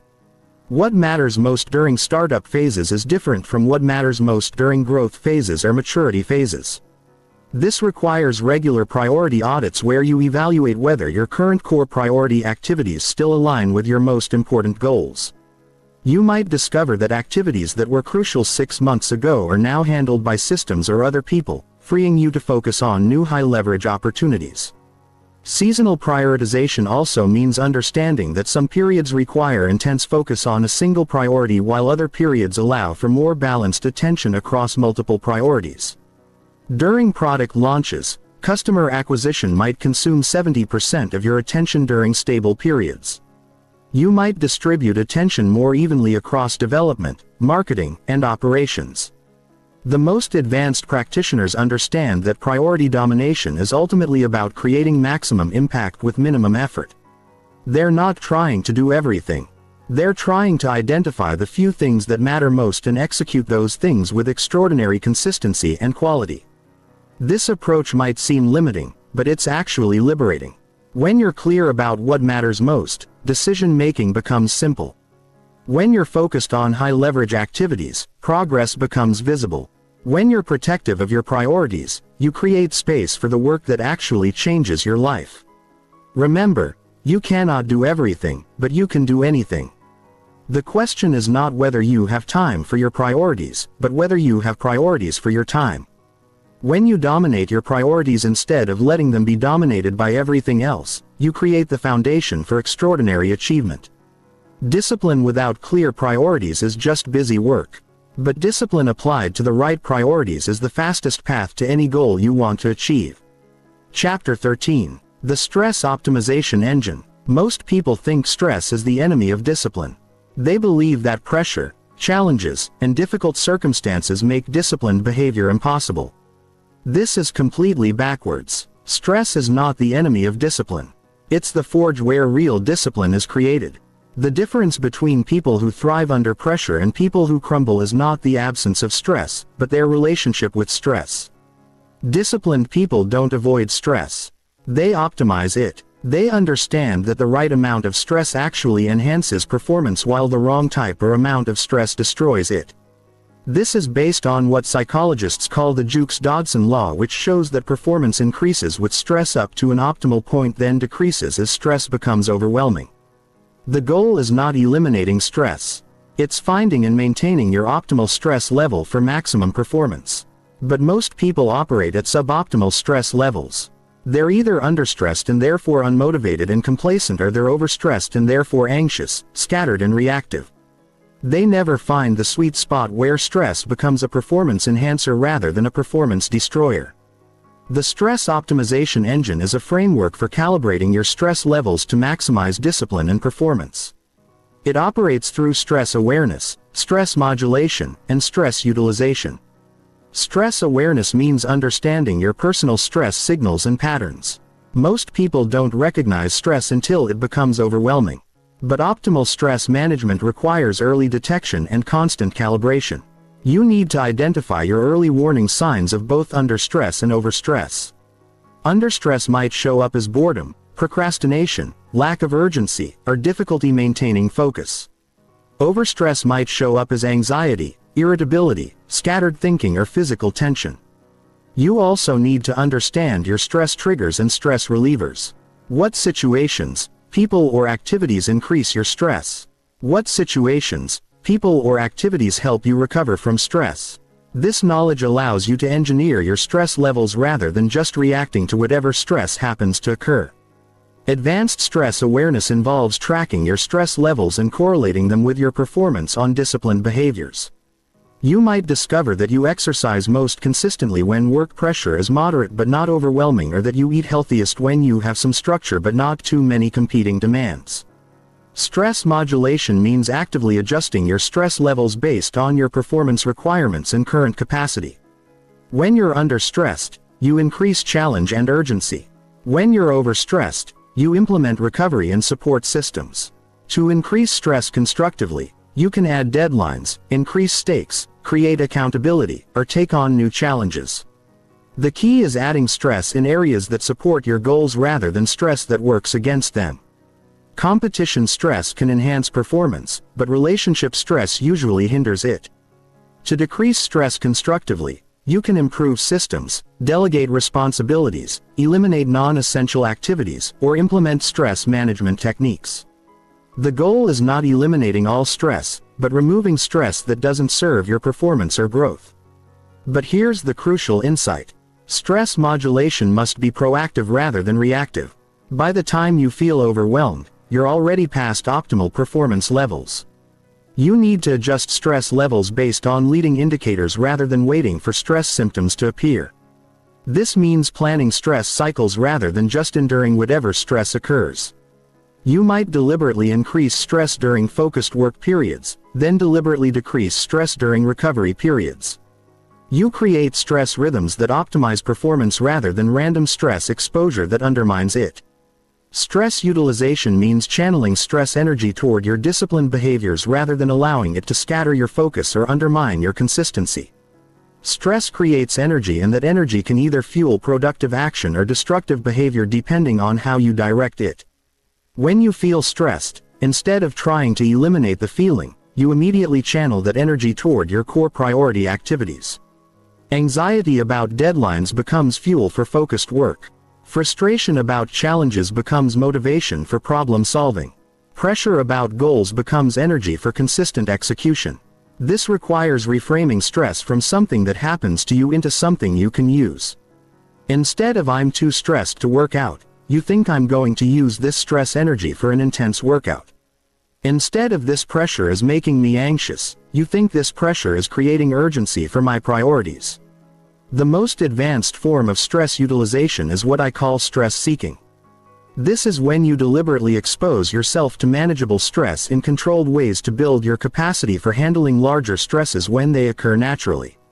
This might mean taking cold showers to build stress tolerance, setting aggressive but achievable deadlines to create productive pressure, or taking on challenging projects that stretch your capabilities. You're essentially stress training your nervous system to perform better under pressure. Stress seeking also involves gradually increasing your stress capacity over time. Just like physical exercise, you start with manageable stress levels and progressively increase the challenge as your capacity grows. This builds what I call stress resilience, the ability to maintain disciplined behavior even under significant pressure. But stress optimization goes beyond just managing your individual stress levels. It also involves optimizing the stress environment around you. Some environments create productive stress that enhances performance, while others create destructive stress that undermines it. Productive stress environments have clear expectations, adequate resources, meaningful challenges, and supportive feedback systems. Destructive stress environments have unclear expectations, inadequate resources, overwhelming demands, or critical rather than constructive feedback. You want to spend more time in environments that create optimal stress for your development and less time in environments that create overwhelming or meaningless stress. This might mean changing jobs, adjusting relationships, or modifying your physical environment to support better stress levels. The ultimate goal of the stress optimization engine is developing what I call anti-fragility. The ability to get stronger from stress rather than just surviving it. Antifragile discipline systems actually improve under pressure rather than breaking down. This means building discipline habits that become stronger when challenged, creating systems that improve when stressed, and developing mental models that see pressure as opportunity rather than threat. When your discipline becomes antifragile, stress stops being something you endure and becomes something you leverage for accelerated growth. Remember, stress is not your enemy, but unmanaged stress will destroy your discipline. The goal is not avoiding all stress but optimizing stress levels for maximum performance and growth. When you learn to use stress as fuel rather than fighting it as an obstacle, you unlock a source of energy that most people never access. Disciplined people don't have less stress. They have better stress. They face challenges that matter rather than avoiding challenges entirely. They choose their stress rather than letting stress choose them. Chapter 14. The Evolution and Adaptation Matrix.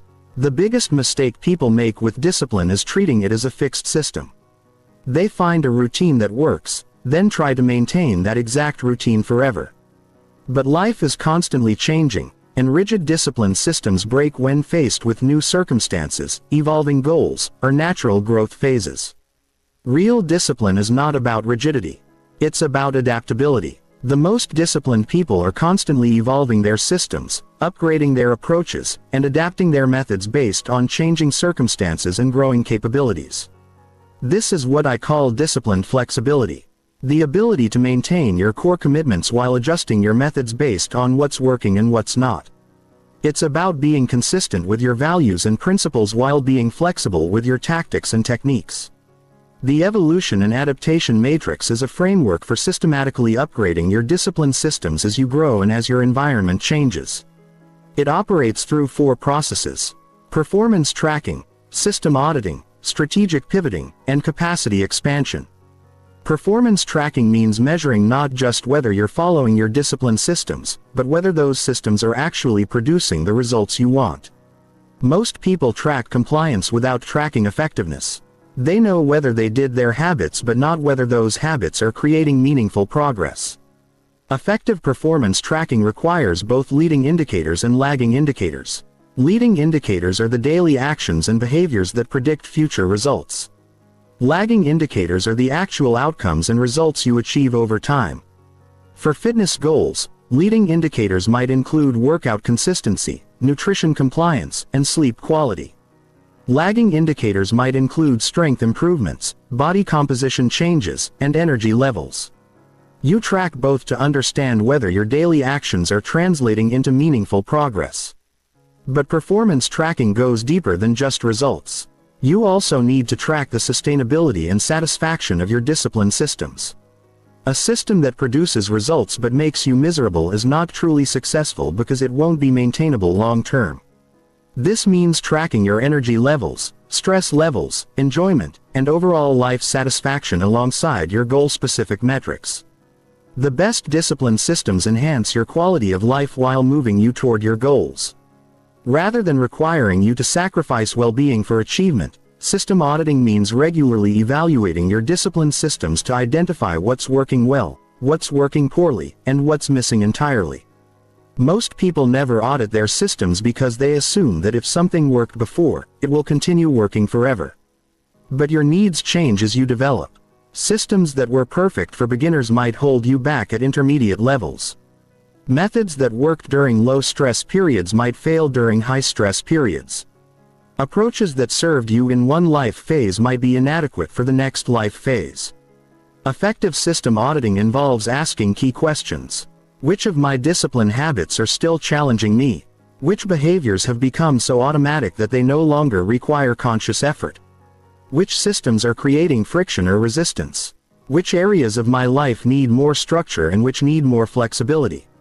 You also need to audit your systems against your current goals and values.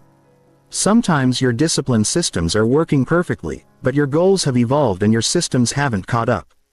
You might have excellent systems for building muscle, but inadequate systems for building flexibility. You might have strong work discipline, but weak relationship discipline. Strategic pivoting means making deliberate changes to your discipline systems based on your performance data and system audit results. This is not about abandoning discipline when things get difficult. It's about upgrading your approach when better methods become available. Strategic pivoting might involve replacing ineffective habits with more powerful alternatives.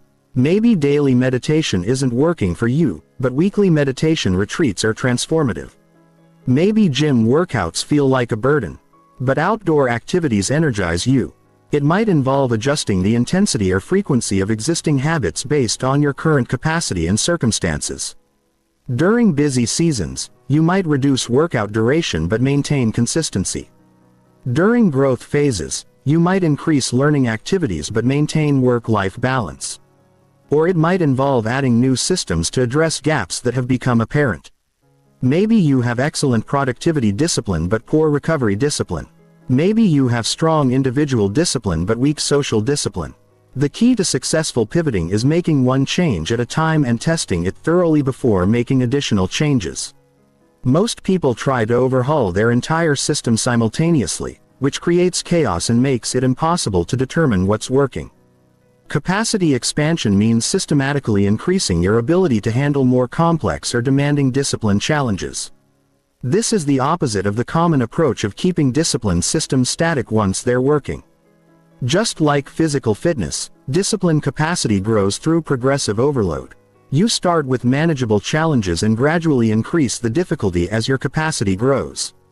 Someone who can maintain 3 consistent habits can eventually maintain 5 or 7 habits.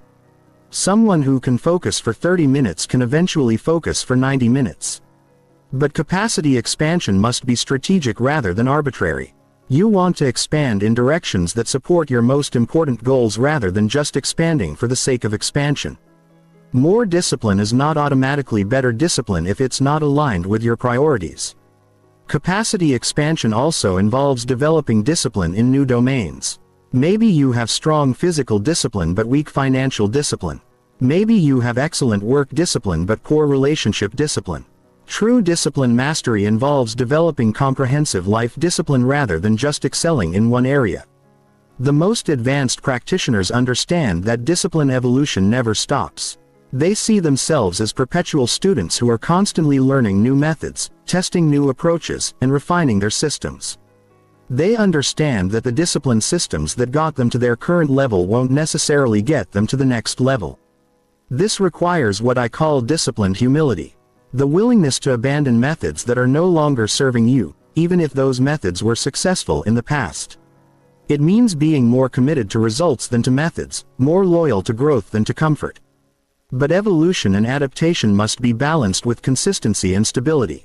You can't be constantly changing everything or you'll never build the momentum that discipline requires. The key is maintaining consistency in your core principles and values while adapting your methods and tactics. This means having non-negotiable foundations that never change alongside flexible approaches that evolve regularly. Your commitment to health might be non-negotiable, but your specific exercise and nutrition approaches can adapt based on what's working best. Advanced discipline practitioners also understand that evolution is not just individual, it's environmental. As you grow and change, you need to evolve your environment, relationships, and systems to match your new level of discipline and capability. This might mean seeking more challenging opportunities that match your expanded capacity. It might mean upgrading your social circle to include people who operate at higher levels. It might mean changing your environment to support more sophisticated discipline systems. Remember, discipline is not about finding the perfect system and maintaining it forever.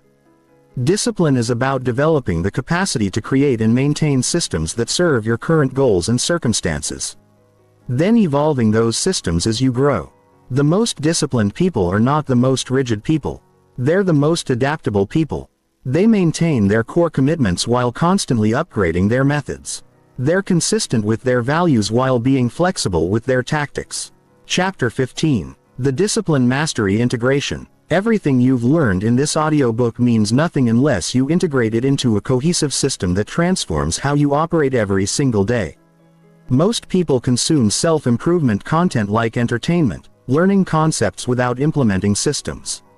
But discipline is not about knowledge. It's about application. The difference between someone who knows about discipline and someone who lives discipline is integration. Integration means taking all the frameworks, principles, and techniques you've learned and weaving them into a comprehensive approach that becomes your new way of being. This final chapter is not about learning new concepts. It's about creating your personal discipline operating system.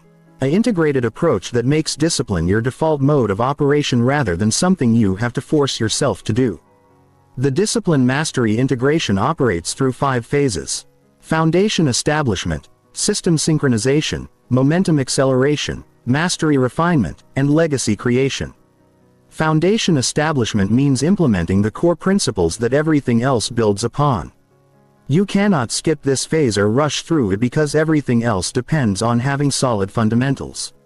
Your foundation consists of 3 non-negotiable elements: identity, clarity, environmental alignment, and minimum viable consistency. These are not goals you work toward. They are prerequisites you establish immediately. Identity clarity means deciding who you are becoming and committing to that identity regardless of your current circumstances or past patterns. You are not someone trying to become disciplined. You are someone who is disciplined. This identity becomes the filter through which you make all decisions. Environmental alignment means systematically designing your physical, digital, and social environments to support disciplined behavior while eliminating triggers for undisciplined behavior. Your environment should make the right choices automatic and the wrong choices difficult. Minimum viable consistency means identifying the smallest possible disciplined actions you can take every single day regardless of circumstances. These become your non-negotiable baseline that preserves momentum even during challenging periods. Once your foundation is solid, you move to system synchronization. This means connecting all your discipline systems so they reinforce each other rather than competing for resources or creating conflicts. Your morning routine should prepare you for productive work. Your work systems should support your health goals. Your health habits should enhance your energy for personal development. Your personal development should improve your work performance. Everything connects and supports everything else. System synchronization also means timing your various discipline activities to optimize energy and minimize friction. You don't schedule demanding mental work during your natural energy crashes. You don't try to build multiple challenging habits during the same time periods. Instead, you create discipline rhythms that work with your natural patterns rather than against them. High energy periods are for your most important priorities. Medium energy periods are for routine maintenance activities. Low energy periods are for recovery and preparation. Momentum acceleration is about systematically increasing the challenge and complexity of your discipline systems as your capacity grows. This phase prevents stagnation and ensures continuous growth rather than just maintenance. You progressively add new challenges, increase existing standards and tackle more sophisticated goals. But this expansion is strategic rather than random. Each new challenge builds on previous successes and supports your overall vision.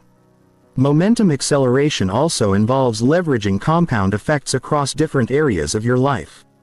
Your physical discipline creates energy for mental discipline. Your mental discipline creates focus for relationship discipline. Your relationship discipline creates support for professional discipline. As these areas reinforce each other, your overall discipline capacity grows exponentially rather than linearly. Small improvements in each area create massive improvements in your total life experience. Mastery refinement is about developing discipline expertise that operates automatically and adapts dynamically to changing circumstances. At this phase, discipline becomes effortless because it's integrated into your identity and supported by sophisticated systems. You no longer need to think about whether to take disciplined actions. You simply take them because that's who you are. You no longer need external accountability because your internal standards are higher than any external expectations. Mastery refinement also means developing the ability to coach and mentor others in developing discipline. When you can teach something effectively, you truly understand it. Teaching discipline to others deepens your own understanding and commitment. But true mastery is not about perfection. It's about anti-fragility. Master-level discipline gets stronger under pressure rather than breaking down. It adapts to challenges rather than being derailed by them. It evolves with growth rather than becoming rigid with success. Legacy creation is the highest level of discipline mastery. This is when your disciplined life becomes a model and inspiration for others. Your consistency creates permission for others to pursue their own excellence. Your standards raise the standards of everyone around you. Legacy creation means understanding that discipline is not just about personal achievement. It's about contributing to something larger than yourself. The habits you build, the standards you maintain, and the example you set all influence the culture and expectations of your family, community, and profession. At this level, discipline becomes effortless because it's fueled by purpose beyond personal benefit. You maintain high standards not just because they serve you but because they serve others who are watching and learning from your example.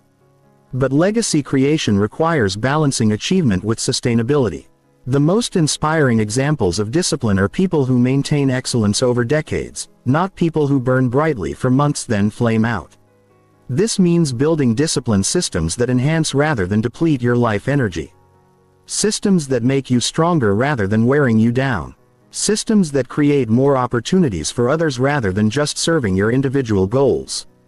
The ultimate integration of discipline mastery is when disciplined behavior becomes so natural that it doesn't feel like discipline anymore. It feels like self-expression. It feels like freedom. It feels like the most natural way to live.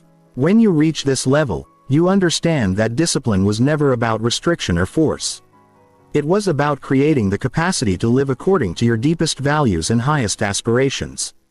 It was about becoming the person you always knew you could be. Most people never experience this level of integration because they treat discipline as a temporary project rather than a lifelong practice. They try to get disciplined rather than become disciplined. They focus on specific goals rather than comprehensive transformation. But when you commit to true discipline mastery, when you integrate all these principles into a cohesive way of being, everything changes. Your capacity expands, your confidence grows, your impact increases, your life becomes a masterpiece of intentional design rather than accidental circumstance. Remember, discipline is not something you do, it's someone you become. It's not about forcing yourself to act differently. It's about becoming the type of person who naturally acts in disciplined ways. The frameworks in this audiobook are not just techniques to try. They are principles to embody. The goal is not temporary behavior change. It's permanent identity transformation. The outcome is not just achieving your goals. It's becoming the type of person who consistently achieves whatever goals matter most. You now have everything you need to force yourself to be disciplined. Not through willpower or motivation, but through systems, identity, environment, and integration. The question is not whether these principles work.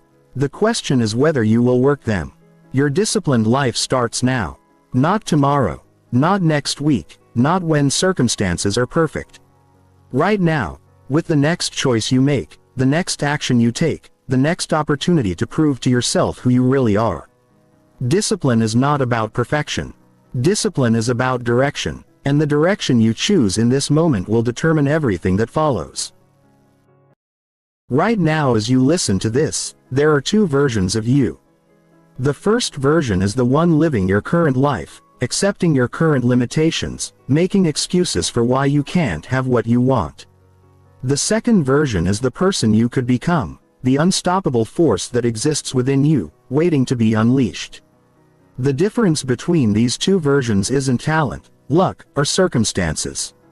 It's belief. Self-belief is the single most powerful force that separates those who achieve extraordinary things from those who live ordinary lives. And here's what most people don't understand. Belief isn't something you're born with or without. It's something you can force yourself to develop. Systematically and deliberately. This audiobook will teach you how to rewire your brain for unshakable self-belief. You'll learn the exact psychological techniques used by the most successful people in the world to overcome self-doubt, build unstoppable confidence, and program their minds for inevitable success. By the end of this journey, you won't just believe in yourself. You'll know with absolute certainty that you are unstoppable.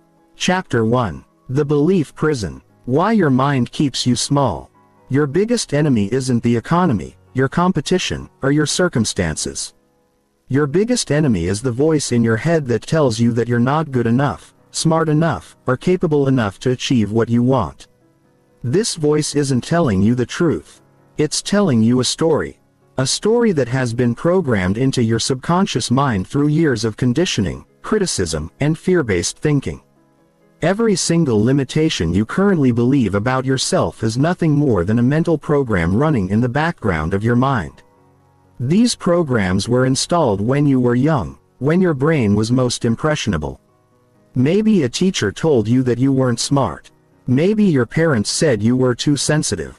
Maybe you failed at something important and your brain decided to protect you from future failure by convincing you that you simply don't have what it takes. But here's the brutal truth that will set you free. None of these limitations are real. They exist only in your mind. And what exists only in your mind can be changed. The reason you haven't achieved what you want isn't because you lack ability. It's because you've been operating from a belief system that was designed to keep you safe, not to help you succeed. Think about this for a moment. There are people right now at this very moment who are less intelligent than you, who had worse starting circumstances than you, who have fewer resources than you, and yet they are achieving things you only dream about. The only difference between you and them is that they believe they can do it, and you believe you can't.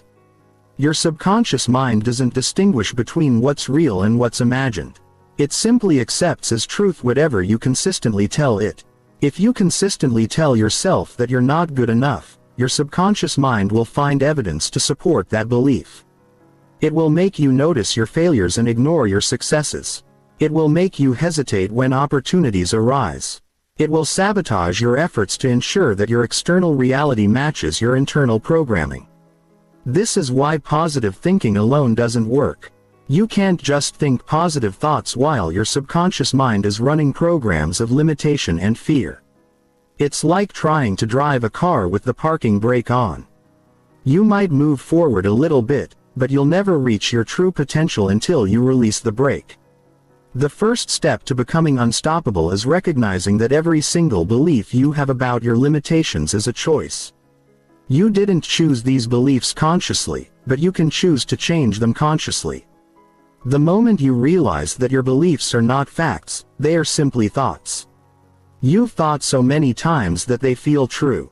You begin to reclaim your power. Most people live their entire lives trapped in a belief prison of their own making. They never question whether their limiting beliefs are actually true. They simply accept them as reality and then spend their entire lives gathering evidence to support them. But you are not most people. You are here because you're ready to break free from the programming that has kept you small. The prison walls are made of thoughts and thoughts can be changed. The lock on the door is fear and fear can be conquered. The key to your freedom is the recognition that you have the power to believe whatever you choose to believe about yourself. And when you choose to believe that you are unstoppable, you become unstoppable. But changing deep-rooted beliefs isn't easy. Your mind will resist. It will try to pull you back to the familiar patterns of limitation and doubt. It will whisper all the reasons why you should stay small, stay safe, stay where you are. This resistance isn't evidence that change is impossible. It's evidence that change is happening. The stronger the resistance, the more powerful the transformation taking place. Your current beliefs about yourself were formed through repetition and emotional intensity. To change them, you must use the same process in reverse. You must repeatedly expose your mind to new beliefs about yourself. And you must attach strong positive emotions to these new beliefs until they become more real to your subconscious mind than the old limitations. This is not about lying.